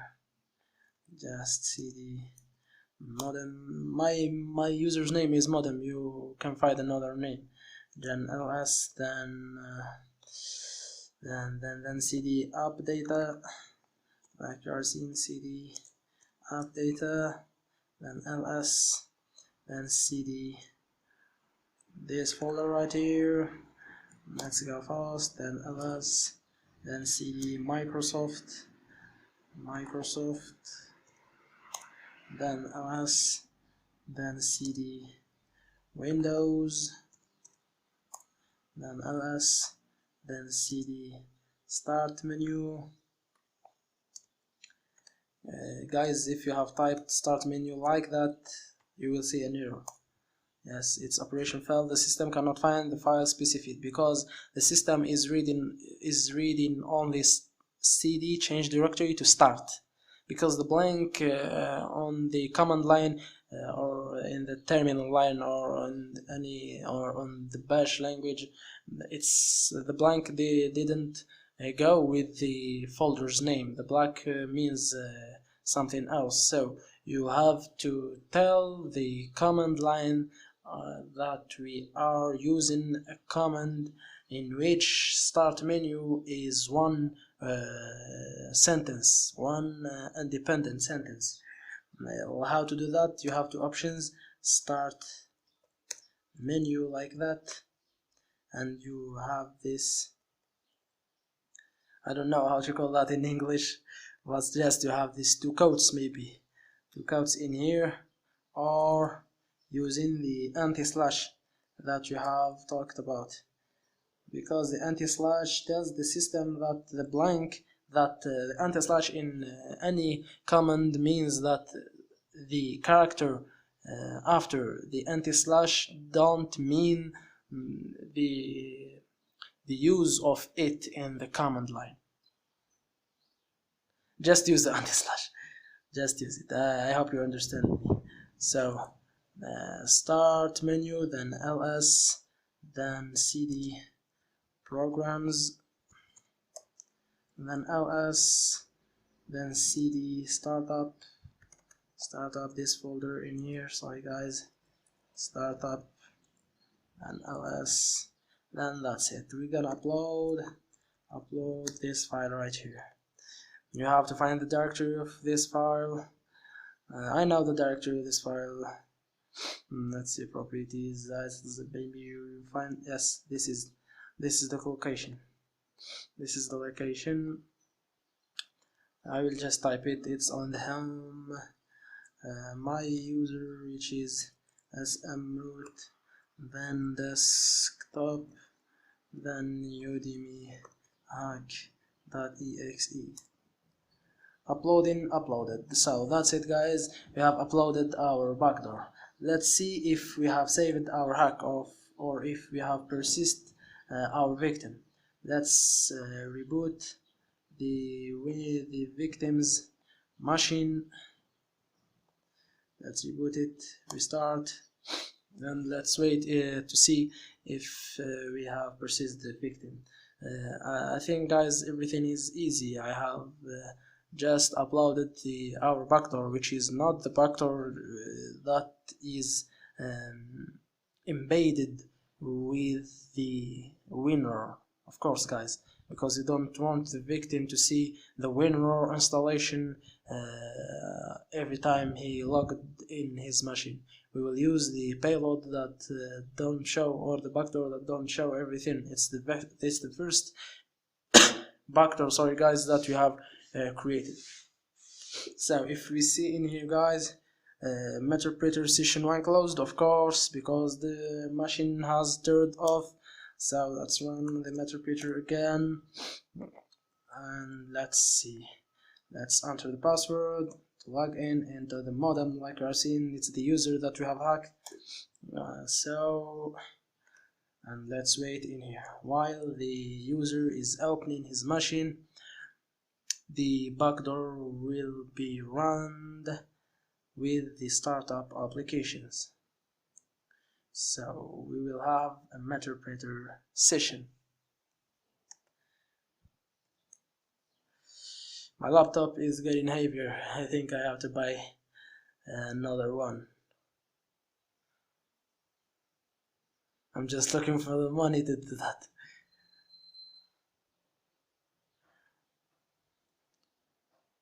So the machine is on and the user has logged in, and let's see our Meterpreter. It should be around in here. Just wait a little bit.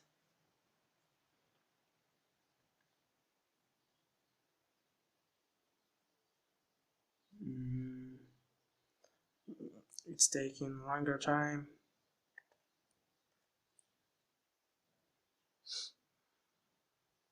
And that's it. This is the Meterpreter session 2 opened.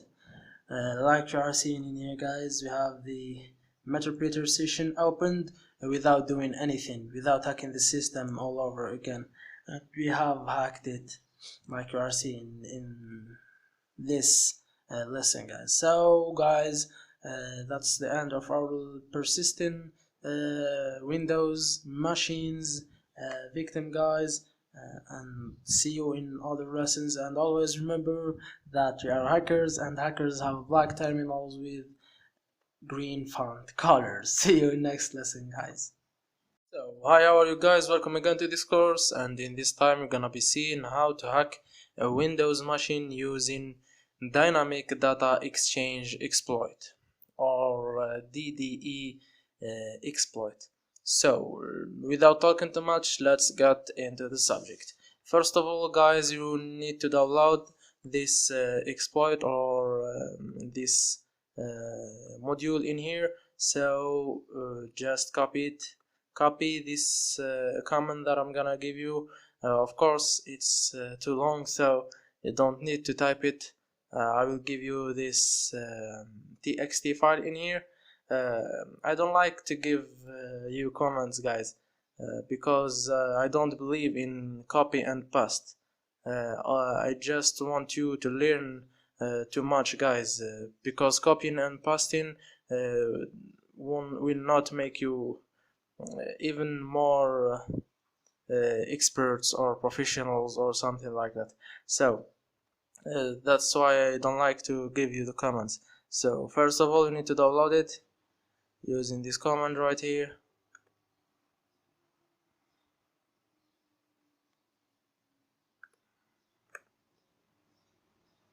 So this terminal, paste it,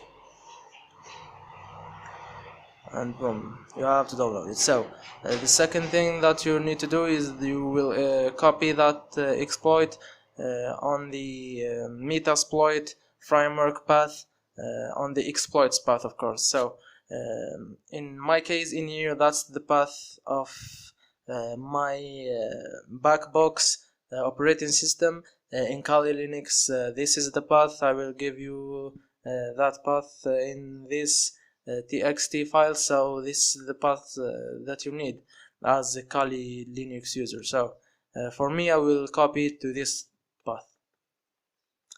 Just replace this path in here with yours if you are using Kali Linux. So let's do sudo.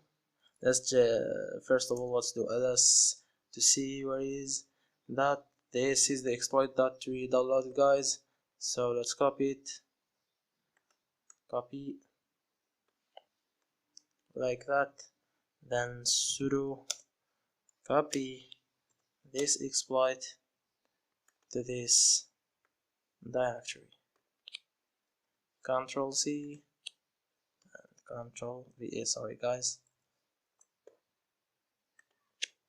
Ctrl C and Ctrl V. So password, and you have that exploit in the Metasploit exploits framework, and the Metasploit framework exploits directory. So then you need to log on the MSF console and type reload all. Wait a little bit and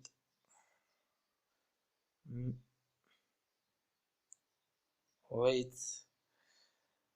much more, and you are right in.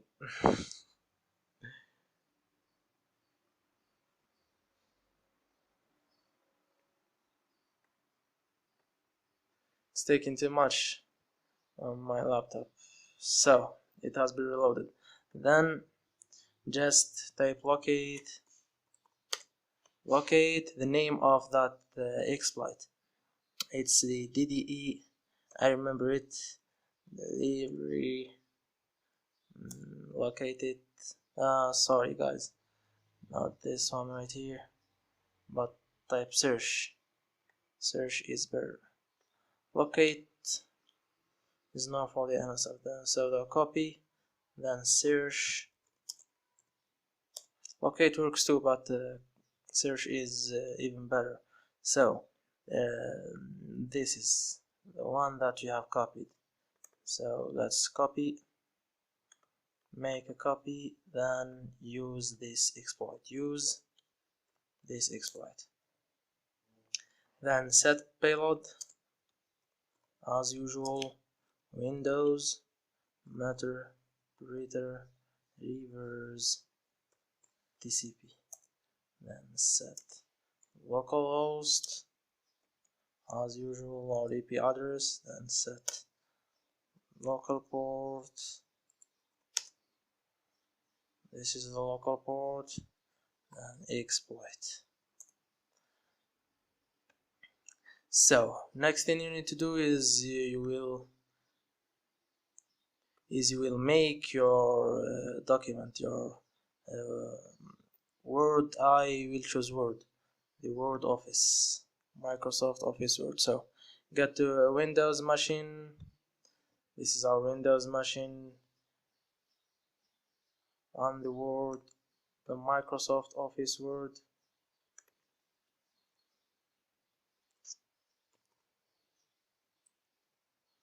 So Word,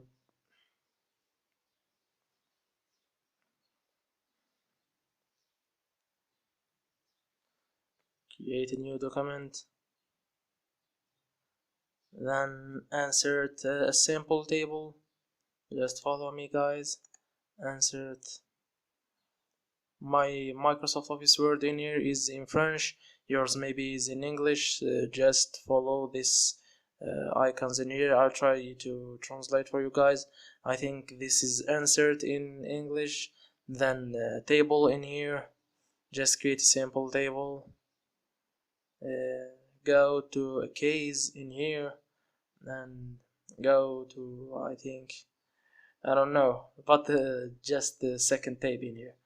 Get to data, then formula, then just this formula. So follow me guys in here. I think in here you will see toggle something. In French it is basculer les données du champ. In English I think it's toggle codes or something like that. So just get in here, delete everything, and Ctrl V. That's the code that we have copied from here. So then done. Let's save it.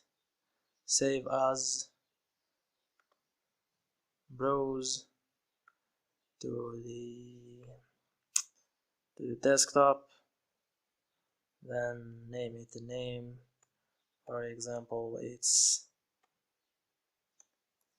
Udemy, for example, Udemy, and save it. Close. Refresh and let's see our exploits work. So run this document file. Yes.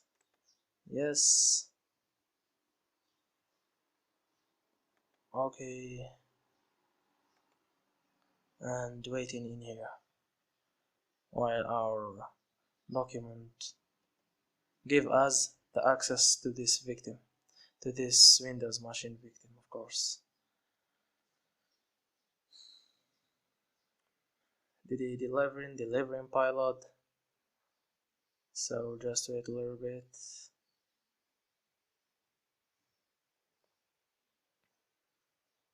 It's a very dangerous exploit, guys, in the Microsoft Office, Word, or any Microsoft Office. I think it will work on Excel too. It will work on a lot of Microsoft Office products. So sending stages and Metric session 1 opened. So enter, then sessions E, then this is the number of the session. Just type it again, E1, and you got the interpreter. Sys info, and this is the Windows machine that we have hacked. So this is our exploit, guys. The first thing you will do, of course, after hacking this system is that you will save your hack or persist your hack. Just upload your backdoor onto the startup folder or startup programs folder of this Windows machine, just to save your hack and to persist your victim. So that's our lesson for today, guys. See you in next lessons, and peace. So, hi guys, how are you? Welcome again to this course. And in this time, we're gonna be talking about embedding Windows backdoors. What that means is that we're gonna create a single program which will open two programs. These two programs, for you guys as ethical hackers, it will be a backdoor plus a usual program, maybe VLC or something like that. So, when the victim opens the program, it will show him the installation of the VLC, but what's happening actually is the backdoor is running on the background plus the installation of the VLC, and that's the dangerous thing in this attack. It's embedding. It's a very common way to hack using malwares or backdoors. So in this time we're gonna need two programs, which are this program. So the first one is called SFX compiler. The second one is called resource hacker. If you remember, guys, I have talked about this second one, and they said you can change the icons of the malwares using this program. So in this time I will show you how to do that. The first program will embed the two backdoors, the two programs, which are the backdoor and the program. So in my case, in here we will use WinRAR. So guys, to run the exe files, which are this one and this one, which are the SFX compiler and the resource hacker, you need the wine, because as you know, guys, the Linux don't execute the exe files, so you have to install the wine. This module will help you a lot to open most of your exe files, which I think it's very useful.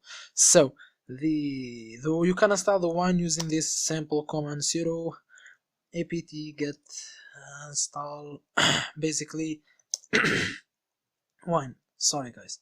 So that's it. It's a simple command.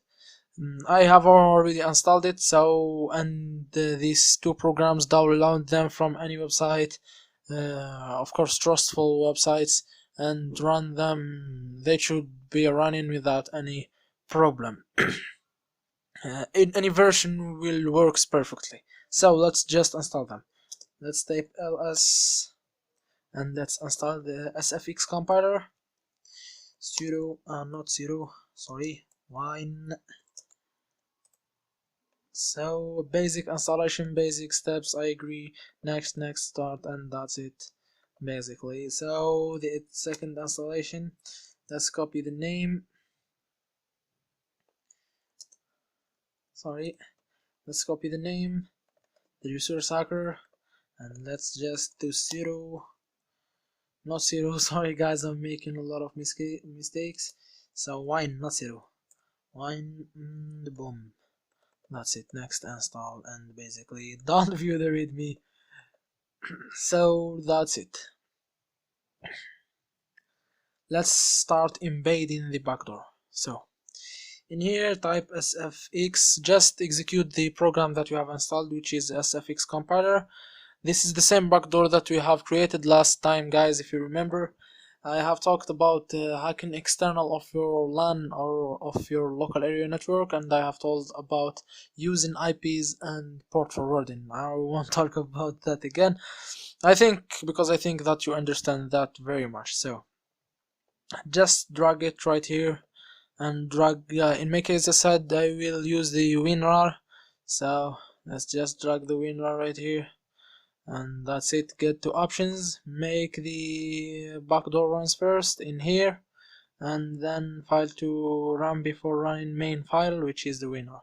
Do not prompt user folder, then create it, guys. Just create it in the desktop, type a name which can be trusted. Use the capitals and the trustful names. Use a version like 9.5. I don't even know if there is 9 version maybe of the winner. I don't really know, but guys, of course you have to look for the latest version or the version you want to give to the victim, and just type it. Do the social engineering, guys. So save it to the desktop, and it goes exe created successfully. So that's it, guys. And now we will change the icon using the resource hacker. You can change the icon with any icon you want. You can download the icon before, of course, guys. It have to be an icon file, not any kind of files, guys. So it have to be an icon file, and not a JPG or PNG file or something like that. So let's change it. In my case, I will get the icon of the WinRAR program. I will get it just like that. Just drag the WinRAR on the resource hacker. It's very simple. Get the icons. This is the icon. You can choose this one or this one or this one. I will choose this one. Simply save icon to resource, then type any name you want, and just like that. And this is the icon. So next, sorry guys, next, drag your embedded backdoor and the winner. Drag it in here, and in here just click with the right and choose replace, then get in here and choose the icon. This is the icon. Open, replace. So we got the icons replaced. If you click save, guys, in here you will have two exe files, which are the first file, it's the WinRAR original, and the WinRAR. The original one contains the original icon, which is not the WinRAR icon, and this one in here is it will show the original icon, because when we are in Linux we won't see that icon, we will see it on Windows. So guys, let's start the MSF console. with sudo. So let's start the MSF console in here to check if that embedded backdoor works or not. So just like as usual, guys, let's start our machine that we always test the hack on it, which is this Windows 8.1 machine. Let's get back to this. Let's just tape. As usual, we will use the multi-handler to listen for the let's get this out of here to here. So it's running, it's not a problem. So basically use multi-handler, then set payload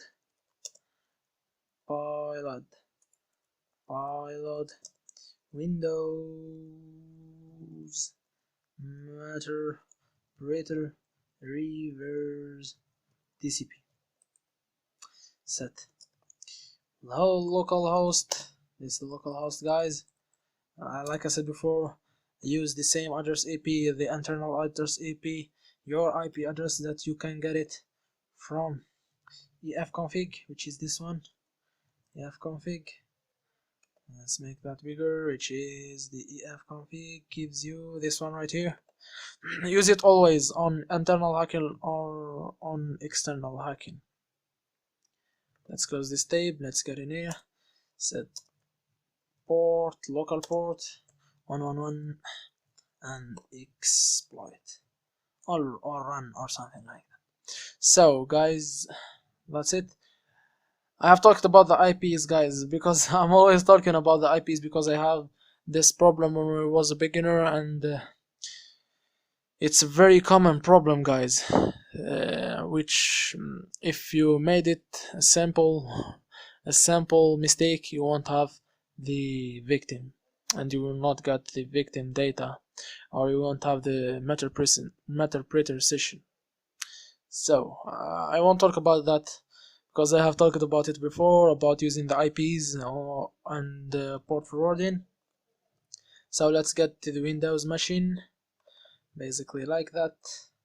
Type in the password. We'll see the icons, we will see the backdoors in here. So this is the Windows 8.1 machine, which is installed on the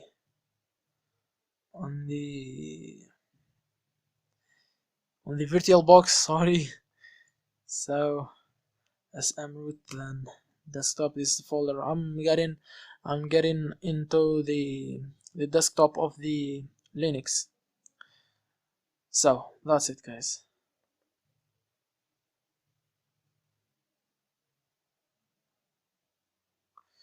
It didn't work. I don't know why it didn't work.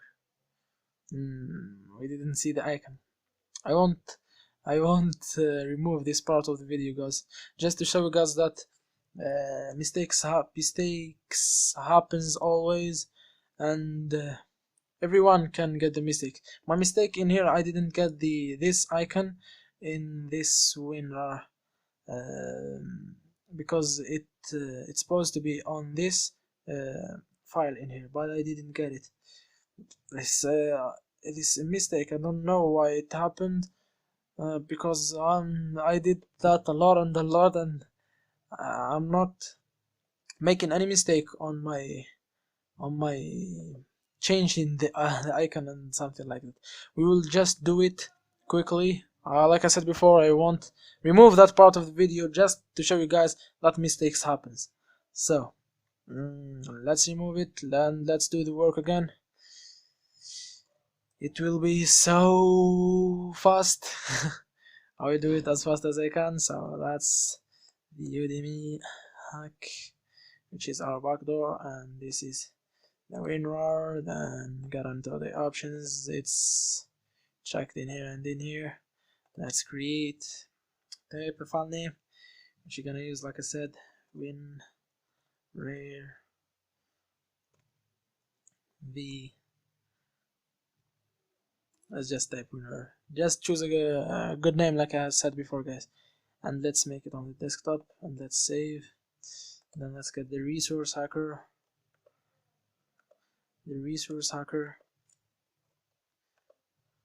Let's get the WinRares icon from here. That's it. Let's save it on the desktop as the name of G, just like that, guys.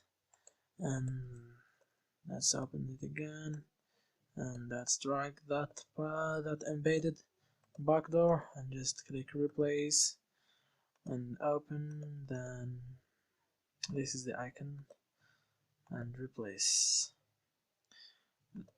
Let's save, and that's it. Let's check it again. Let's make refresh. Yes, that's it, guys. If you are seeing light here, this is the program. I don't think that I have made a mistake, because I think that I did the same steps without any mistake. So let's close this one, which is shown in here, and let's execute.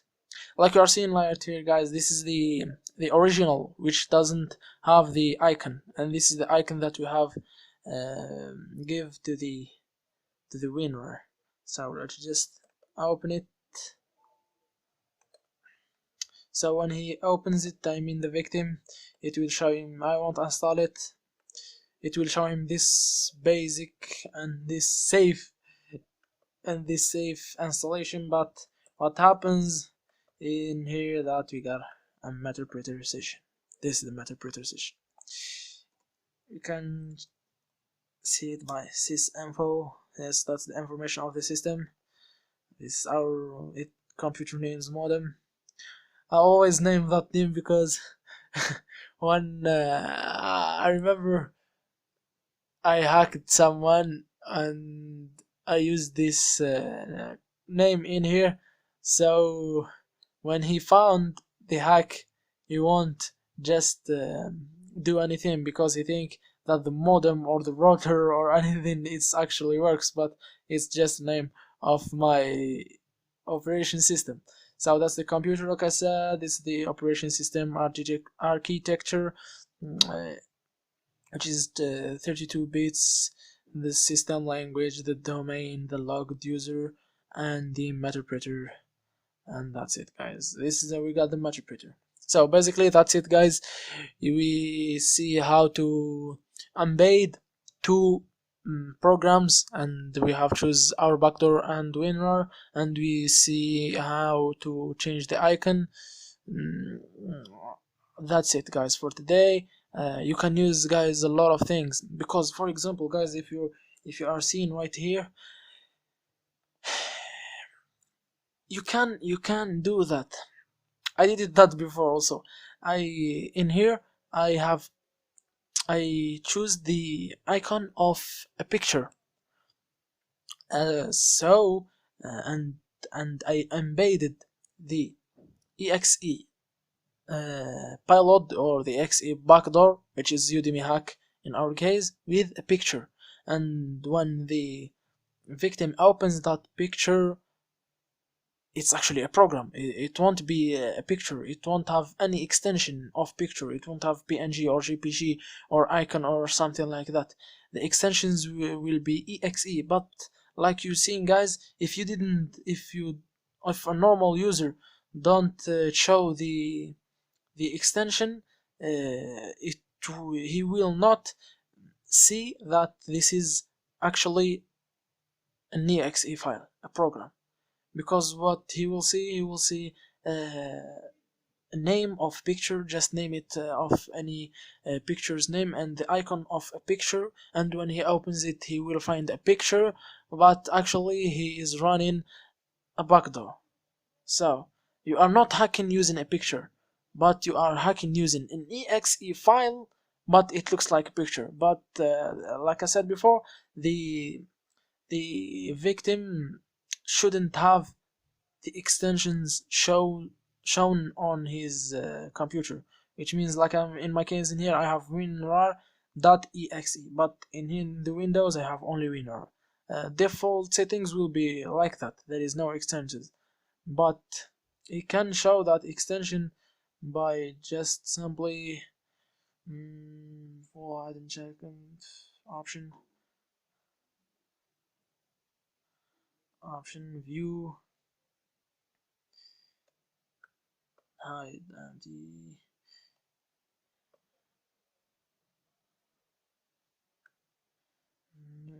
extension, hide extension for known file types, apply like you are seeing in here, guys. Here it shows that it is an exe file, but the default settings were like that. So if I embedded the backdoor with the picture, when I open it, before open it, I will see an icon of a picture and the name of a picture, and when I open it, I'm opening a picture and a backdoor, and a sample victim will not see that difference between opening an ordinary picture and opening a picture embedded with a backdoor. It's just a simple idea, guys, for you. Just be creative, guys. It's about being creative. The hacking is about being creative. So I have talked about I have talked a lot about this picture story. So this is our lesson for today, guys. See you in the next lesson, and peace. Hi guys, how are you? Hope everything is going good and well with you. Welcome to your course in which we're gonna see the DNS spoofing. But before start talking about the DNS spoofing, we should know what's the DNS or the domain name system. For this, we're gonna open a nano file in which we're gonna see some examples. So nano, and here we are. So to explain the DNS list, let's use some examples, some known examples. For example, we got google.com. It's a famous website that everyone knows. But what's the IP address of google.com? Google.com, if we're trying to find this, we're gonna use a tool called ping. So ping google.com. And here we are. Let's wait a little bit, and that's it. So the IP address of google.com is this IP address. So this is the IP address of google.com. If we try to have another example, which is facebook.com, for example, what's the IP address of facebook.com? The same thing. So ping facebook.com. Sorry, not only Facebook, but facebook.com. And here we are. Here we are. This is the IP address of facebook.com. So copy. Let's get in here and let's paste it. So let's explain what happens actually. When you write google.com, it doesn't go as google.com, but it passes through something called the DNS list. What's the DNS list? It's a list that contains IP addresses and websites or links. I mean characters, for example google.com. So when you type google.com, actually it goes to the IP address that matches to google.com and it opens that IP address. So after all, you are using the IP address and not the URL or the link, google.com. So that's what's happening behind the scene. That's what's happening, and you are not seeing this behavior. I mean, so you type google.com, facebook.com, and you will be redirected to another IP address. And what we're gonna do on our attack is that we're gonna change the IP address of facebook.com, for example, to another IP address that we choose. What's this IP address? Is the IP address of our fake page. So we're gonna create a fake page, and from that fake page we're gonna get the IP address of it, and we're gonna put it on the DNS list. So like this, the DNS list will change or will go to our fake address and not to our to the main address of Facebook. I mean, so how to do it? Simply use C toolkit like I have did. Choose one, then two, then we have already done this before. So then in here type the IP address of your machine. So for me this is my IP address, enter. Then in here type facebook.com because we have chosen Facebook as a fake page. So facebook.com, enter. Let's wait a little bit.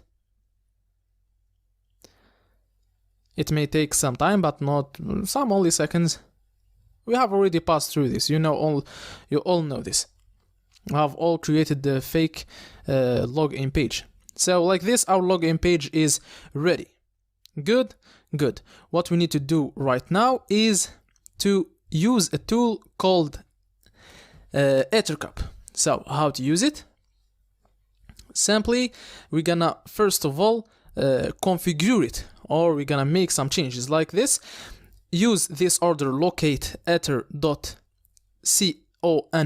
and we need this file. Ignore those ones, but we need only the first one, ether.conf or conf, or read it like you want. Then sudo gedit, use leafpad gedit, any editor you want. Then this file, which is etc ethercup ether.conf. Get in here, I will write my password, and this is our file. I want you to get down in here. Down, scroll down till you have this Linux. You will have some hash marks in here, that means comments, so you need to remove them. So you will have one in here and one in here. What I want you to do is simply remove them. Good. Save, then exit. Now we need also to change another file, the same destination, but change it to DNS, like we're seeing. Enter, and you will get another file. This is the DNS file. Get down, scroll down, and till you see this Microsoft sucks. So the owner of Ethercup is actually making some kind of jokes. You won't have those things, but you will write them anyway, because we are talking about Facebook. So what I have said is anything which means that star.facebook.com redirected to the IP address. So this IP address should be changed to the IP address that we have put on the C toolkit. That IP address that we use it to create that fake page. So anything facebook.com will be converted to this IP address. Good. Then if he didn't write www, so facebook.com should be the same thing. It will be redirected to this IP address, which is same ours, because when he asks about www.facebook.com, it's not the same thing as he asks about only facebook.com. Also we have this example, I mean.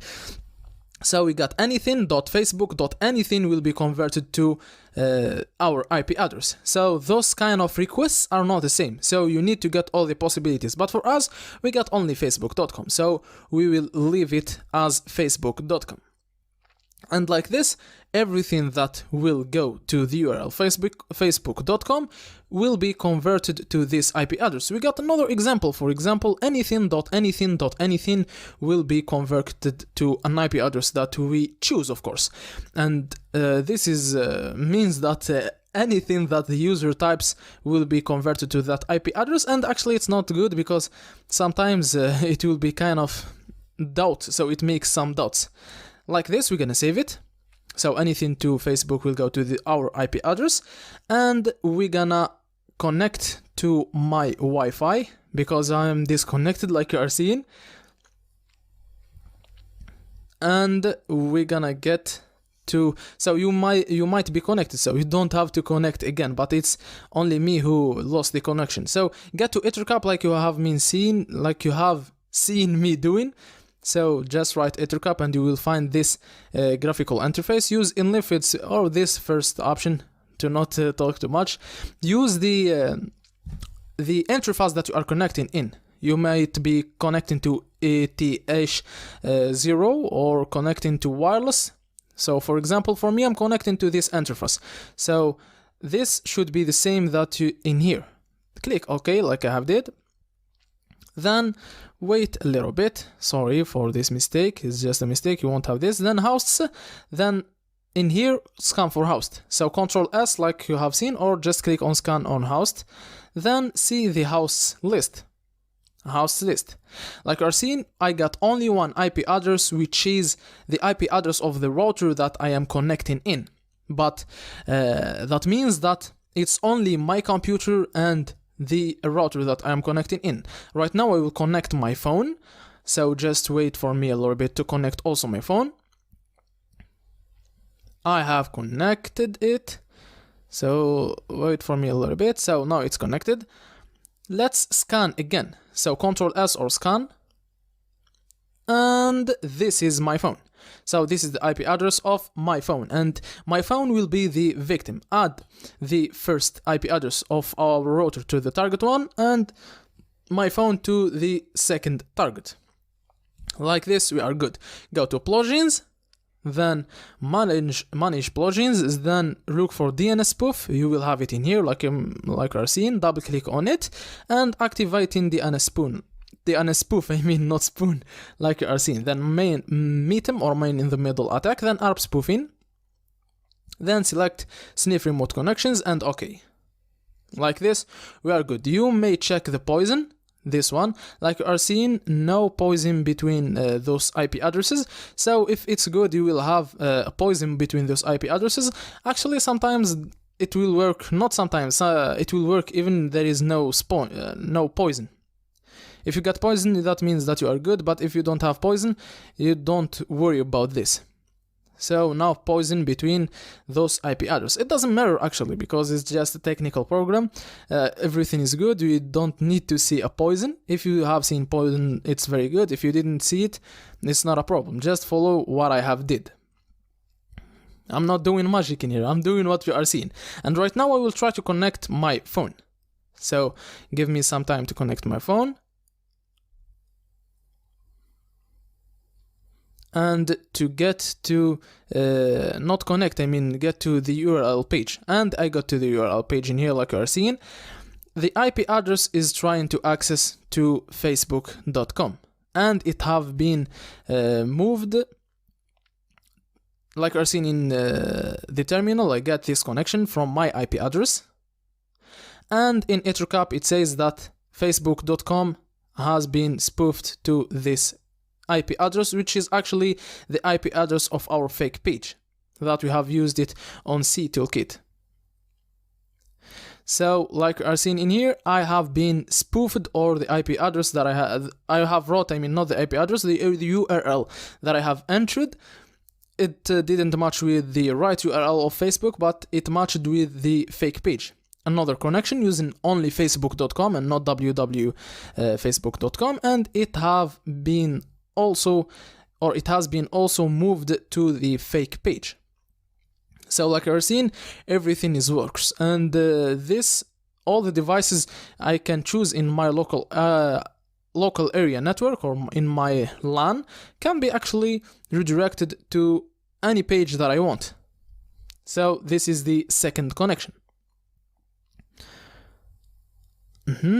So actually I'm doing over voice in here, so I got some technical problems in the voice on this video, and I'm doing over voice, so I know what will happen, but not exactly in that time. Right now I have entered the email address and password. So in here I have entered the email address and the password on the fake page, and like you have seen me selected, we get email anything plus then password, that one that is selected on the terminal, and I have been spoofed to that IP address. So actually it worked. So like you have seen, making a fake page, the user will be redirected there. The email address will be the email address that the user enters, or the victim. Then the password will be also the password. For me, I just entered a random data. Like you are seeing in here, it works fine without any problem. So you can redirect, like I have said, anything you want. For example, Gmail, Yahoo, anything actually you want to a fake page that you choose. Sometimes it will get some problems with the last updates of Google Chrome. So if the user might see some mistakes on Google Chrome, but in some other browsers this will work perfectly. in Google Chrome it might have some problems with security, because Google Chrome now checks the DNS, and also the DNS lists of Google. So the DNS actually works in here. If you got if the victim uses a good DNS, it's kind of hard to redirect him, but if he uses the basic DNSs, it will be a big problem for him, of course, because the hacker don't worry or doesn't matter for him those things. So this was our video for today, guys. I hope that you have enjoyed it, and I'm sorry for the overvoice because it just got some technical problems. See you in the next videos, and peace. So hi, how are you guys? Welcome again to this course, and this time we're gonna be seeing how to sniff passwords on a local area network, which means how a hacker can sniff passwords that they are going on the traffic of the local area network that he is using, or how to sniff passwords of users on the same local area network, or that they are using the same router or the same access point. That's basically what means users on the same local area network or on the same LAN. So guys, the operation is just a hacker who is getting in the middle of the traffic that is coming and going from the access point, or from the server, or from the router to the user, in and out. So for that, guys, I'm giving you in here 3 examples. The first is an FTP protocol, the second is a telnet protocol, and the third is an HTTP protocol. So without wasting time, let's just get started with the FTP protocol. So just like that, copy the IP address of that server, then type FTP. So first of all, we need to start the tool that we're gonna use to sniff the passwords. It's the ettercap. So we are using the ettercap. It's basically very simple: sniff, unified sniffing, the network that you are using.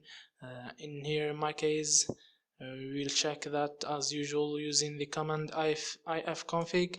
Then I'm using this one right here, which is the same one in here. So okay, and it's started. So FTP, then paste that IP address of that FTP server, enter, and connected. The name, you just type name, password, you'll type password. Just examples, guys. Of course, I'm not giving the right information here. I'm giving this information just to show you how the sniffing is going. So the FTP on this IP address on the server is giving me giving that name as a user and that password as a password, of course. So exit to try the telnet protocol. So copy, then telnet,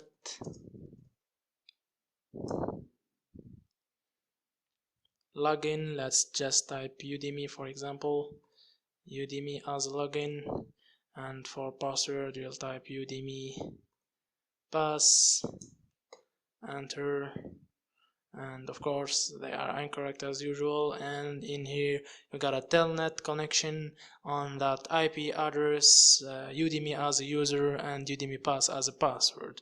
So on the HTTP, I choose that forum just randomly. I don't know even what is going in that forum. I just type HTTP websites or HTTP forums. I don't remember. I just choose it to give you an example, guys.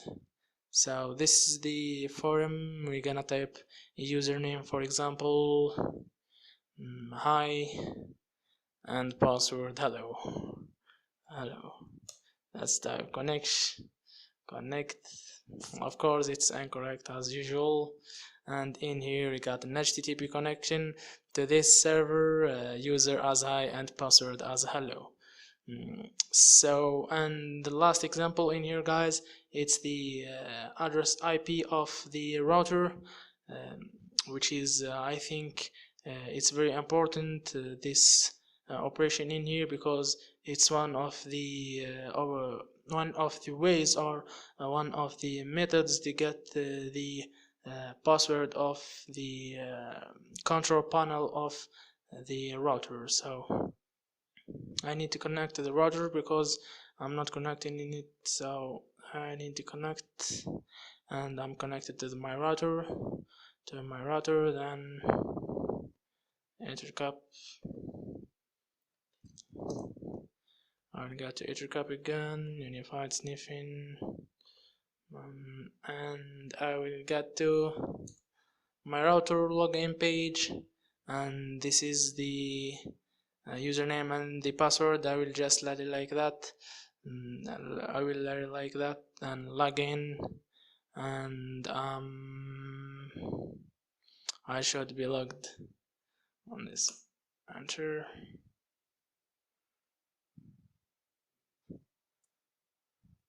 Yes, I'm logged in.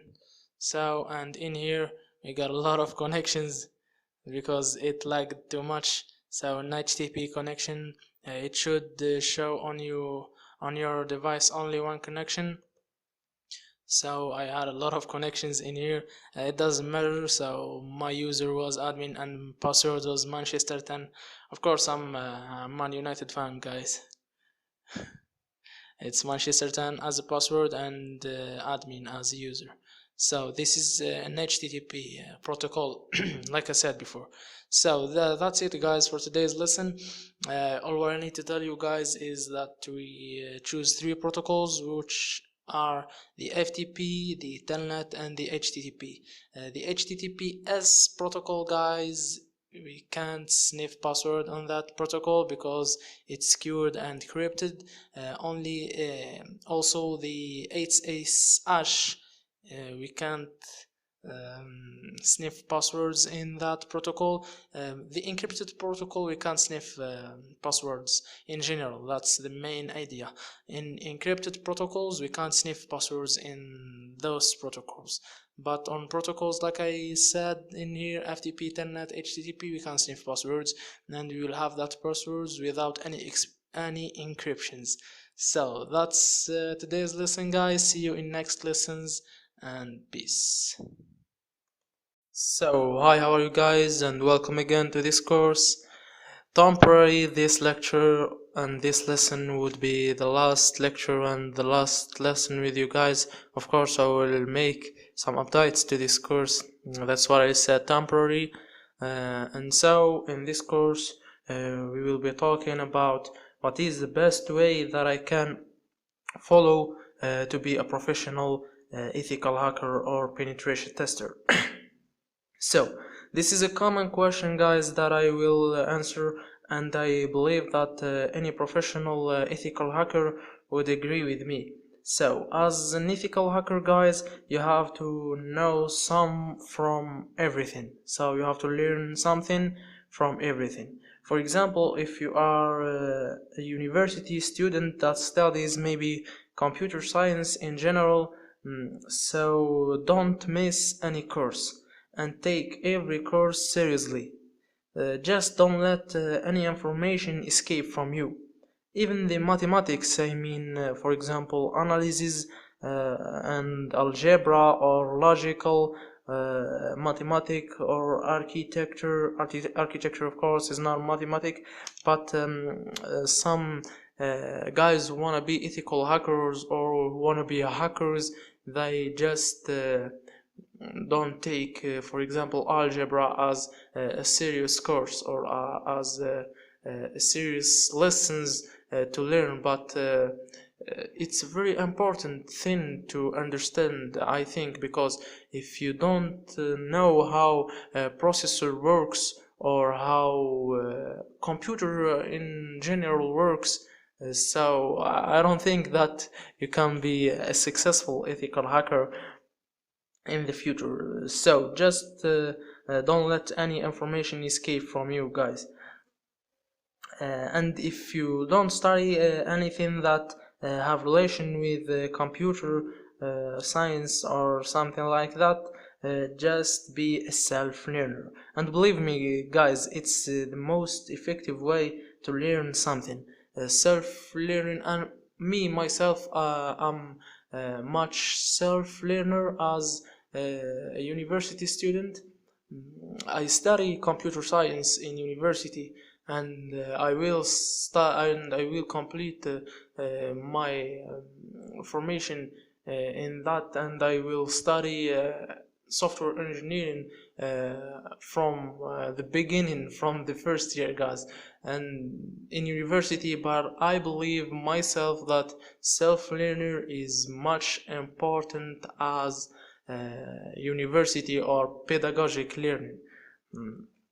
So be a self learner, and believe me, like I said, guys, it's the most effective way to learn anything.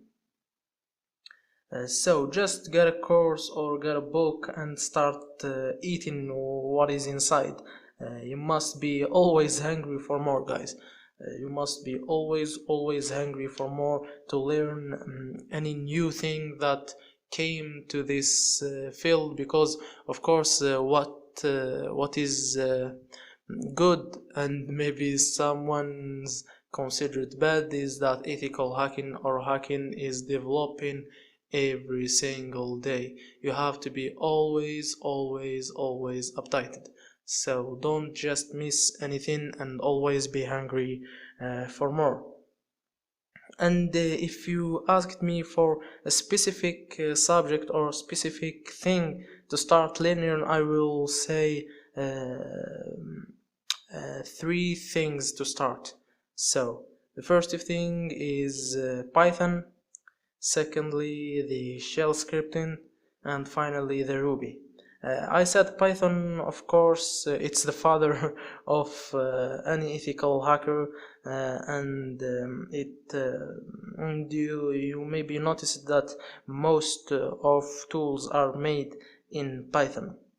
Bash scripting also is so important, and of course, sorry guys, it will help you to combine some tools results, and just customize the final result you want. Let me give you an example, guys. I think you have remembered that we have used a tool that's called ping.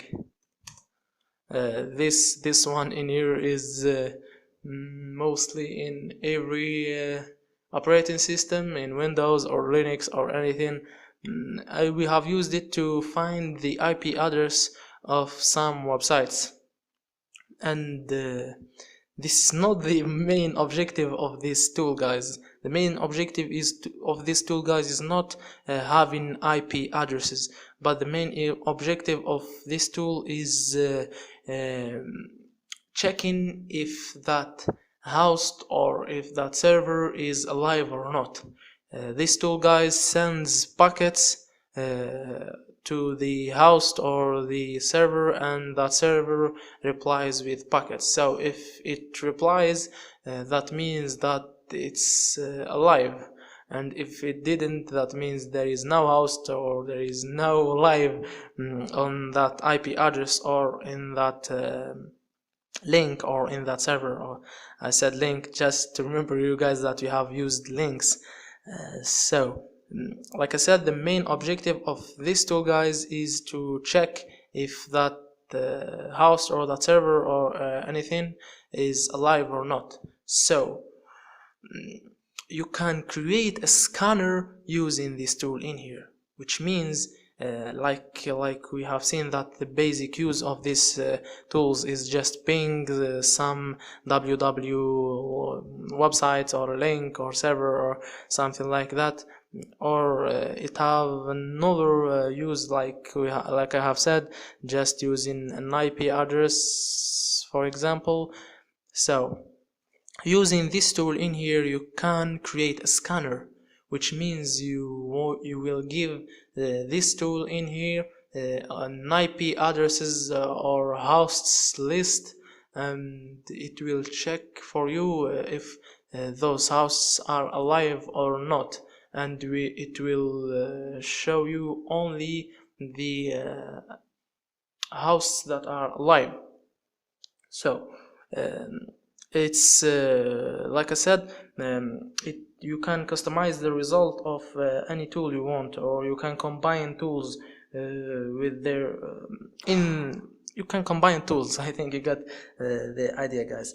And finally, Ruby, we have downloaded a DDE exploit, and I think that you have noticed that it has an RB as an extension, RB extension, which means that it is a Ruby exploit. So I'm writing notes in here, so I'm using papers. So like I said, you have noticed it's a Ruby exploit. And I think, guys, it's a sufficient cause, of course. Sorry, guys, it's a sufficient cause to highly recommend Ruby to you guys, because as an ethical hacker, you will deal with exploits. Of course, you will read and understand them. You will write them. So there is no way you can be a professional hacker without learning Ruby. So this is the three, like I said, three things that I highly recommend you to start learning, and I have give you the reason why. And if I can add some advice for you guys, I would just say, be patient, guys. Be always hungry to learn more, and like I wrote in here, you have to earn. Sorry, I always make mistakes. You have to earn what you want to learn. It's basically like that. You will fall and get up, you will fall and get up. You will waste a lot of time in simple things. Maybe you have a simple problem, you will, like I said, fall and get up. But just get up, guys. Don't just wait for success to come to you.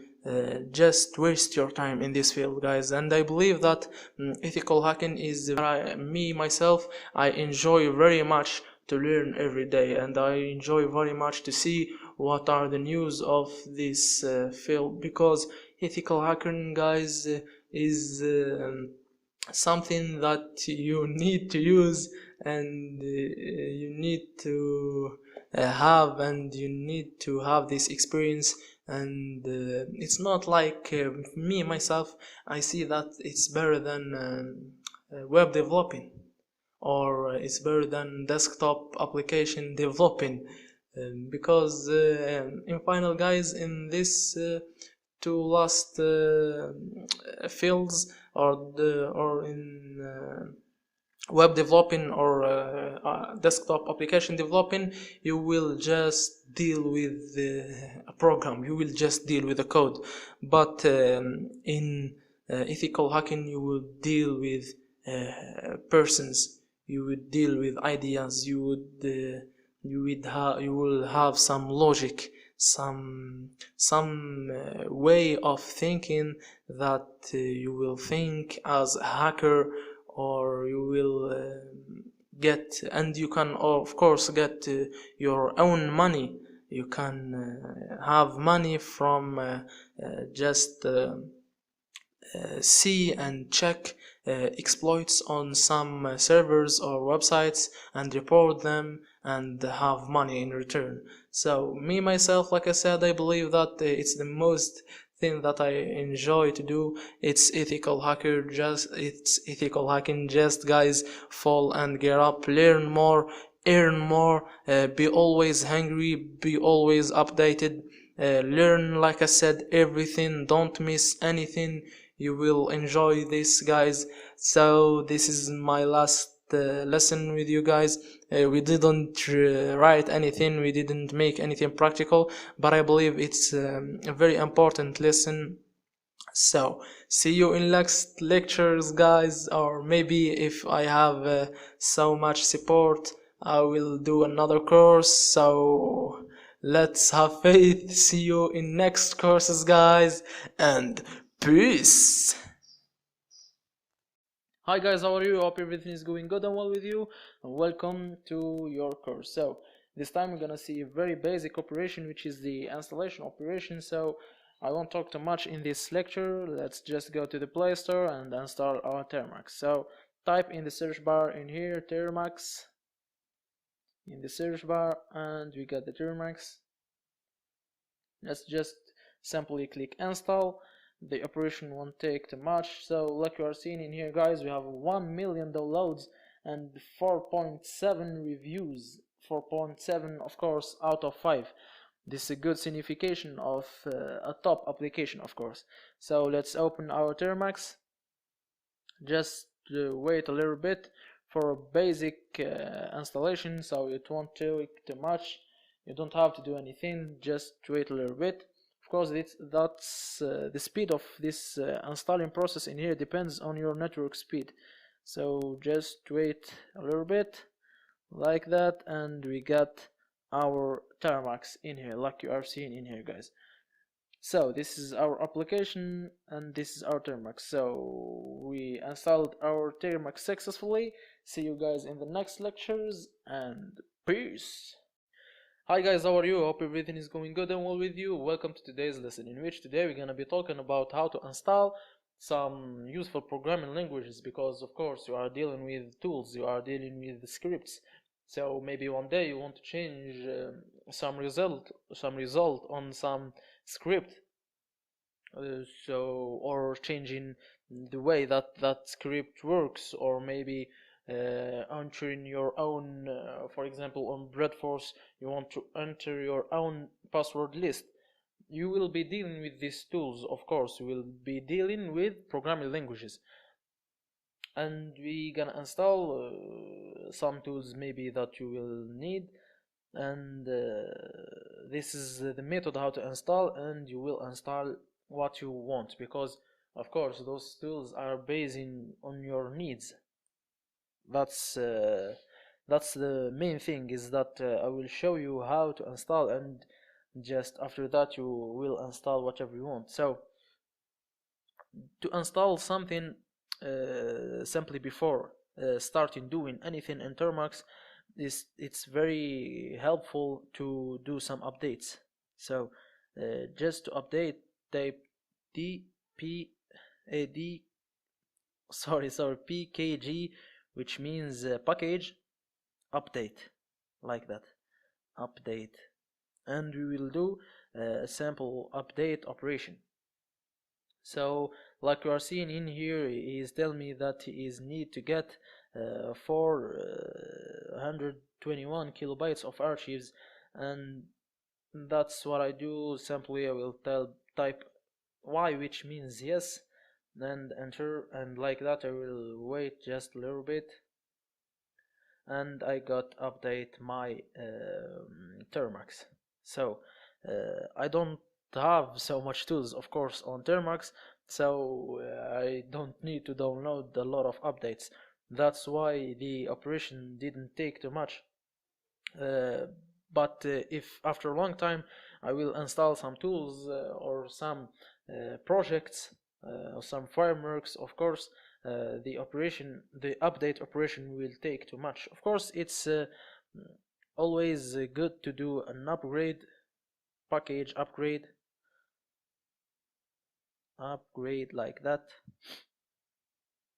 and enter, and like last time wait a little bit, and we have 0 upgrade, 0 new install, 0 to remove, which means everything is going okay. So to install anything, just type like the previous time pkg. For example, we want to install Python 2. So what we have here is a message showing us that it's a known command to install Python 2. So that's a mistake that I did it commonly for you guys to remember something, which is not just pkg like update and upgrade. So you have to write pkg, which means package, then install Python 2. So I commonly did mistakes, but not mistakes. It's mistakes based on purpose. I want to make mistakes for you guys to see that I'm making that mistake for you guys to not repeat again. So just type enter. Like that, you will have this prompt in here. Do you want to continue? Yes, he needs to get 5071 kilobytes of archives. We will say Y, which means yes, and enter, and we're gonna wait a little bit. So to the installation complete. I will pause this video to not make big videos.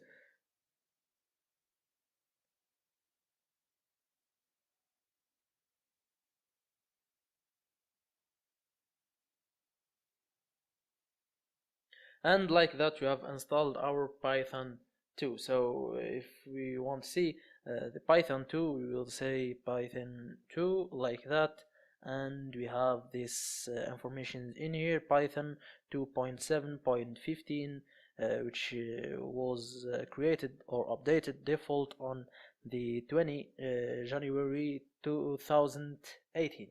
So there is another upgraded version of Python, which is the Python 3. Of course, the Python 3 exists, but why we didn't install the Python 3 is basically because there is no more people or the experts that creates tools and that create exploits and that create payloads and that create all the security or all the ethical hacking tools. They use the Python 2.7, this exact version in here, 2.7, this Python. So that's why we didn't simply install Python 3.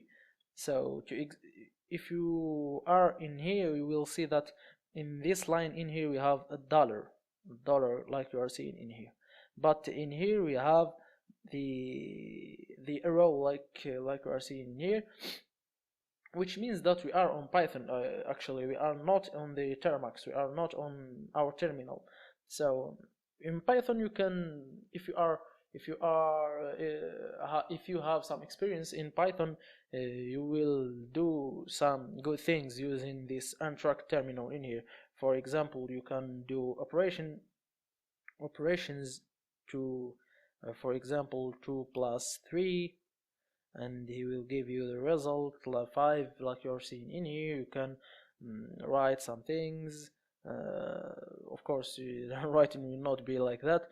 You will have to learn how to write strings and how to use Python in order to use this untracked shell in here. So to exit it, we're gonna use simply a method. So if you have some experiences with Python, you will just deal well with this untracked terminal here. Just type exit. It's a method. So having two brackets signify that you have a method. So just enter and you have exited. Like you are seeing in here, we got $1. So don't care about what I'm saying about methods and Python.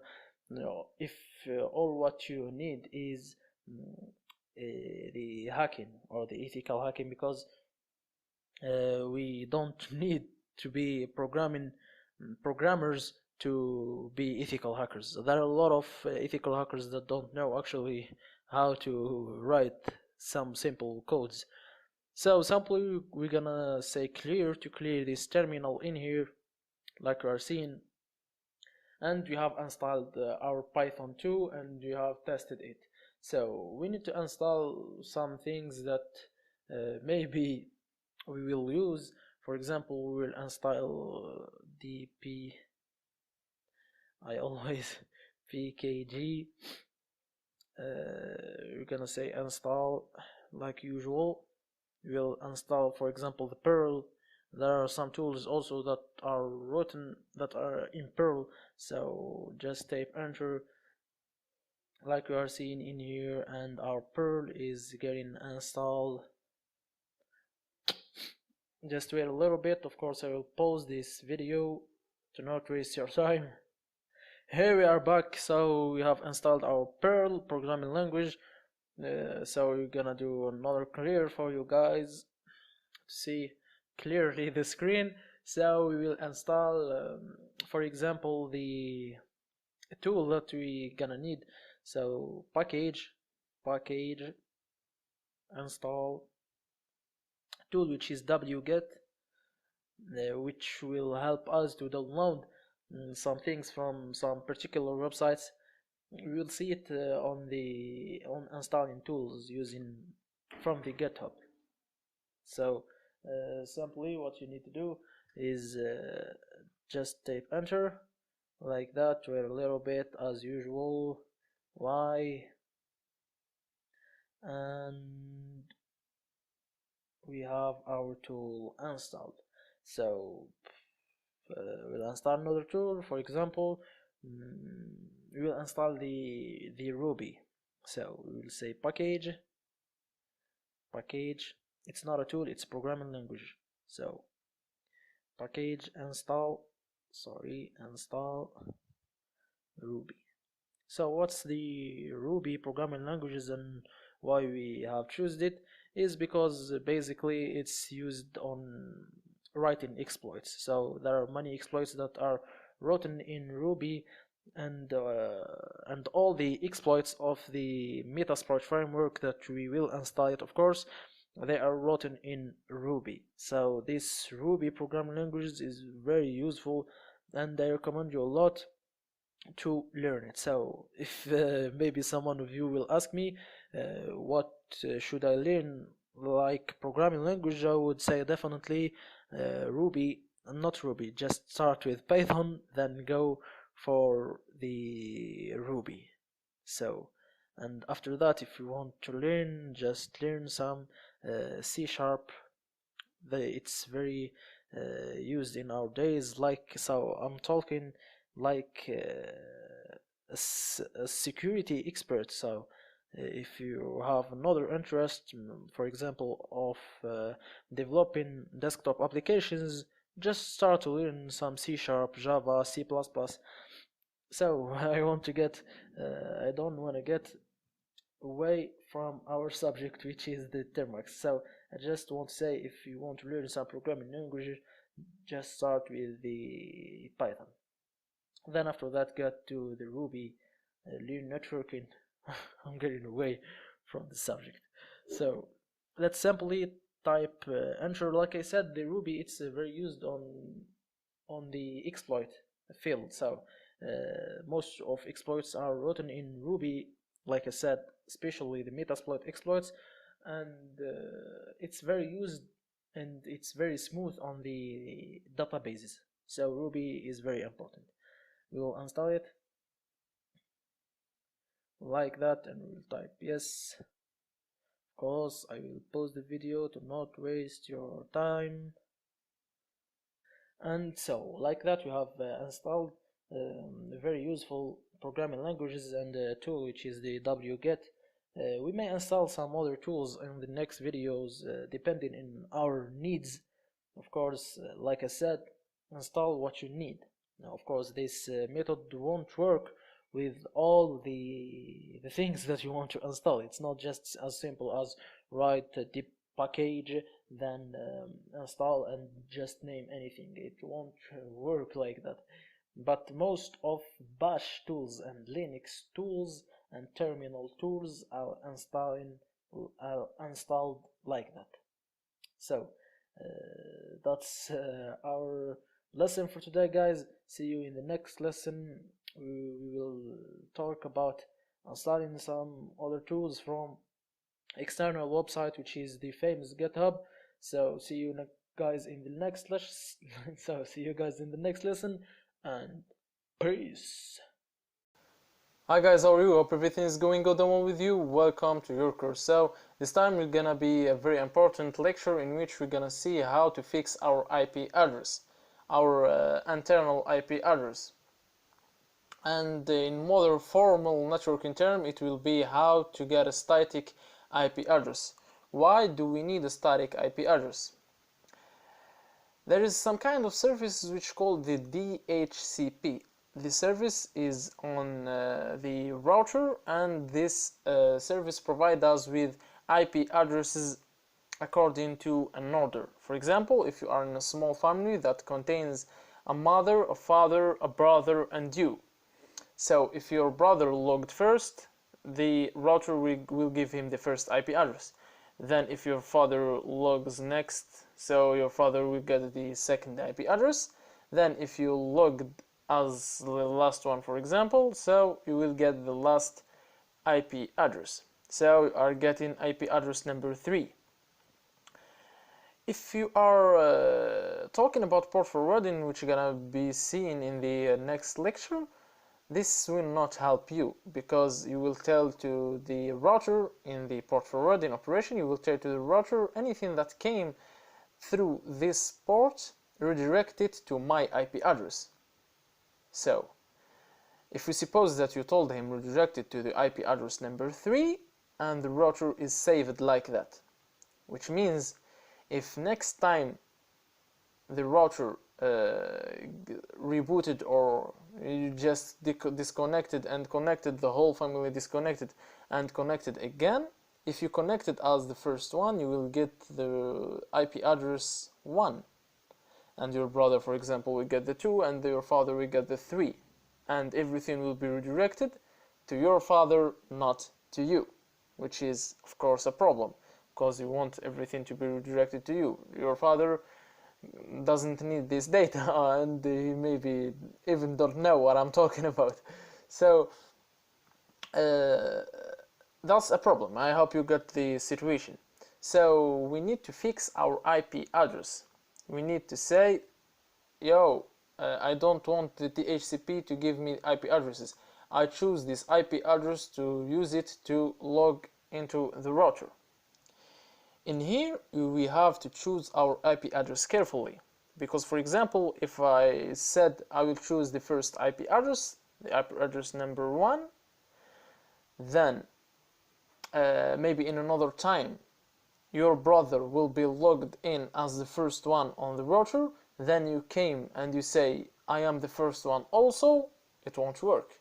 You will not be connected, because an IP address is given to one and only system, or one and only device. So your brother will be connected, but you will not be connected, because your brother logged first. So what we need to do is we need to choose, for example, a high number. We will choose, if you are, for example, 4 in a family, choose number 7. Whatever. You know that no one will get to that number. No one will get to the number 7.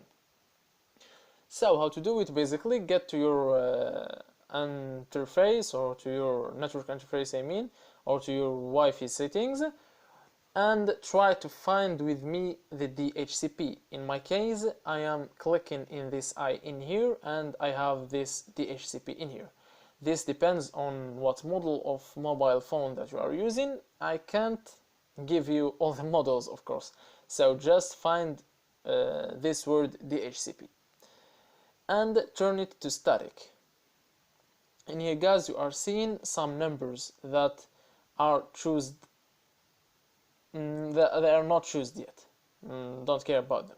So if I convert back to the HCP and I got in here in advanced, I see that this is IPv4 address, not IPv6, IPv4, which means Internet Protocol version 4, not cat, IPv4. Cat is in French, sorry for the word. So IP version 4 address, Internet Protocol version 4 address is this one. So this is my IP address right now, this small one in here. And I want to change it, for example, to be a static one. Yours, like most of cases, yours will be like 192, 168, then 1, then something else. So just I want you to save or to remember these 3 first columns, or 3 first, I don't know how to call them. For me it's 10, 77, 36. That's all what I need to remember. So remember with me these numbers. Don't remember mine, remember yours. Get to this I, or I don't know what's your interface in there, just look for the DHCP, then make it static, and in here write your IP the first 3 columns that we have talked about, not your IP address, just the first 3 columns. So those were the first 3 columns for me. Then choose a high number. For example, I am choosing 97, or let's choose 189, 129 sorry. Then click OK. Like I have said, most of you guys will have 192, 168, then 1, then choose a high number. Or it will be then 0, then choose a high number. It's simply like that. Just remember the 3 first columns. I will click OK. In the gateway, I will get in my gateway. In my case, it's 10, 77, 36, 1. So most of you guys, I think that you have 192, 168, 1, 1, or 100. If you don't have 1 on the third column, if you have 0, it will be 192, 168, 0, 1. So this last one always, not always, it's not a condition, but most of times it will be 1. Then click OK. Just guys, type how to get my IP address and you will find it on Google. Just type it. So okay, this is my gateway's IP address. Don't type how to get my IP address, but type how to find my gateway's IP address. And in here, in the network length prefix, just let it 24, and the DNSs are DNS1 888, which is the DNS of Google, then 8844, which is the second DNS of Google also. Then click Save. And you see that it's connected again. If you had any problem with your network, if you lost connection or you have any problem, just do it like this. Again, disable, enable. Try it again. If you do still have problems, change static to DHCP and try another time again. So in my next video, I will be talking, I will be port forwarding on a router which has like these addresses, 17.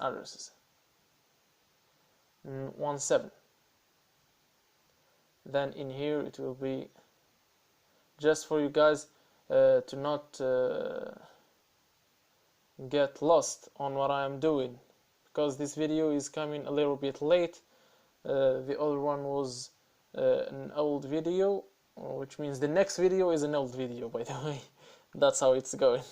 So 1111, and that's my IP address, and that's how I will work on the next video. So just for you to don't get confused. But the way how to find your IP address or how to find things is like I showed you.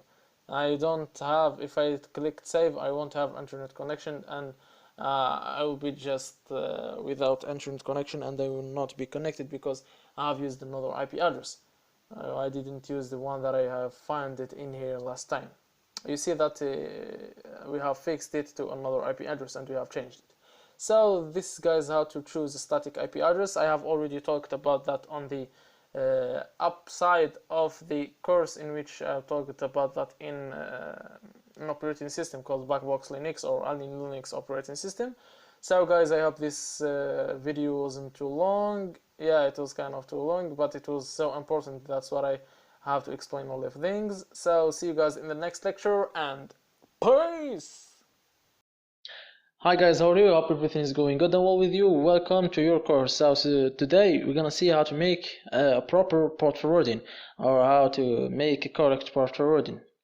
You have understand the idea behind the port forwarding, and this time we're gonna make our correct or our proper port forwarding. So I have checked a lot of Android devices, and I have seen that actually you don't have to make port forwarding, or you don't in your firewall, in your device's firewall. Even if you have a firewall in your device, like I said, most of Android devices, maybe you do have to make port forwarding in your firewall, in your Android device firewall, but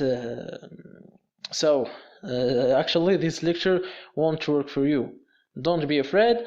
Just if this lecture didn't work for you, just send a message to me, or direct message, of course, or just write on the Q&A section, and of course I will upload immediately the other lecture that you can use to make a proper port forwarding using a tool you call the ng-rock. It's like that. So just tell me, and or send me a message, just inform me, and I will upload the video immediately. But mostly, like I have said, this video will work for you. This tutorial would work for you. So I will repeat it another time. You don't have to make port forwarding in your device. So the only thing that you need to do is just make port forwarding on the router's firewall. So how to do that? It's depending on your router. So there is a lot and a lot and a lot of routers models on the world. So I can just make tutorial for every router. And this would take me hours and hours, tons of hours. So you have to search on YouTube. Unfortunately, you have to look up how to make port forwarding, a correct port forwarding in your router's version. So for me, I will do port forwarding on my router. I think that you don't have the same router that I have, but maybe you will get some ideas. So how to do that? Simply, you need to go to the Google Chrome and get to the configuration page, or the dashboard, or the panel, or name it what you want, of the router. This is the IP of the router that we have talked about in the previous lecture. So just get in, write the username of your login to your, like I said, configuration page of your router. For me, I have my username and my password. The admin, so if you don't know what's your username and what's your password, I can give you some things, maybe it would work for you. Write the username admin and the password admin. But the first thing you need to do is just to check your router's the ticket that it's stick in your in the bottom of your router. So in that stick you may find some username and password, but mostly it would work admin here and admin in the password, admin in the username and admin in the password. If you don't know, and if it didn't work, search up on Google. So sorry, I can't do that for you, because it's your own username and it's your own password. If you didn't find anything, just get to the provider of the internet, your internet provider company. Just get to them, and they will give you your login page, username and password. Just sign in. So that's the difference between my router and your router. For me, that's how it looks like. In your case, mostly it didn't look like that. So if it did look like my sorry guys, I will be there. So this is my login page of my configuration of my router's configuration page. Sorry. So what I need to do is simply, if you do have a page that looks like mine, just get to the advanced settings, get to the NAT settings, get to the DMZ, and in here write your IP address that we have made it last time, that we have fixed, or the static IP address that we have talked about the last time. Just make the DMZ enable first and write your IP address in here, save, and get back to the net and get to the virtual server. So in here, don't look at this first one because you wouldn't have this first line in here. For me, I will choose the second line because I don't want to lose the first line. It's just a port forwarding for my Kali Linux my Kali Linux operating system. Sorry. So this is how it works for me. Mostly for you it didn't work like that because you have another login page. I don't mean that it didn't work like that, but it's the same thing that I am doing and you are doing, but you would have a different style of doing this operation. So for me, I will name this application, for example, name it what you want. I will name it, for example, Termux. And for the protocol, if you don't have this all protocol in here, just open a port with the TCP and another one with the UDP. So do the same thing on TCP and UDP.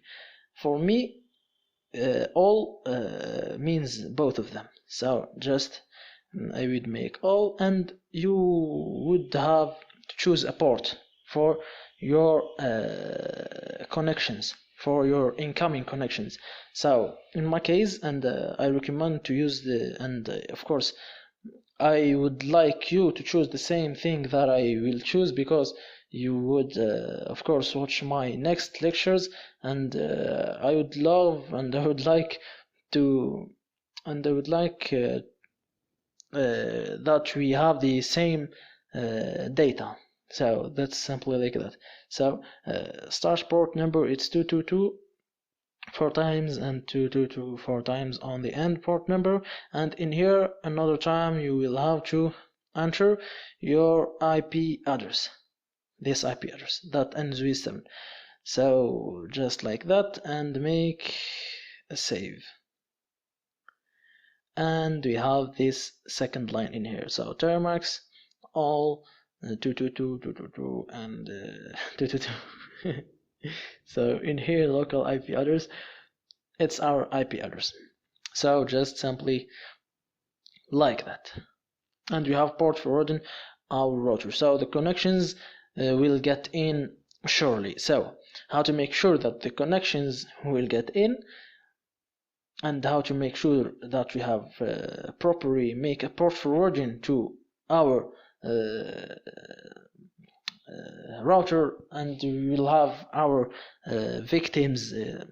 Of course, we are not hackers, and hackers will have their victims, and you as an ethical hacker, you will get your tests. So what we'll have to do is that we have to start a listener. So I have seen a lot of beginners that just open the port and they check it. Of course, it didn't work. It won't work because you have to use the port in order to check it. So if you won't check a port that it's not working, it doesn't work like that, because we have opened the port, but the port is closed till we use it. So we're gonna use it. We're gonna use the netcat. So you have to install the netcat. Just simply package install. It's our tool for testing port forwarding. We're gonna see a lot of tools and even frameworks. Of course, the famous Metasploit. You can use a listener by Metasploit, but in our case, I didn't want to install Metasploit now, so we're gonna just install a simple tool, which is the netcat, just like that. I have already installed it, so for me, it's simply like that, and for you, you have to type the yes, the Y, and you will install the netcat. How to use it? Just type netcat. It have a lot of uses, netcat, and it's a good tool if you want to learn about the netcat. So the netcat, we're gonna use our parameter, which is sorry, what are the parameters? I forgot them. It's the NVLP.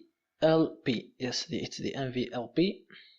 So I don't want to explain each parameter, each letter, because each letter signifies to an option or to a function I don't want to explain it because it's not our interest.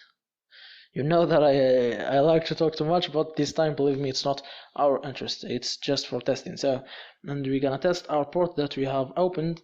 It's the 2222 like that. So, and enter. We're gonna have something like that. And how to test our port? Just let's get back to the Google Chrome, get to a website. We can use the nmap, but I will make the simple test. So go to your website and just type in here, check ports and tape. I like this website. You get signal. I like this website. It's very simple. So just like that,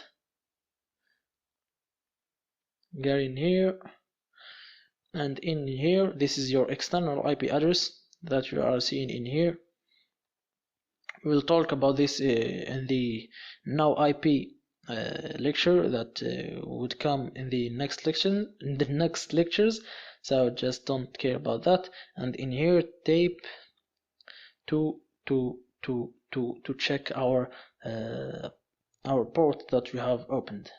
Type check, wait a little bit, and it's a green flag, which means port 222 is opened on the 105.1. Of course, it's your external IP address, like I have said. So we have properly made a port forwarding to our Android device. So what's the use of the port forwarding? I have explained that.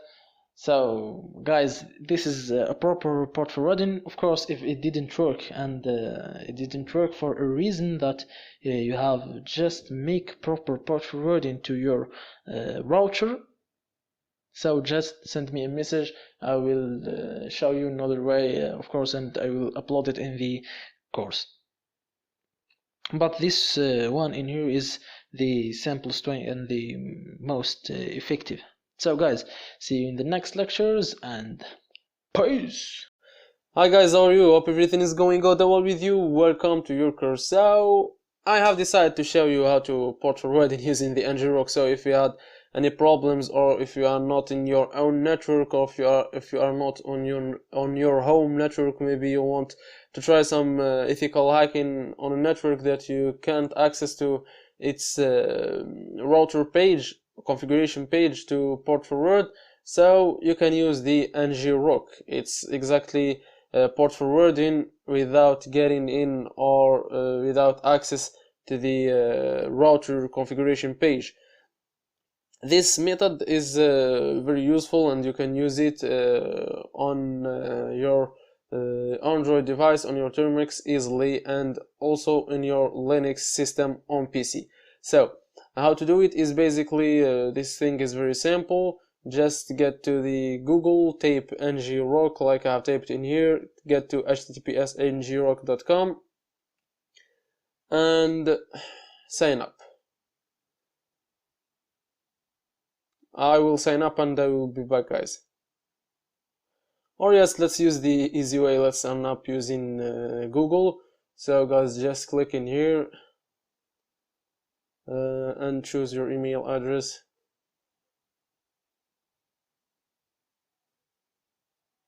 Let's wait a little bit, and here we are. So those are the steps that you need to follow. First of all, you need to download ngrok. Sorry guys for the break, but we're gonna continue our work. So like I said, we're gonna download the ngrok. It's very simple. Just long click on this bottom and copy link address like this. Then get to your Termux. After that, type in here the wget and paste. Do like we do always, just remove the P and write the P. Remove it like this and write it with the keyboard, then enter. Like this, you're gonna download the ngrok. And we have our ngrok here. So if we do ls, we will find it this one in here. So we're gonna unzip it, unzip ng rock, then anything that came after ng rock, and if we do ls right now, we have this ng rock in here. If we do ls minus l to see the permissions, then you're gonna see that we have the execution, and the execution. So let's clear again and perform a simple ls. So the second thing that we need to do, you can follow these things in here. So in zip to install, then after this you're gonna copy your token in here. This one is your token. So copy all this command if it's copied in here and paste. Didn't copy it all. Sorry guys for wasting your time. I was gonna try to copy everything, but it doesn't. So ng rock auth token. So that's the first thing. Then let's copy everything. Do not copy, please. That's everything. Copy, and let's paste this one in here. Paste, enter, and like this, like you are seeing in here, auto token saved to configuration file. So connect to your account. We have connected to our account and fire it. For example, we're gonna secure the 80 port, and like in this example. To start an HTTP telnet or port 80, run this next. For example, on port 80. Paste. And it's online in here, which means that we have telnet in our IT port. Sorry guys. So just wait for me guys for another minute. I'm so sorry. And here we are back guys. I'm so sorry for the break. So guys, like you are seeing in here, after port forwarding or after opening a tunnel on the port 80, we got this information in here. You might like see it like this. Just you can zoom out. It's so simple to see the whole thing, or just rotate your phone like this. You're gonna see, I think it will be clearly. So this is the point guys. That's the IP address that it's not an IP address, but that's the domain that you will use in place of your IP address. What's this domain? I'm gonna copy it for you guys, this one in here. So try to remove the HTTP and also this slash.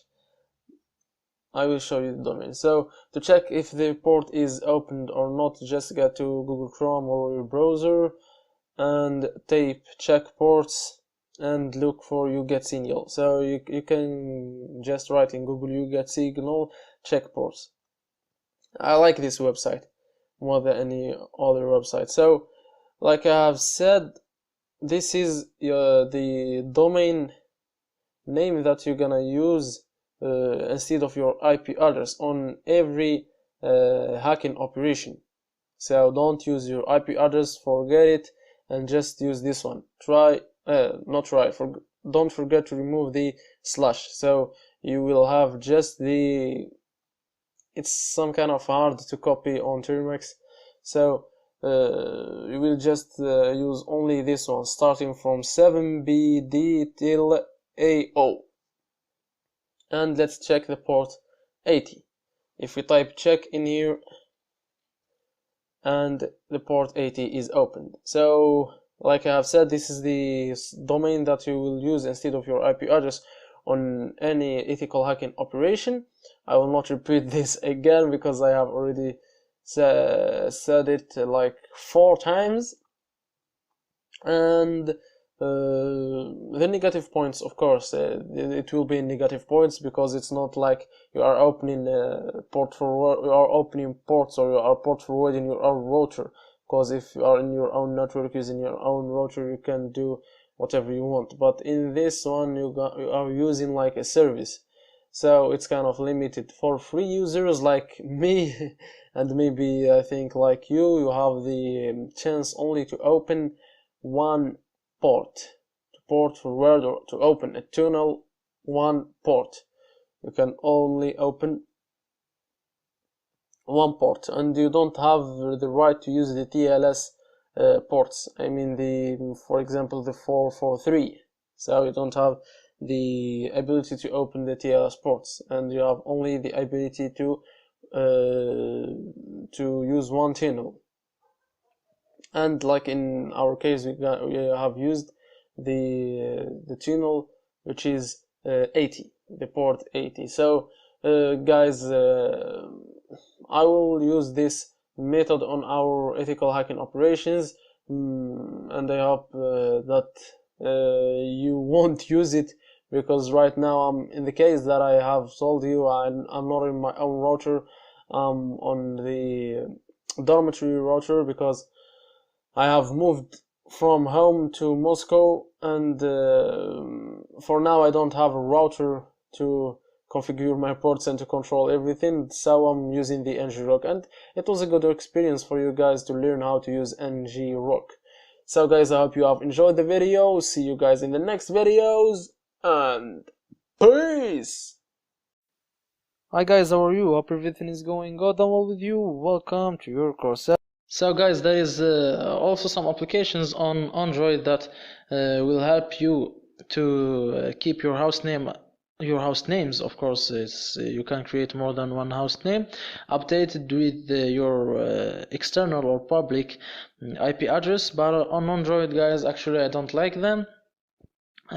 So just use the manual way. Get onto your Google Chrome, sign in, and get to your no IP account. Then use Google Chrome. Just type my IP address in here, my IP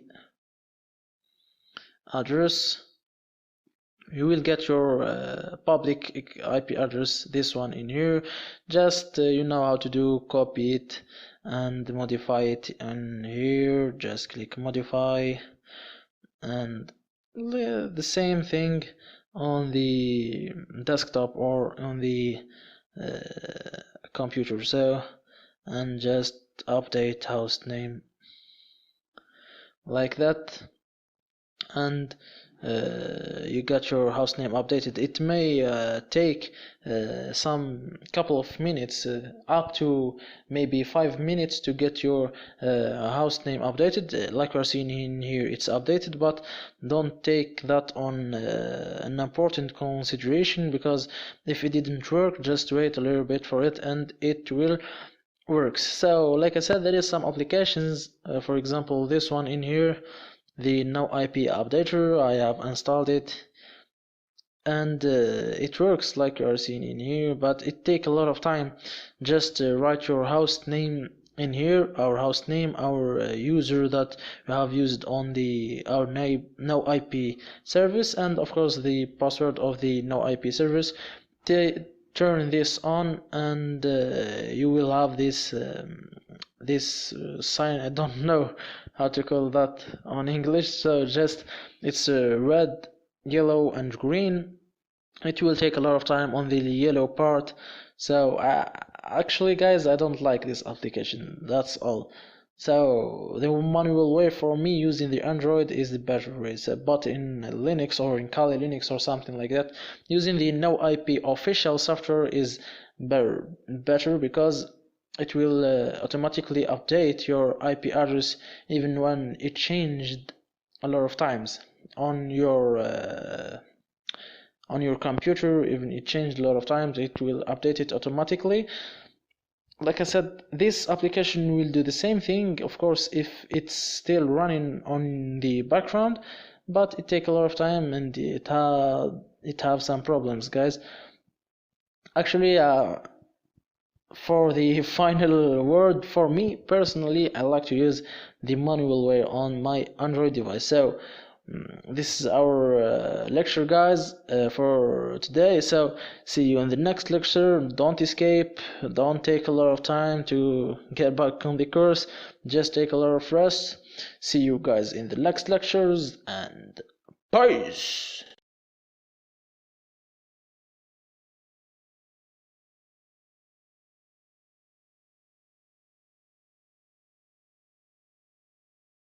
Hi guys, how are you? Hope everything is going good and well with you. Welcome to your course. So, in this lecture we're gonna be seeing how to use no IP service using our second method of port forwarding, which is with the ng-rock tunnel. So how to do it, basically, you know that we have to start our ng-rock, of course. So let's just say, for example, http 80. Enter. And that's it, like you are seeing in here. Copy this URL and get to your account on no IP. So in your account, your no IP, I won't talk about that anymore, because I have already talked about that up on the port forwarding lectures. Just how to do it: create your account. If you didn't see that video, create your account, then click on active host names. Create a host name. Let's name it, for example, Udemy. Let's make small letters, Udemy 003, for example. Then domain name, you can choose one of those in here. I would like to choose the DNS.net. Then in here, choose web redirect. Then say that it's HTTP or HTTPS, like you want, because you know that we have in here HTTP and we have HTTPS. Let's stick with HTTP, it's simple. Then in here it will be your domain name, it will be your website. Actually, it's for websites, not only for ng-rock. So just write your website and remove HTTP and those things, or HTTPS or whatever, and click on create host name. And your host name has been created. So that's it. This is your host name, like we're seeing in here, and it's ticked, or it's relied with this target IP. So this is the IP address. So you know that when you start ng-rock all over again, you will have another thing of these things. You can't use an application for that, so just get in here, change it manually, no problem. Whenever you want to use the ng-rock, get in here, just copy, paste, and it will be so easy. So guys, this was our lecture for today, guys. See you guys in the next lectures, and peace! Hi guys, how are you? Hope everything is going good and well with you. Welcome to your course. So today we're gonna install a tool which called the Lazy Mux. So you can clearly hear the word lazy. So in this lecture, basically I will teach you how to be a lazy and successful person. So I'm just kidding, guys. So in this video, actually, we're gonna install a tool which called the Lazy Mux. I don't care, lazy or active or whatever. So the more important that this tool will provide me a simple interface that can help me to install a lot of other penetration testing tools. So let's discover this tool. So to get this tool, actually we need to download it from the GitHub. So what is the GitHub? It's a website, a very beautiful website. I love the GitHub so much. So it's a website which contains a lot of open source scripts, modules, a lot of open source things. So just like that.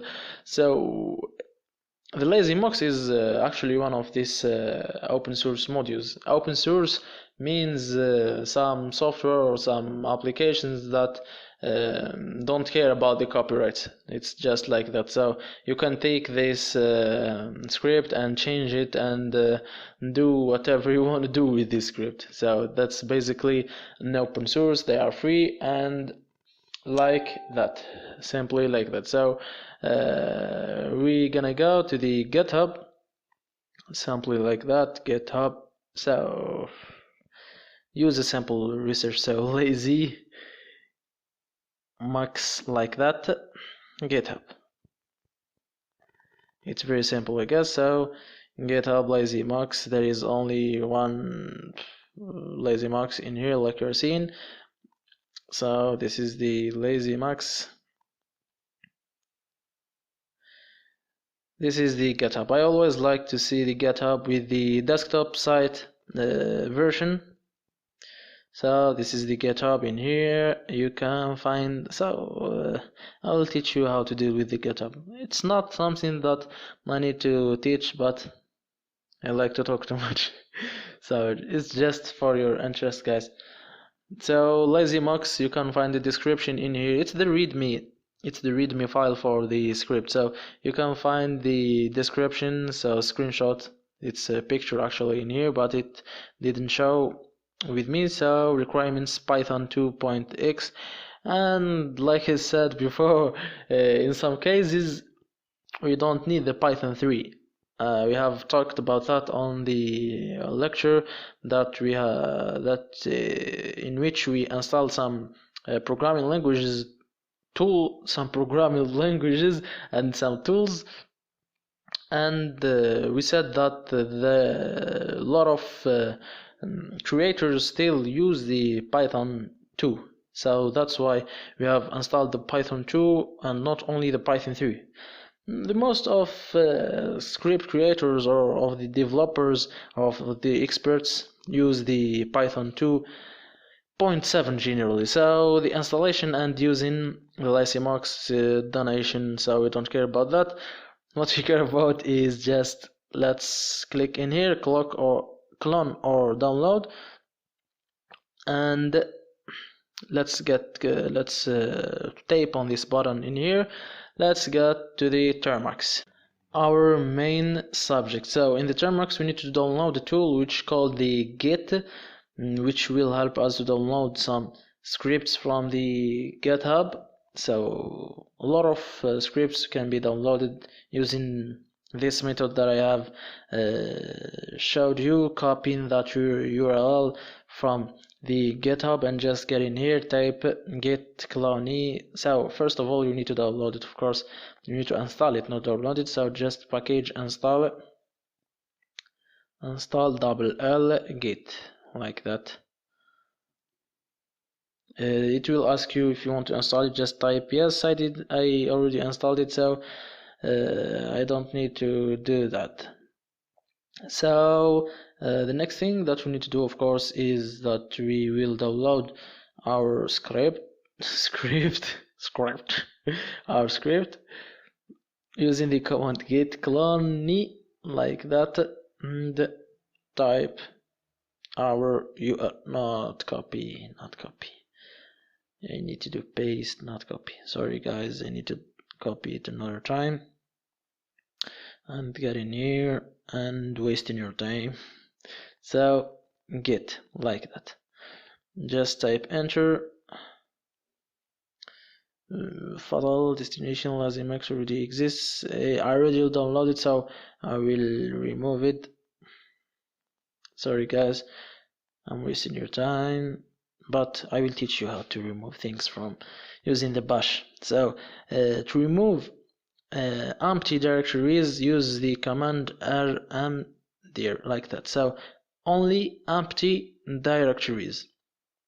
To remove files, use rm, like that, and name the file, of course, and in here also name the file. So name the file and you will remove it. To remove non-empty directories, use the rm -r and then the name of the directory. This is for the non-empty directories. So I didn't waste your time, guys. I teach you another thing. If you already know this, I have wasted your time. I'm sorry. So just type LazyMux. Because I have already downloaded, I will remove it. Yes. Enter. It will keep asking me this question. And I will have the LazyMux again. To avoid asking this question in here or this question, I'm gonna use the rm -r F, another letter in here to force removing. So, and of course the name of the directory, LazyMux, and like that it will not ask me. So the ls command in here for listing what I have on my current directory. So just I have the LazyMux. Sorry guys, sorry guys. Mux, didn't it's not written like that. Another time. Just guys, learn from my mistakes. I don't like to edit videos. I always like to make myself on a live mode. So just like that, and we have deleted. If I type ls, you don't have the LazyMux again. So now we can download LazyMux, get clone like the previous time, and paste our URL that we have copied and enter. So like we are seeing in here guys, cloning into this this error, it will not show only for me, but it can show for you. It's problem on the Termux. So I really hope that they will fix it because guys, like you are seeing in here, the URL should finish with G, I and T, like in this one in here. So G, I and T, and I have copied one that ends with G, I and T, so it won't work for you. Of course, because we need to we are willing to download something that doesn't exist. Just try another time, and if it didn't work, I will show you the trick.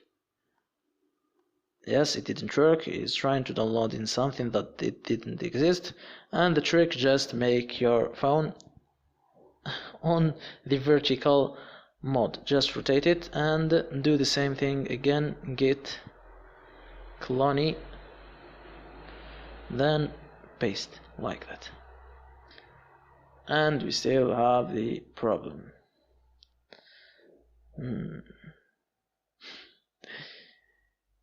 The Termux. So in the last time I had this problem and I have fixed it. Just let's try another thing. Git clone, and let's make our tree. Let's write it with ourselves like that. I have removed the T in here and I have wrote it with the keyboard, and I have downloaded like that. So this is a problem on the Termux guys, and we have lived such a live experience with, and I have lived such a live experience with you. It was embarrassing because last time it worked for me, but this time it didn't work. So just remove the T and just write it again. You will have these problems if the Termux didn't update this version and fix this problem. So what we need to do now is we're gonna type ls to see our LazyMux directory like in here. So, and let's get into that directory using the cd command, which means change directory. So changing our directory, what is our directory now? We can know that just by typing the pwd, which means print work directory. So this is our directory in here. So I'm teaching you the bash or the terminal at the same time. So I hope you like that. So after that we need to go get in the LazyMux. So the LazyMux should be written in here. Just type cd LazyMux. So the big letters are so important. L with the big capital letter. So LazyMux like that. If I write print work directory another time, and we have the LazyMux in here. So the complete location is data com Termux files home and LazyMux. This is the complete location.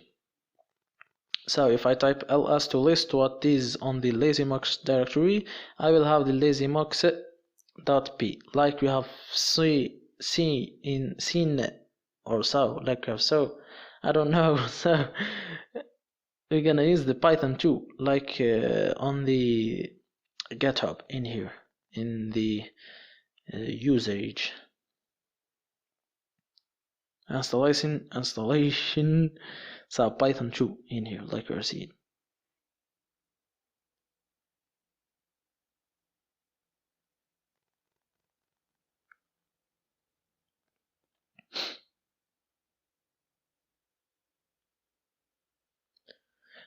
.p, and like that. So enter, and we got into the lazymux. So in here, those are not tools, they are categories. So if we get onto the information gathering category, type in 1, and we have all these tools in here. If we type 00 to back, and we have another applications in here. So if you get into exploitation tools in here, so in 6 we got a lot of tools: Metasploit, the famous framework, and we got the comics, the SQL map for the SQL injection, the brutal, the ARAT, the WPSploit, and you know, a lot of tools. So that's the use of the lazymux. So guys, this is our lecture for today. We have installed lazymux, we have learned how to deal with the GitHub, and we have installed it, which is the Git. So see you guys in the next video, and peace. Hi guys, how are you? Hope everything is going good and well with you. Welcome to your course. So this time we're gonna install the tool that we have talked about the last time, which is of course the harvester. From where we're gonna install this tool, of course we're gonna download it from the famous GitHub as usual. So basically we're gonna do the same steps as usually. Sorry guys. Get into Google, then type the harvester GitHub like that. Then get into this first website in here. Then get the desktop version. Then click on clone or download. Click into this icon to copy the URL. Get to your Termux, type git clone. Then paste the URL that you have copied, of course, to download it. Then remove the T and write the T to not have the same problem. Then you will download your harvester. I have already downloaded. Then I won't download it again. So I will remove it. You will have a directory in your home folder. Of course, if you type ls, you will find this directory in here, which is the harvester. Type cd then the star in here, which means everything that came from which we have only the harvester. So type enter, then type ls. You will find the harvester, this one in here, .p, which means Python, in white, like this. I will show you how you will find it. Sorry guys. Sorry.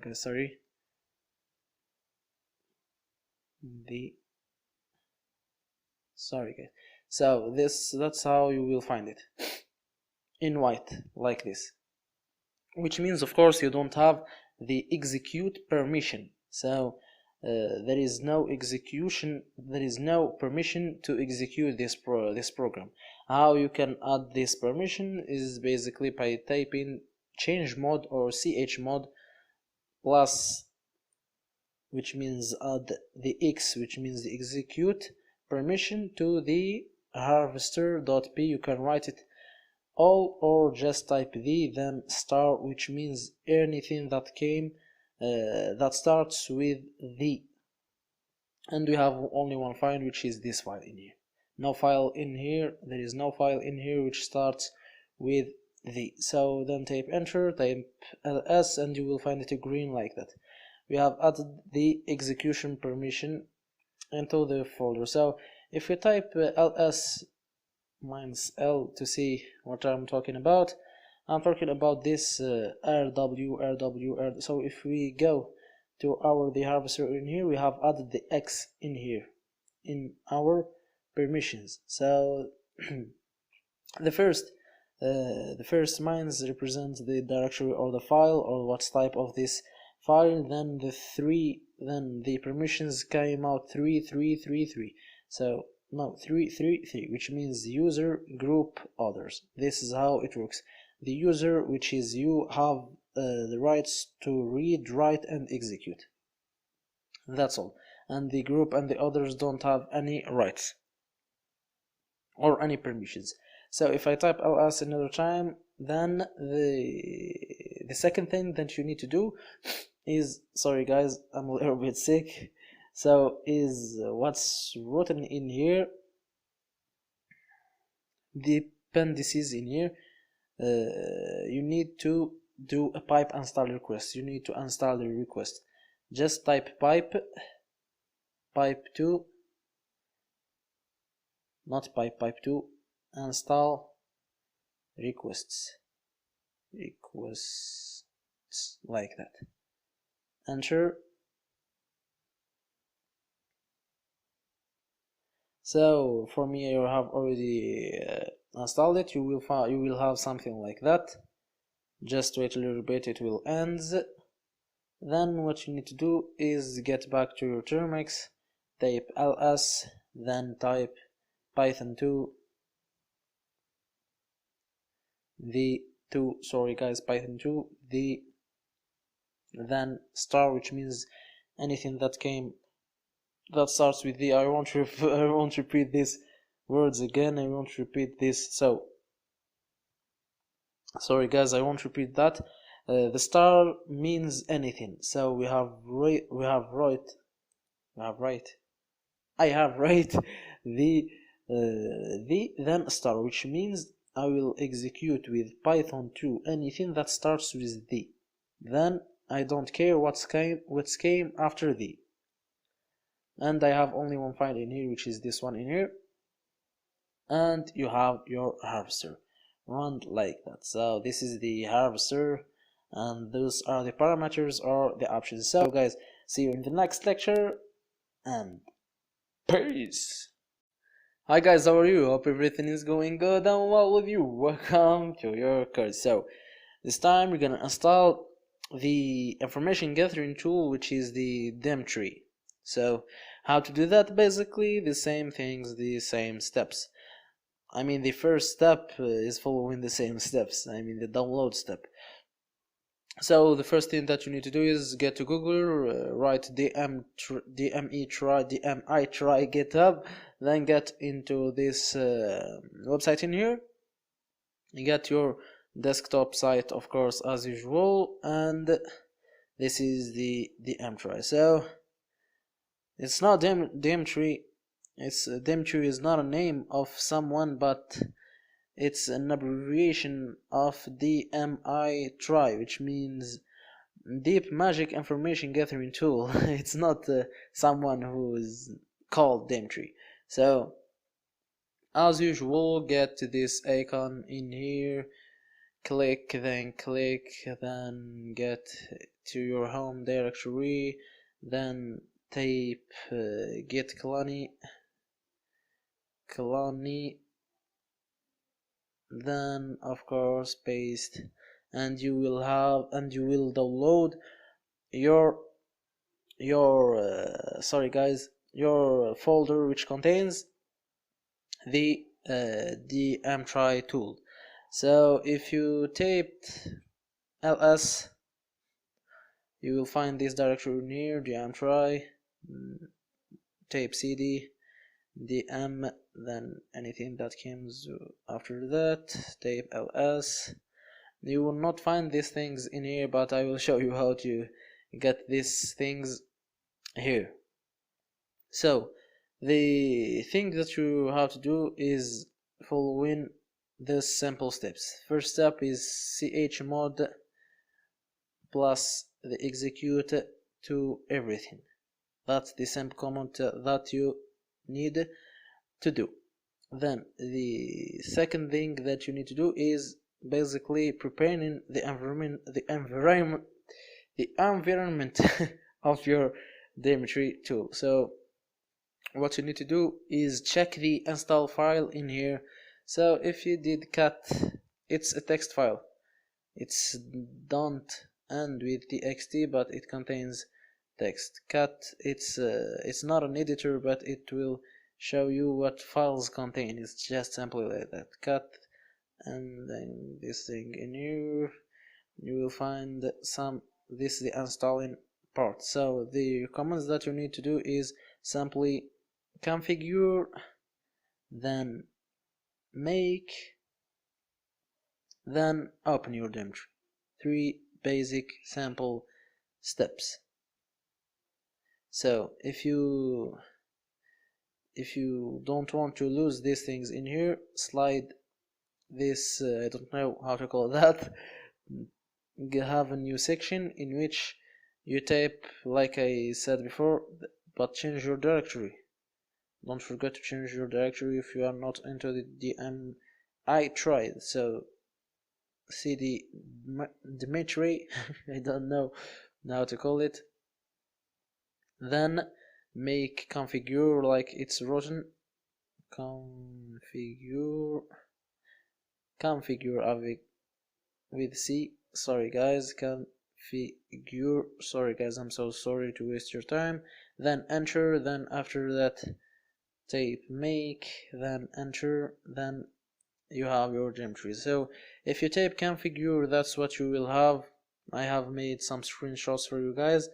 Then if you type make, that's what simply you will have.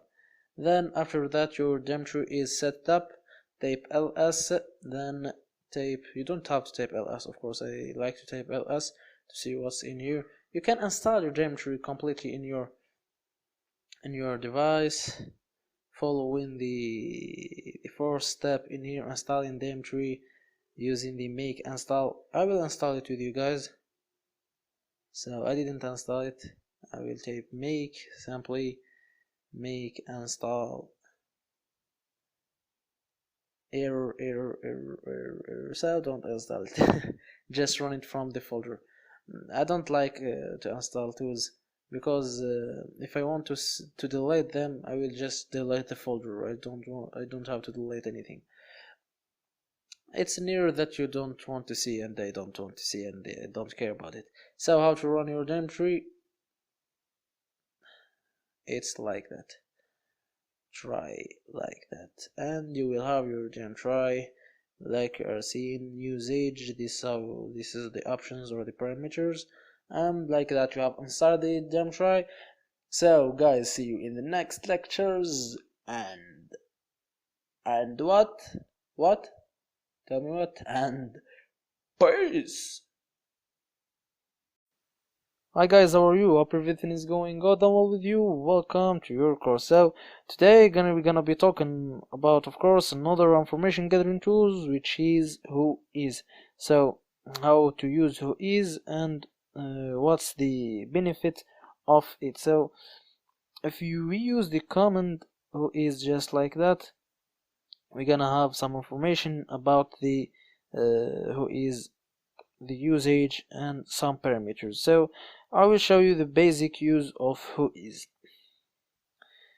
We're gonna type, of course, Whois, then the domain that we want to look for. For example, I will choose google.com to see some information about Google. So let's get in here, and we have this information in here. We can find the same informations in here again, not in here. So this information, let's just stick with this information in here. So this is the domain name, of course, google.com. The registry domain ID, this is the registry domain ID. The register Whois server, register URL, some informations you may need. So the last update date, and the creation date. So Google was created on 1997, like we are seeing in here. Register expiry date, some information about the registration. So the domain state, you some informations you may need. This is the name servers of Udemy, of course, of Google, of course. Some informations you may need, or you don't need. So if you use another example, let's use for example who is udemy.com. Sorry guys, who is udemy.com, just like that. And we have also another information that we can check. So about the register, about the IDs, we can find emails, we can find phone numbers, we can find like the previous time, update creation date and updated date.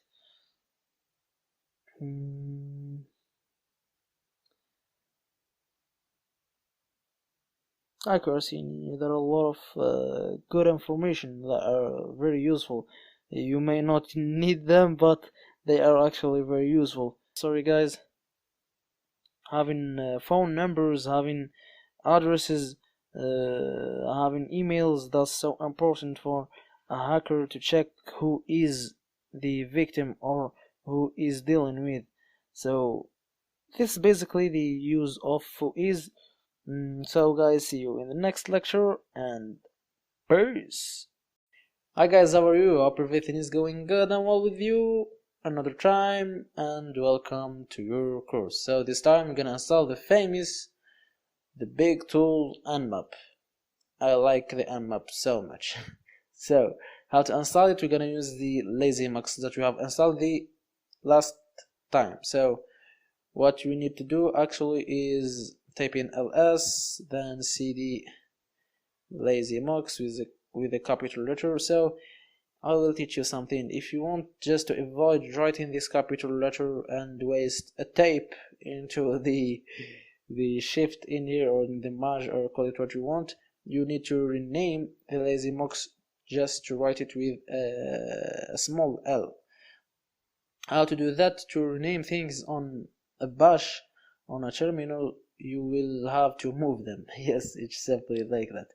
There is no command that's called rename. So what you need to do is move it and change it. Move the directory of the file and change its name. So LazyMux, like that, then LazyMux. So the folder which named LazyMux with a capital letter, it will be moved in the same place in the same directory with another name which is LazyMux. So type like that and you will have LazyMux with a small letter, not with a big letter, not with a capital letter. Then get to the LazyMux, cd LazyMux, like that, then ls of course, and Python 2 I'm LazyMux. I'm not a LazyMux. So enter like that. Then tape 1 for the information gathering, of course. 1 is the information gathering. Then tape 1 for the Nmap. Installing Nmap. I'm so happy to install the Nmap. Then after this operation, so 25 megabytes of additional disk space will be used. So I will type yes to accept that, and I will stop the video and I will be back after couple of minutes. And I am back. It didn't take too much. It's so simple. So we're gonna exit the LazyMux, type in the 0 0 0 10. So ls, I don't have to type ls, just I need to type nmap like that. and I have my nmap with its huge and its good parameters that I like it too much. So this is the nmap. So guys, we have installed the nmap. See you guys in the next lecture, and what? And peace! Hi guys, how are you? Hope everything is going good and well with you. Welcome to your course. So in this video we're gonna see how to install the sudo. So if you don't know the sudo, of course you know the sudo, but I will just remind you, the sudo is the super user do, which gives you the privileges, or which gives you the rights of doing a lot of things on your Android device. Of course, if you want to do a lot of things, if you want to do more advanced things, you need to root your Android device. So guys, the first thing that you need to do is rooting your Android device. But just be careful guys, find some trustful method to root your Android device, because there is some methods that can destroy your phone. Simply like that. So what we need to do is that we need to get to the Google and type sudo termux GitLab.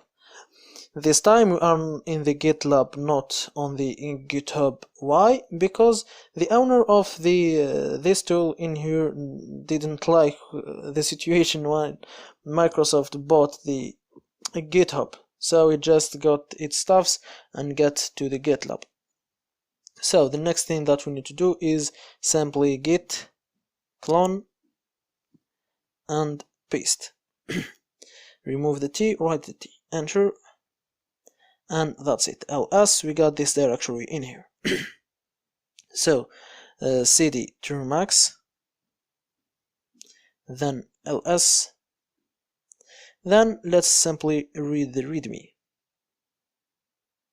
So we're gonna do cat for the readme.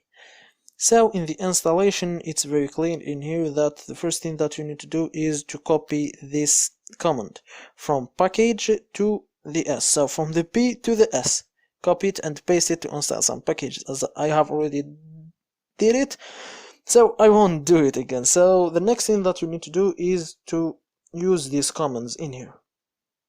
So copy them, get to another session, get to the Termux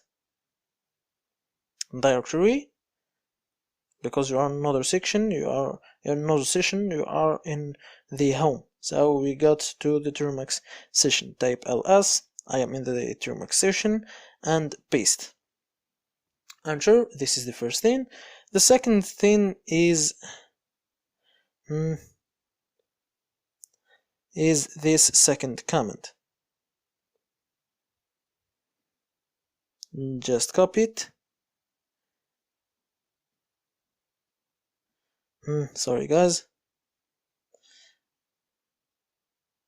Copy it. I will copy it and I will be. So this is our command. I have just copied it and pasted it in the same session where we paste our last one, and enter. So like this you have installed the super user, and you can do the command sudo. So for example, sudo vi, for example, vi not found, and you will see this things in here. And if you are rooting your phone, I have already passed that thing, it will open a window like that, in which you want to grant the Termux the super user privileges. Just type grant or yes or whatever, and you will have the super user installed and everything will be clear. So guys, this was our lecture for today. See you in the next lectures, and peace!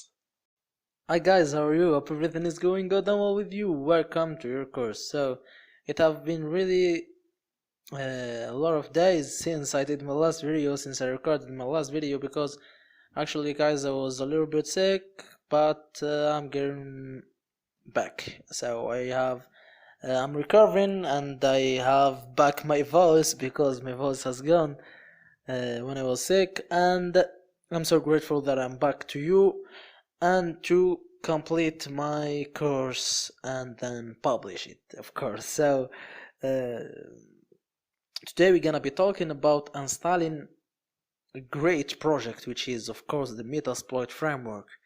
I'm so afraid to say, guys, that this method maybe won't work for you.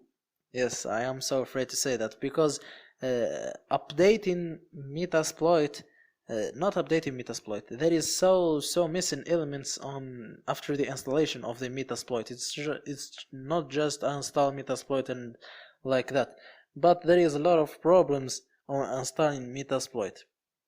And maybe after some few days it will have more problems, and maybe everything will be solved.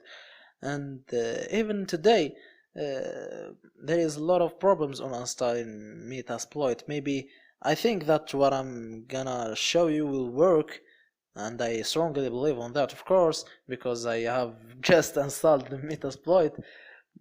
But I strongly believe that things would change after some time, and I hope if it will change for the better. So without talking too much, I will show you how to install your Metasploit. So the first thing to do is just I want to remind you to do some updates. So apt update and end apt upgrade, enter, and let's update our system. And like that, I have already updated, so I don't have nothing to install. The next thing we need to do is that we're gonna install maybe some tools that we're gonna need on the future. So I'm adding some things in here. So package install as usual, and we're gonna install the zip for zipping and the nzip for unzipping. And we're gonna install, did we install the Perl? I think that we didn't install the Perl last time. The Perl is programming language, of course. The curl, we're gonna need it maybe in the p root. It's needed on the Metasploit too.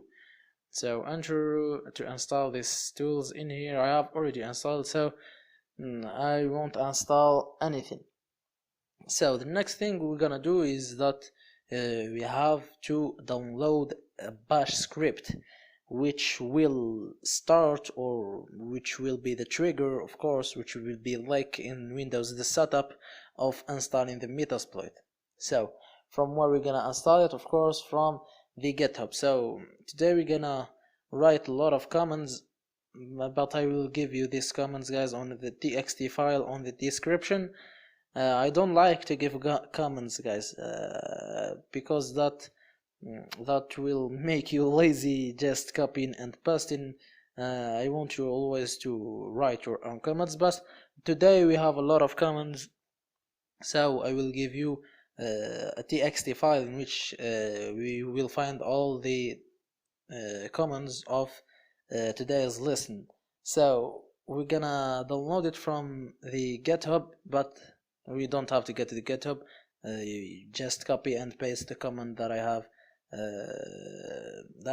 added, or that I have mentioned on the resource files, on the file on the resource file. So I will get it for me. So this is the command. Just type enter and you will download the file. I won't download it because I already have it. So if you type ls after, of course, downloading the file, don't erase this command. You type enter, don't erase it. If you typed enter, then typed ls to list, you will have this metasploit.sh. You won't have this folder in here, Metasploit framework. The next thing you need to do, of course, is launching our Metasploit script. So how to do shell or script, how to do that? Use the command bash metasploit.sh, like that. I have already did that, so you type enter. I won't type enter, I will erase it.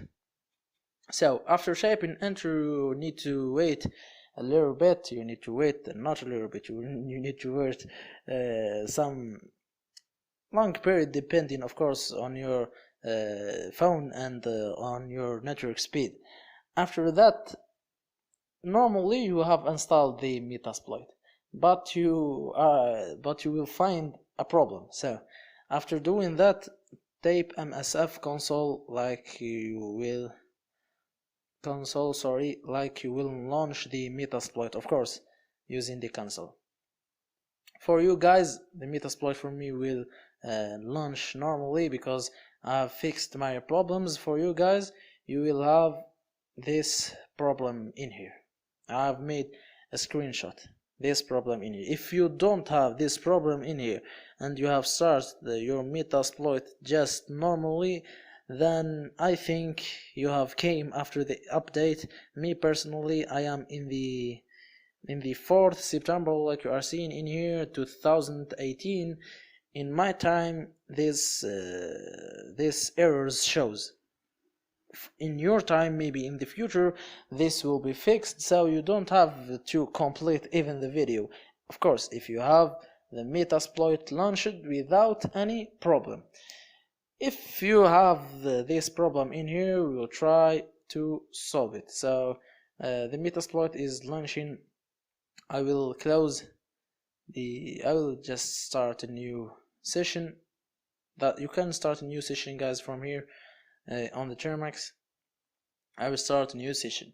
So if like I said, if that problem shows for you, that's what you need to do. Just type ls get into the cd into this Metasploit framework directory in here, Metasploit, and you don't have to write everything.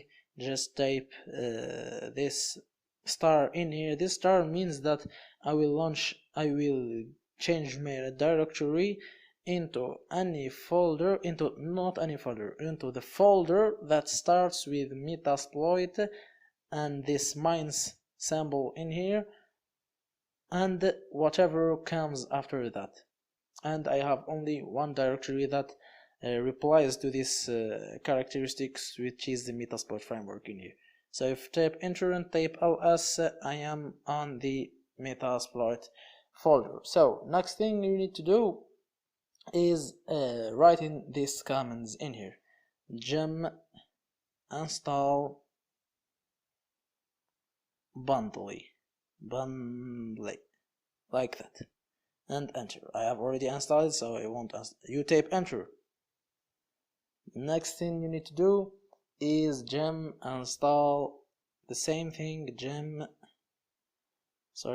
install bundler. So if you are asking what we are doing, just we are installing the environment. We are installing what Metasploit needs to be launched on the Termux. That's what we are doing. Type enter. So I have already installed. I will erase it. Next thing you need to do, everything is written, of course, in the txt file that I have provided you, pipe2, and I will write all these commands like I said: install bundler, so bundler, like that. Then after, of course, enter, and after that just type bundle update. Bundle, what I have done erase everything, bundle update, and enter. For me, I won't do that, of course, because I already did it.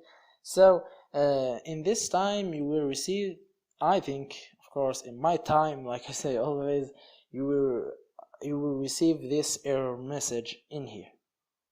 So what you need to do actually is that you need to copy this thing that is shown in here, gem install Nokogiri with the version that Termux provided you from the source. This is the source. So that's what I have written in here.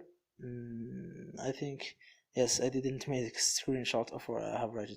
Just type this gem install Nokogiri version. Just make copy and paste. Of course, the last symbol or the last character that you will wrote is this code in here. So it starts with G and ends with a code. This code in here, not the last one, not this one in here. I mean this code in here. Exactly.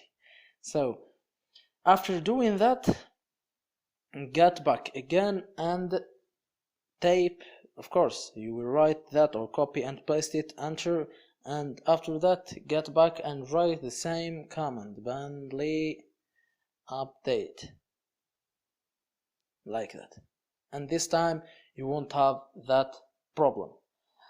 So after that, what you need to do is bundler and update update the Nokogiri that we have talked about. Nokogiri. You won't have any problem. Just type enter. So after doing that, what you need to do is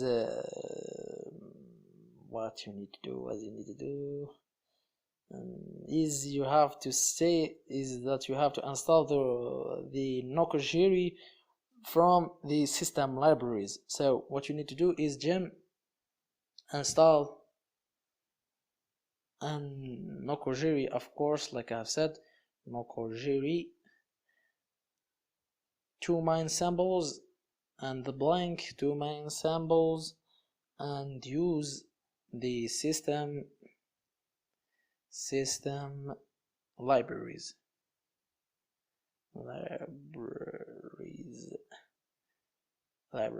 like that, and like that you will have another problem. So you will have another problem, which is this problem in here. Not exactly this problem. You will have problem, but if you have scroll up, you will find this thing in here. So what you need to do actually is, another time you need to copy this thing in here from the G to the double quote, or I don't know, sorry how to say what's the name of the symbol, but what you have to do is just copy from the G to this quotes in here. I don't know how to spell it or how to say it, sorry guys. After doing that, then type the same thing. So you will type this command, you will have that error, type what I have mentioned. Sorry if I'm talking too much. Type this one in here, copy and paste, then enter, wait a little bit till the process complete, then type again this command in here and type enter, and now everything would work fine. So what you have to do now, after doing that, your Metasploit is installed and set it well. So what you have to do actually is that you have to run, of course, your MSF console like that, and you will have to wait a little bit, not a little bit, you will have to wait a lot. Of course, like I say, always it depends on your material. So if you have a good smartphone, a good Android phone, then everything will be fast for you. For me, I don't have a good smartphone, unfortunately. I hope I will have one someday, but it's not a problem. Of course, it's not an excuse, so just wait a little bit. So guys, I hope that you won't have a lot of problems. So if you had more problems, just look on that problems you may have some commands or some additions that can fix your problem. So type that addition and type your command again, and I hope everything will work fine for you. So if it didn't work, just look on the web, look the internet. You have a homework. It's not a homework. I think that this course I haven't make a huge plan or the complete plan of this course, but I think it will depend a lot on Metasploit. So you have a homework. You have to install Metasploit on your Termux. It was like a dream for me. I mean, installing Metasploit on my smartphone, having a mobile Metasploit framework. It was like a dream on some few years ago. Maybe 3 to 4 years ago, this was a dream.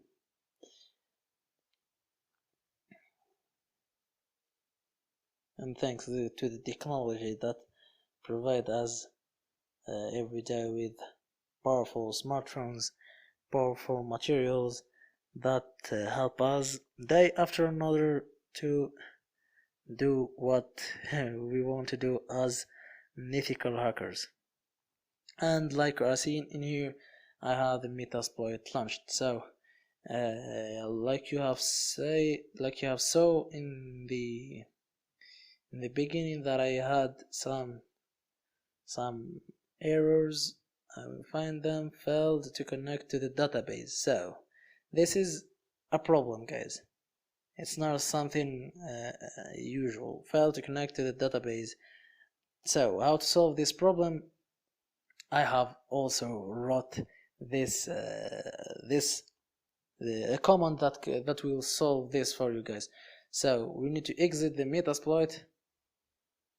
Let's exit it, and let's so if you don't have this problem, don't type this command. If you do have this problem, we will start our PostgreSQL. I call it like that, just to not forget it. But it's post and the SQL is another thing that are in the beginning. I will write this command for you guys. So pg, then ctl, after that minus the database, of course, and we'll make a directory. Of course, directory on Termux must start with a dollar. So on the prefix, it will be prefix majuscule or capital, not majuscule is in French. It's with capital letters, don't forget it. Of course you will copy it and paste it from the txt file that I have provided, or if you want to write with me. So prefix like that, then we will get to our directory var and lib, then PostgreSQL that I have mentioned. PostgreSQL, but it's not PostgreSQL. It have another meaning, but I just retain it in this method. I just do not forget it. I collected on one word and I have spelled it PostgreSQL. Just like that. So let's start our service. And server started like that. Our database would be connected. So database system is ready to accept connections. Done. Server started. So what you have to do actually is very simple. Start your MSF console and you won't have any problems. Let's try.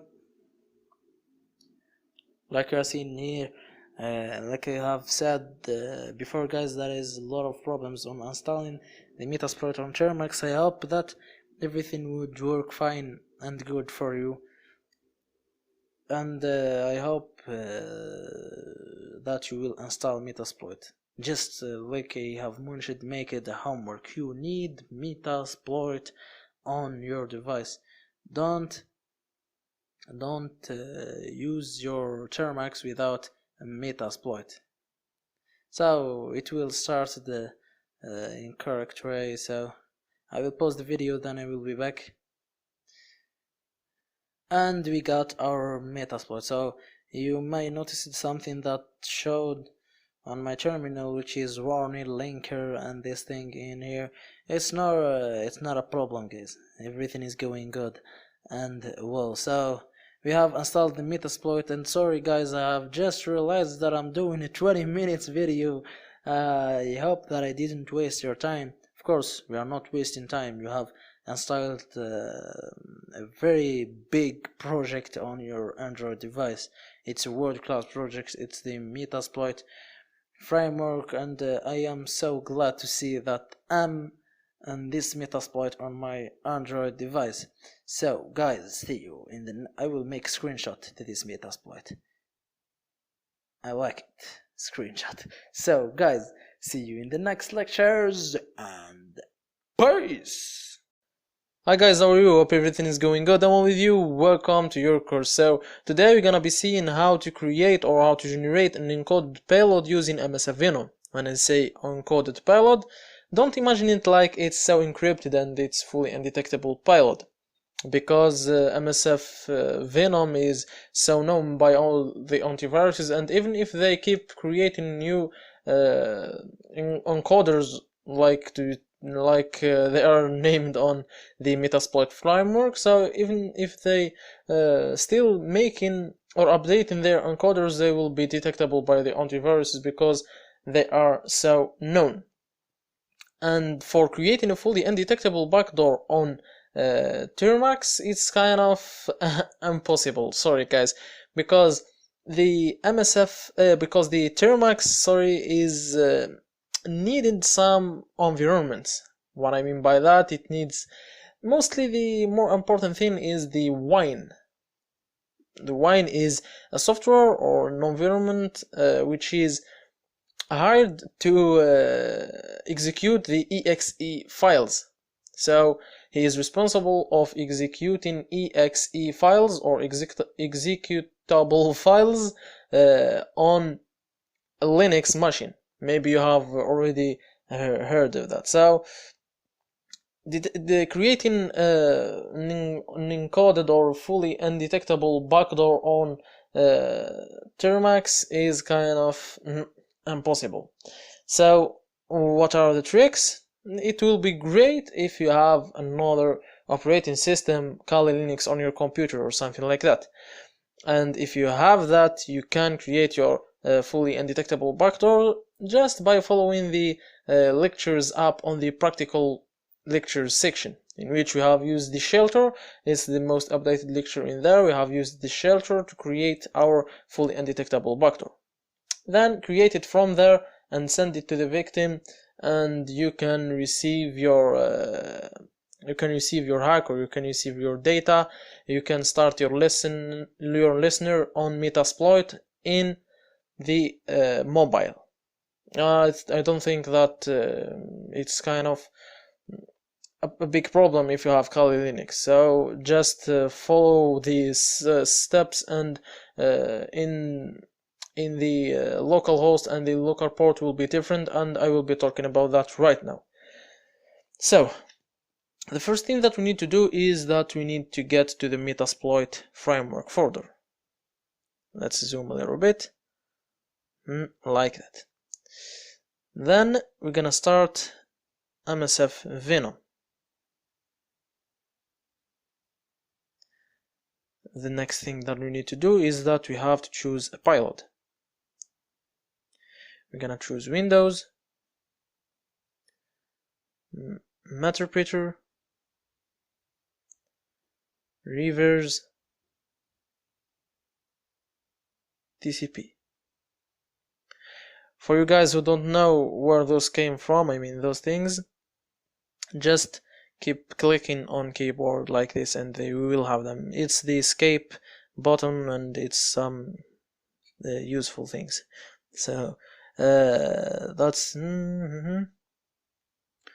payload. Then the local host.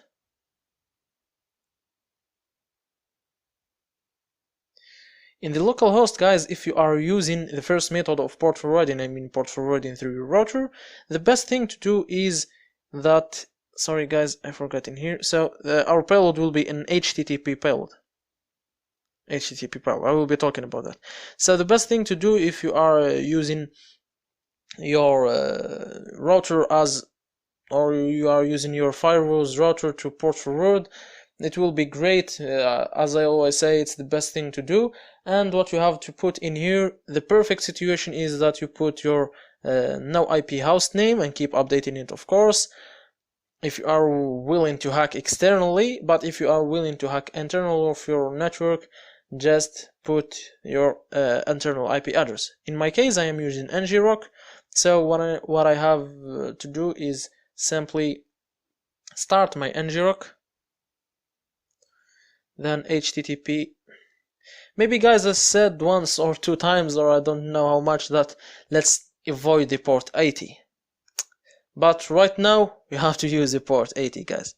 And if you are willing to use the port 80 and willing to use the Metasploit framework as a listener, that is something that you should have, which is that you should root your Android device.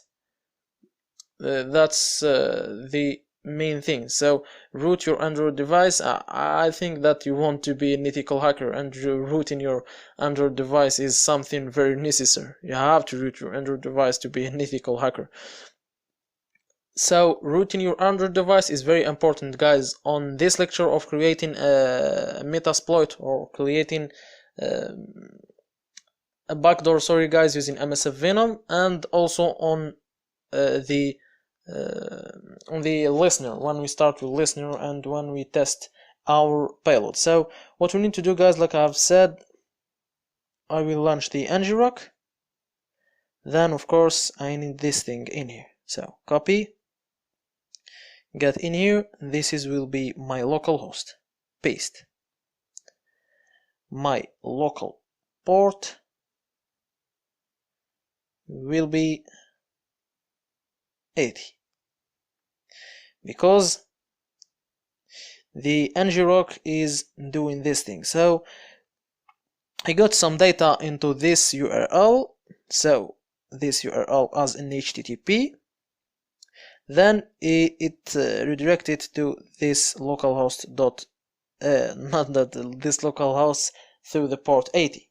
Also, of course, because if we are talking about HTTP, we are talking more about 80, the port 80. And what we need to do next is port 80. Then we're gonna specify our encoder, and it will be Shikita Ganai. Sorry guys, it have been a long time since I used this encoder because it's really useless in our days. It's just escaping maybe some antiviruses. Out of 60 antivirus, it will be maybe 5 to at maximum 10 antiviruses. Like I said, between 60 antivirus. So the encoder is Shikita Nagai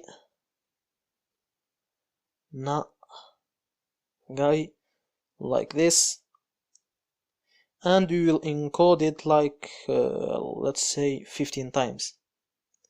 Then what we need to do is that we need to set the format as exe file.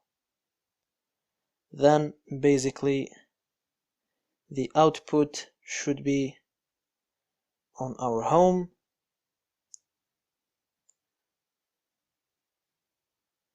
Then let's name it, for example, pseudo.exe. I have already pseudo.exe, like you're seeing here. I have already created one, so I will name it, for example, pseudolinux.exe. Enter. And we're gonna wait. We have to wait some time. I will be back. And our payload is created right now. So like you are seeing in here, guys, this is our payload. So I think that creating the payload was so simple. So I will just point at some things. So if you are creating a payload using the first method of port forwarding, I mean through your router, in here, like I said, if you are willing to hack on the internet, in the local host, enter the no IP address and keep updating it. If you are willing to hack internally, just enter your internal IP address. But if you are using the second port forwarding method, which is using the ngrok,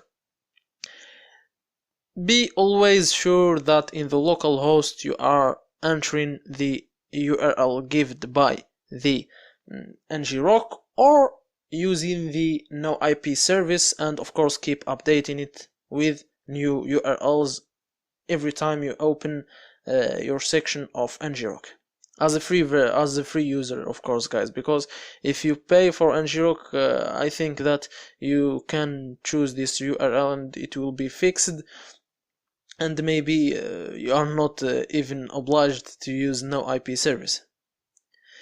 And in terms of the local port, we are using, of course, the HTTP method. We have written on our ngrok. If you remember, we have said ngrok HTTP 80. So if you are using the HTTP, go with 80. Don't go with anything. It's the best thing to do. In the HTTPS, as a free user, you don't have the permission to use it. For the TCP ports, I have seen some guys on YouTube doing this TCP ports, and it works perfectly for them, but for me it doesn't work. And I believe if you are watching this video like after I made it of like, let's say 1 week or 2 weeks, I believe, and I'm sure that it won't work with you, because ngrok, they have like they have a problem on their software, and they have problem on their channel, because I like tested it and I scanned it using the nmap, and I found that it doesn't work. The ports are closed and everything is done. We don't have to ask anymore about that, because I have asked a lot about that. So don't ask about that. What you should do is that you should root your Android device if you didn't root it yet, and be sure if you are not rooting, or if you didn't root, sorry guys, your Android device yet, be sure that you will root it one day, because you want to be an ethical hacker, of course, and rooting your Android device is the first thing to do. So root your Android device, choose HTTP 80, choose in term of I mean the payload in here, choose the HTTP payload, and it's done like that.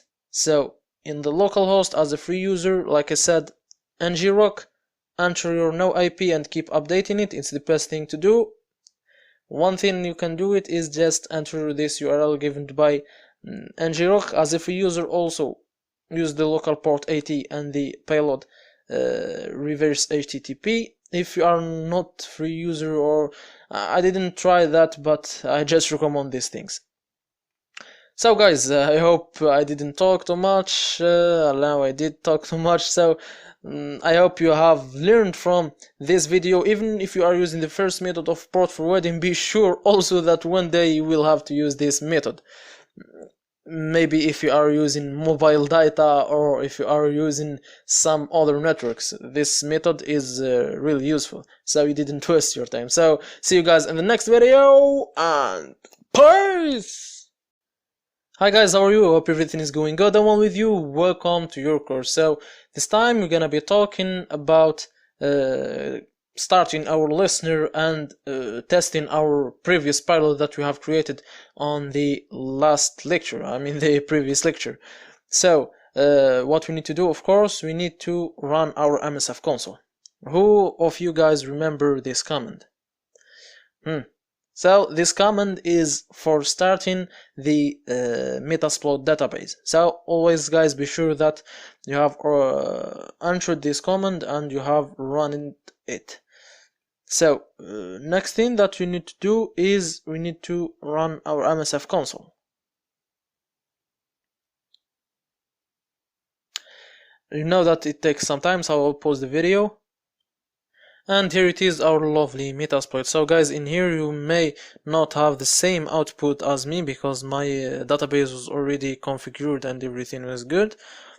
The main thing is that you don't have that error that we have in that video when we installed the Metasploit. So the first thing we need to do is, of course, we need to use the multi-handler for our listener. Multi-handler.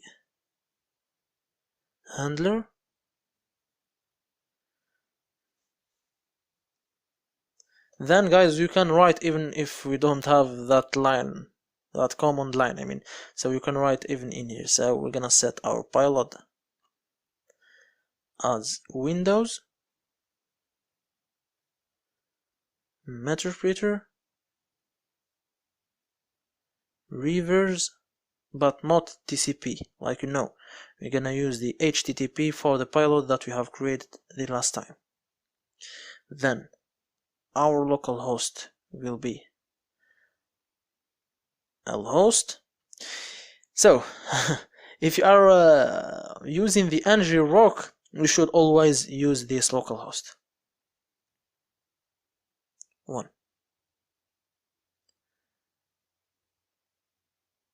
And enter. If you are using the first method of port forwarding, which is your router, you should also always enter in here your local IP address that you can get it from ifconfig. I think that I was clear. If you remember, guys, we have used on our pilot creation the last time the port 80, which is the HTTP. So I will go with 80. Set local port. Sorry, guys, 80. And set localhost, set local port, and our payload is set. Everything is going good. So guys, if you are not using the ng-rock, you can choose your port, choose whatever port you want, just like we used to do on the laptop version, on the practical course app, on the practical lectures section.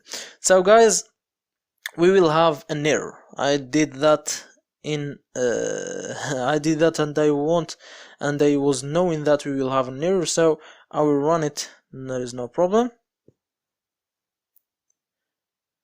That's the error. So I did that error, and I know that it will be an error because I don't want you to do this thing.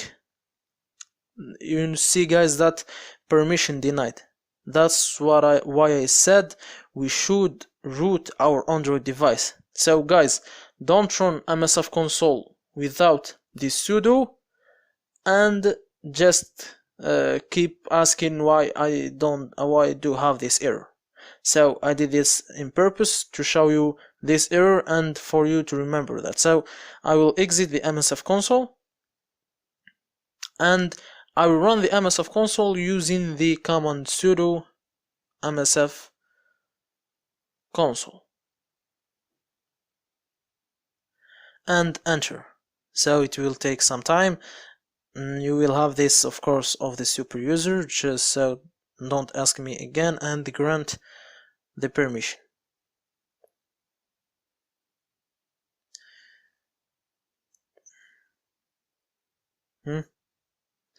Let's do it again. Check your spelling. Sorry guys, we got a problem. MSF console, not conlos.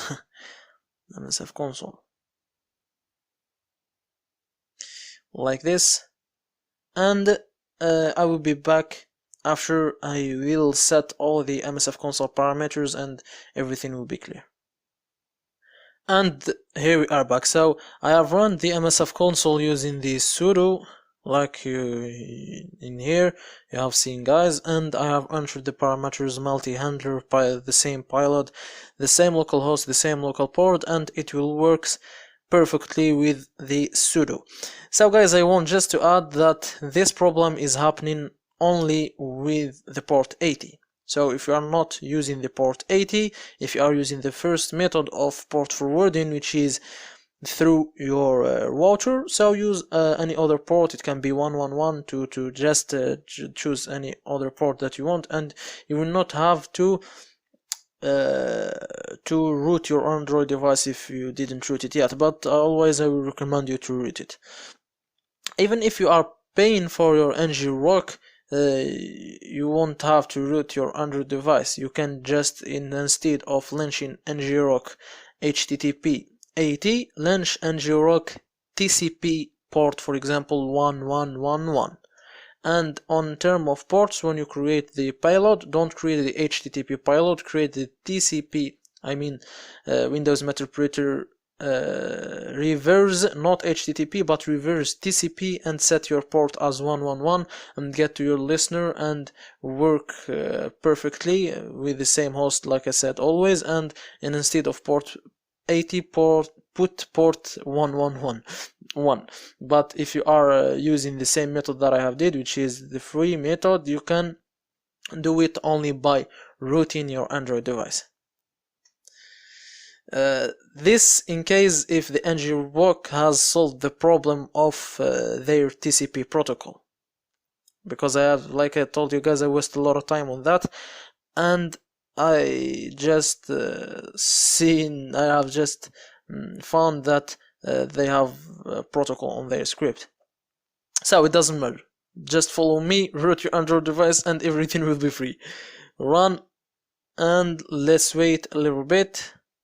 And here we are going. Started HTTP reverse handler on HTTP 127.0.0.1 port. So I will not waste your time anymore. I will just move the payload to my computer and get in app to launch it. So I'll be back. So I have moved the payload to my PC. And it was created perfectly like just we learned the last time, and I will enter. So I will execute it, enter, and let's see the ngrok first. The ngrok is receiving a request like you are seeing in here. This is the request that ngrok is receiving, and like you are seeing in here, Meterpreter 1 opened. And let's just wait for it, because like we're seeing, data in here is getting high, because that's how this payload works. So it creates a server on our attacking machine, which is the Android. It creates a server, and when the victim tries to connect to that server, it will send him some malicious malwares in which you can just simply hack it. So sorry guys, I didn't zoom, I guess. So I forgot to zoom, and that's it. This is our Meterpreter session.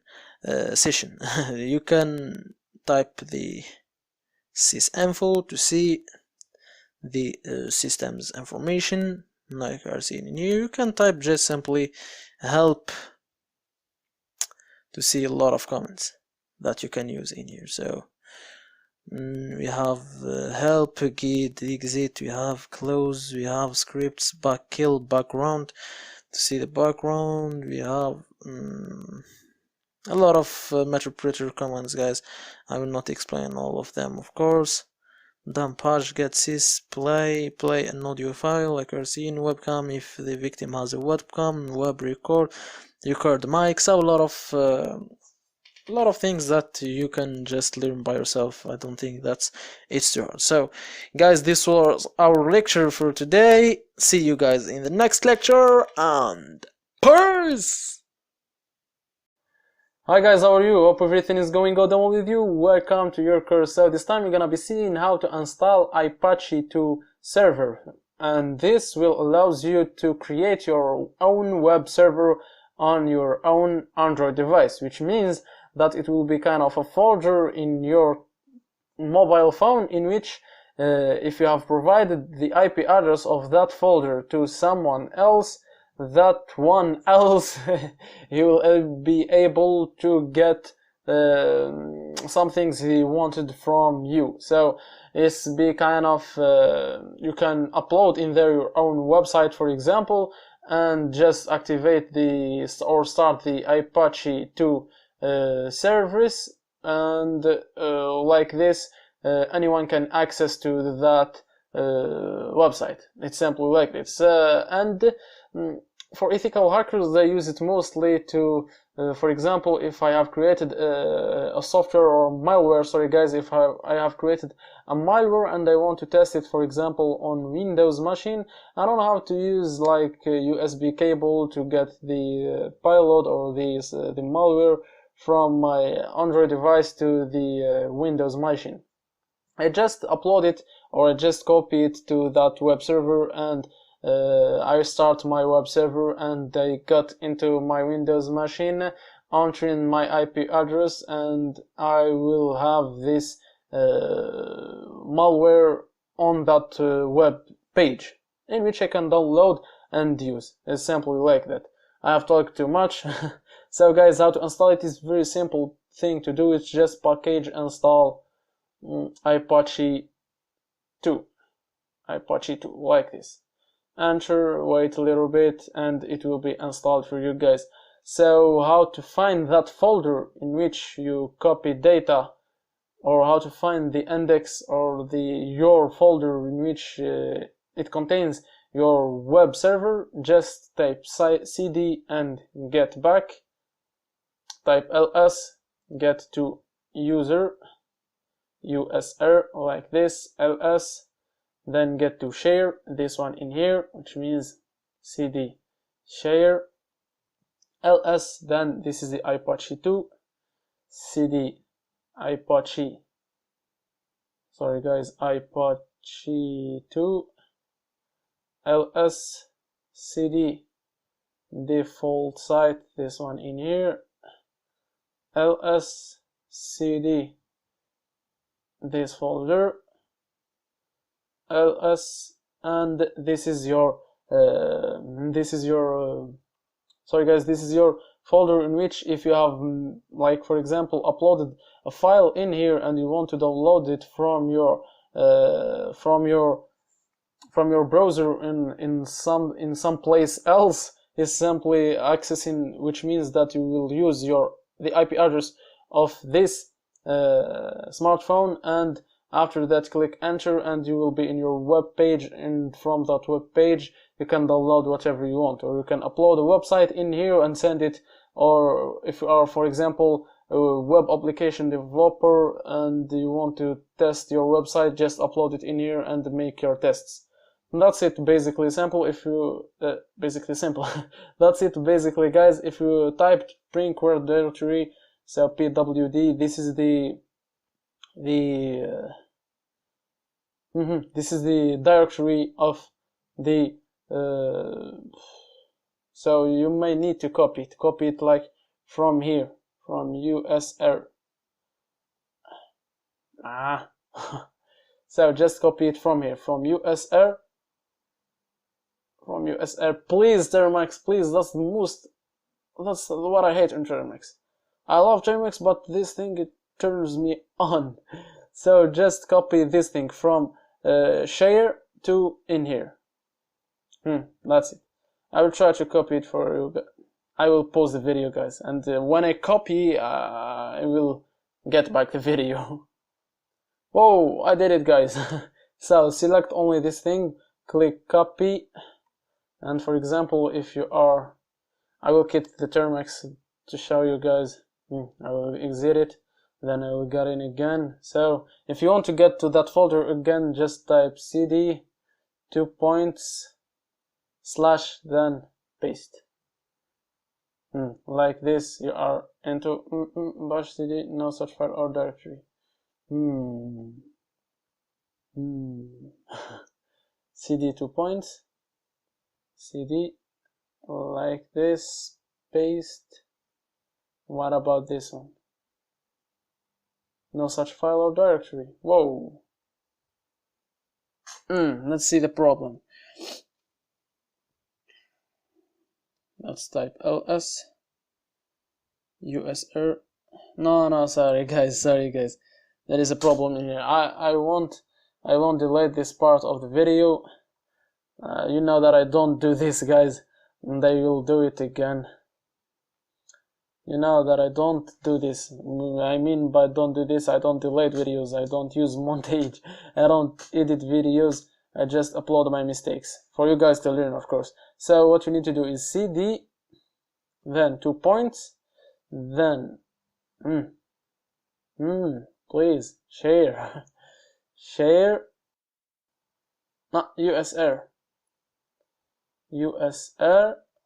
then in here, then paste, and if you click enter, you are on this directory like you are seeing in here. We got back into that directory. So of course, to get in this directory you need to be in the home directory. What is the home directory? It's simply when you click your when you quit or when you exit your Termux and you get in, you are basically in the home directory. So guys, you need to copy this one in here. So this one in here, just paste it on a note or what you want to paste it, just save it or memorize it or do whatever you want to do. And we need it, guys, to test our pilots, like I have told you guys. So guys, I'm so sorry for wasting your time on some things. So guys, to use Apache server, of course we need to configure it. How to do it? Just get back, type ct to get to the home, just to make sure that you are in the home. Of course, if you type ls, you will be sure that you are in the home, and just to remind you, pwd to make sure that you are in the home. So type cd 2 points, then cd, let's just get directly to the folder, usr etc and server Apache, Apache 2, enter. Now search file or directory Apache. So Apache,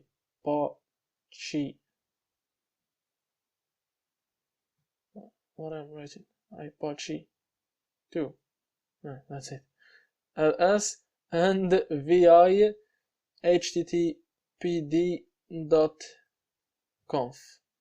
So vi is the oldest file text editor, guys, I think, in the history, and we're gonna use it. Enter. And like we are seeing in here, we are in the first line, guys. So we are seeing that I am moving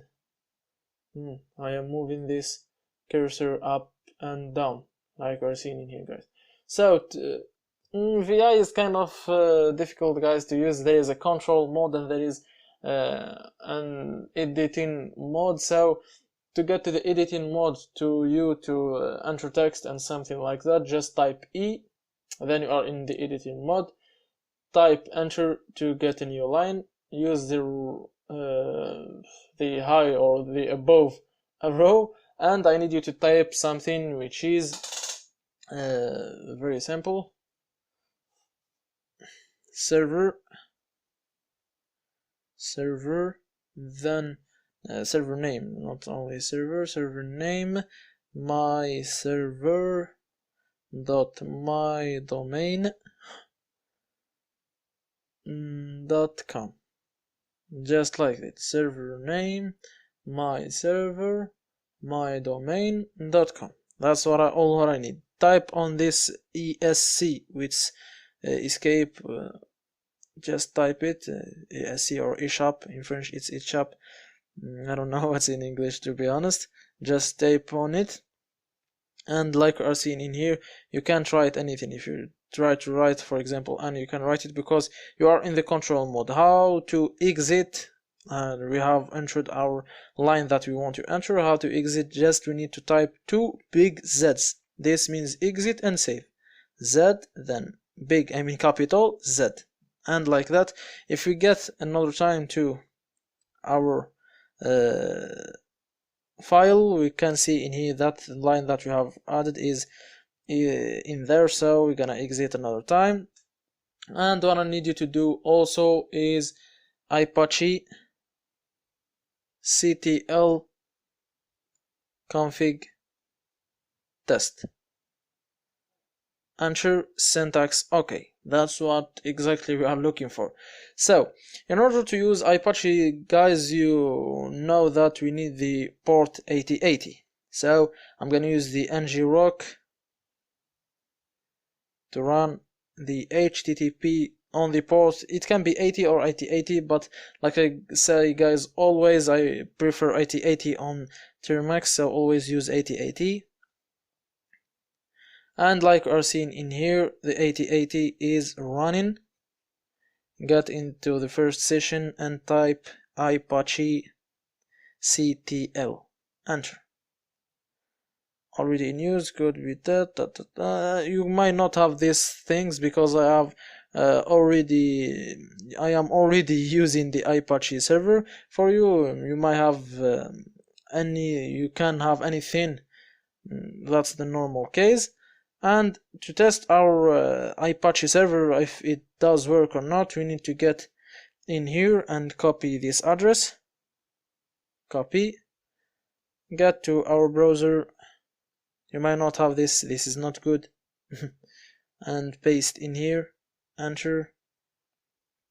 And like you are seeing in here, our Apache server is running normally, and I have uploaded the pseudo.exe in there, and it's running perfectly. So guys, there is a problem on the Apache server. On the Android is that you can't stop it. I have tried a lot of things. I have tried a lot of solutions to modify the script. I don't know exactly what's happening with this script, but you can't simply just stop it. What you need to do to stop it is just exit your Termux like that and open it another time. So like that, you will be sure that you have stopped your Apache server.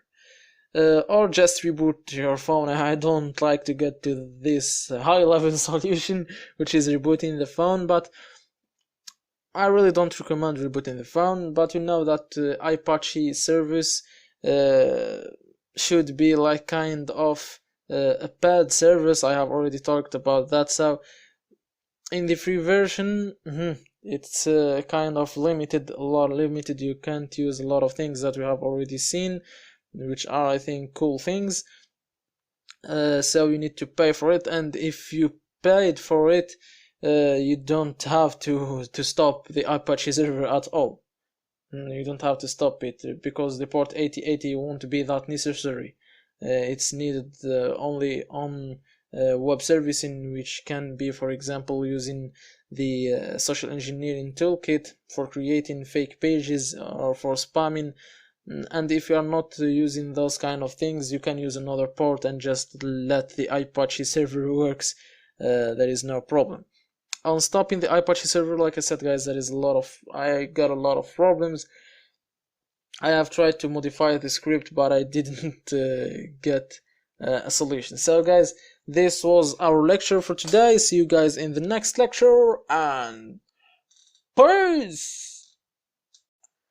Hi guys, how are you? Hope everything is going good and well with you. Welcome to your course. So, I believe that you have learned a lot of things on Termux. You have set your lab, and you have learned a lot of things in terms of the local hosts and local ports that you should use.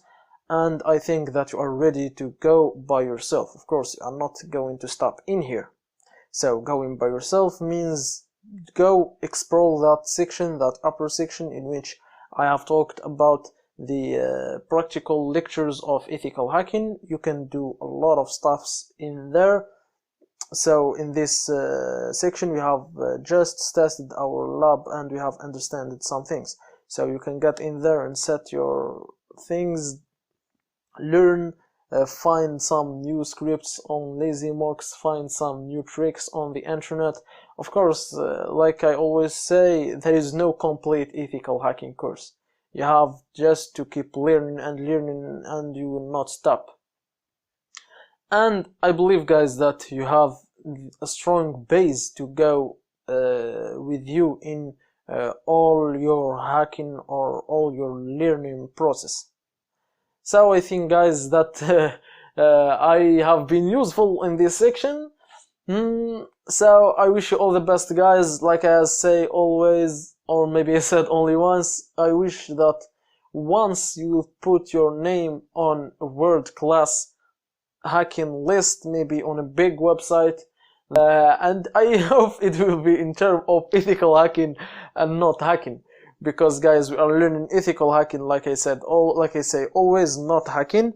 And either me or Udemy, we are not taking responsibility of what you are doing with this course. I hope that you will be not a hacker but an ethical hacker. I wish that you will wear the white hat, not the black hat. So guys, like I say always, I wish you the best. And right now in this section there is no see you in the next lectures, because there is no next lecture or next lectures. See you guys maybe in the next course or maybe in the next section, and peace!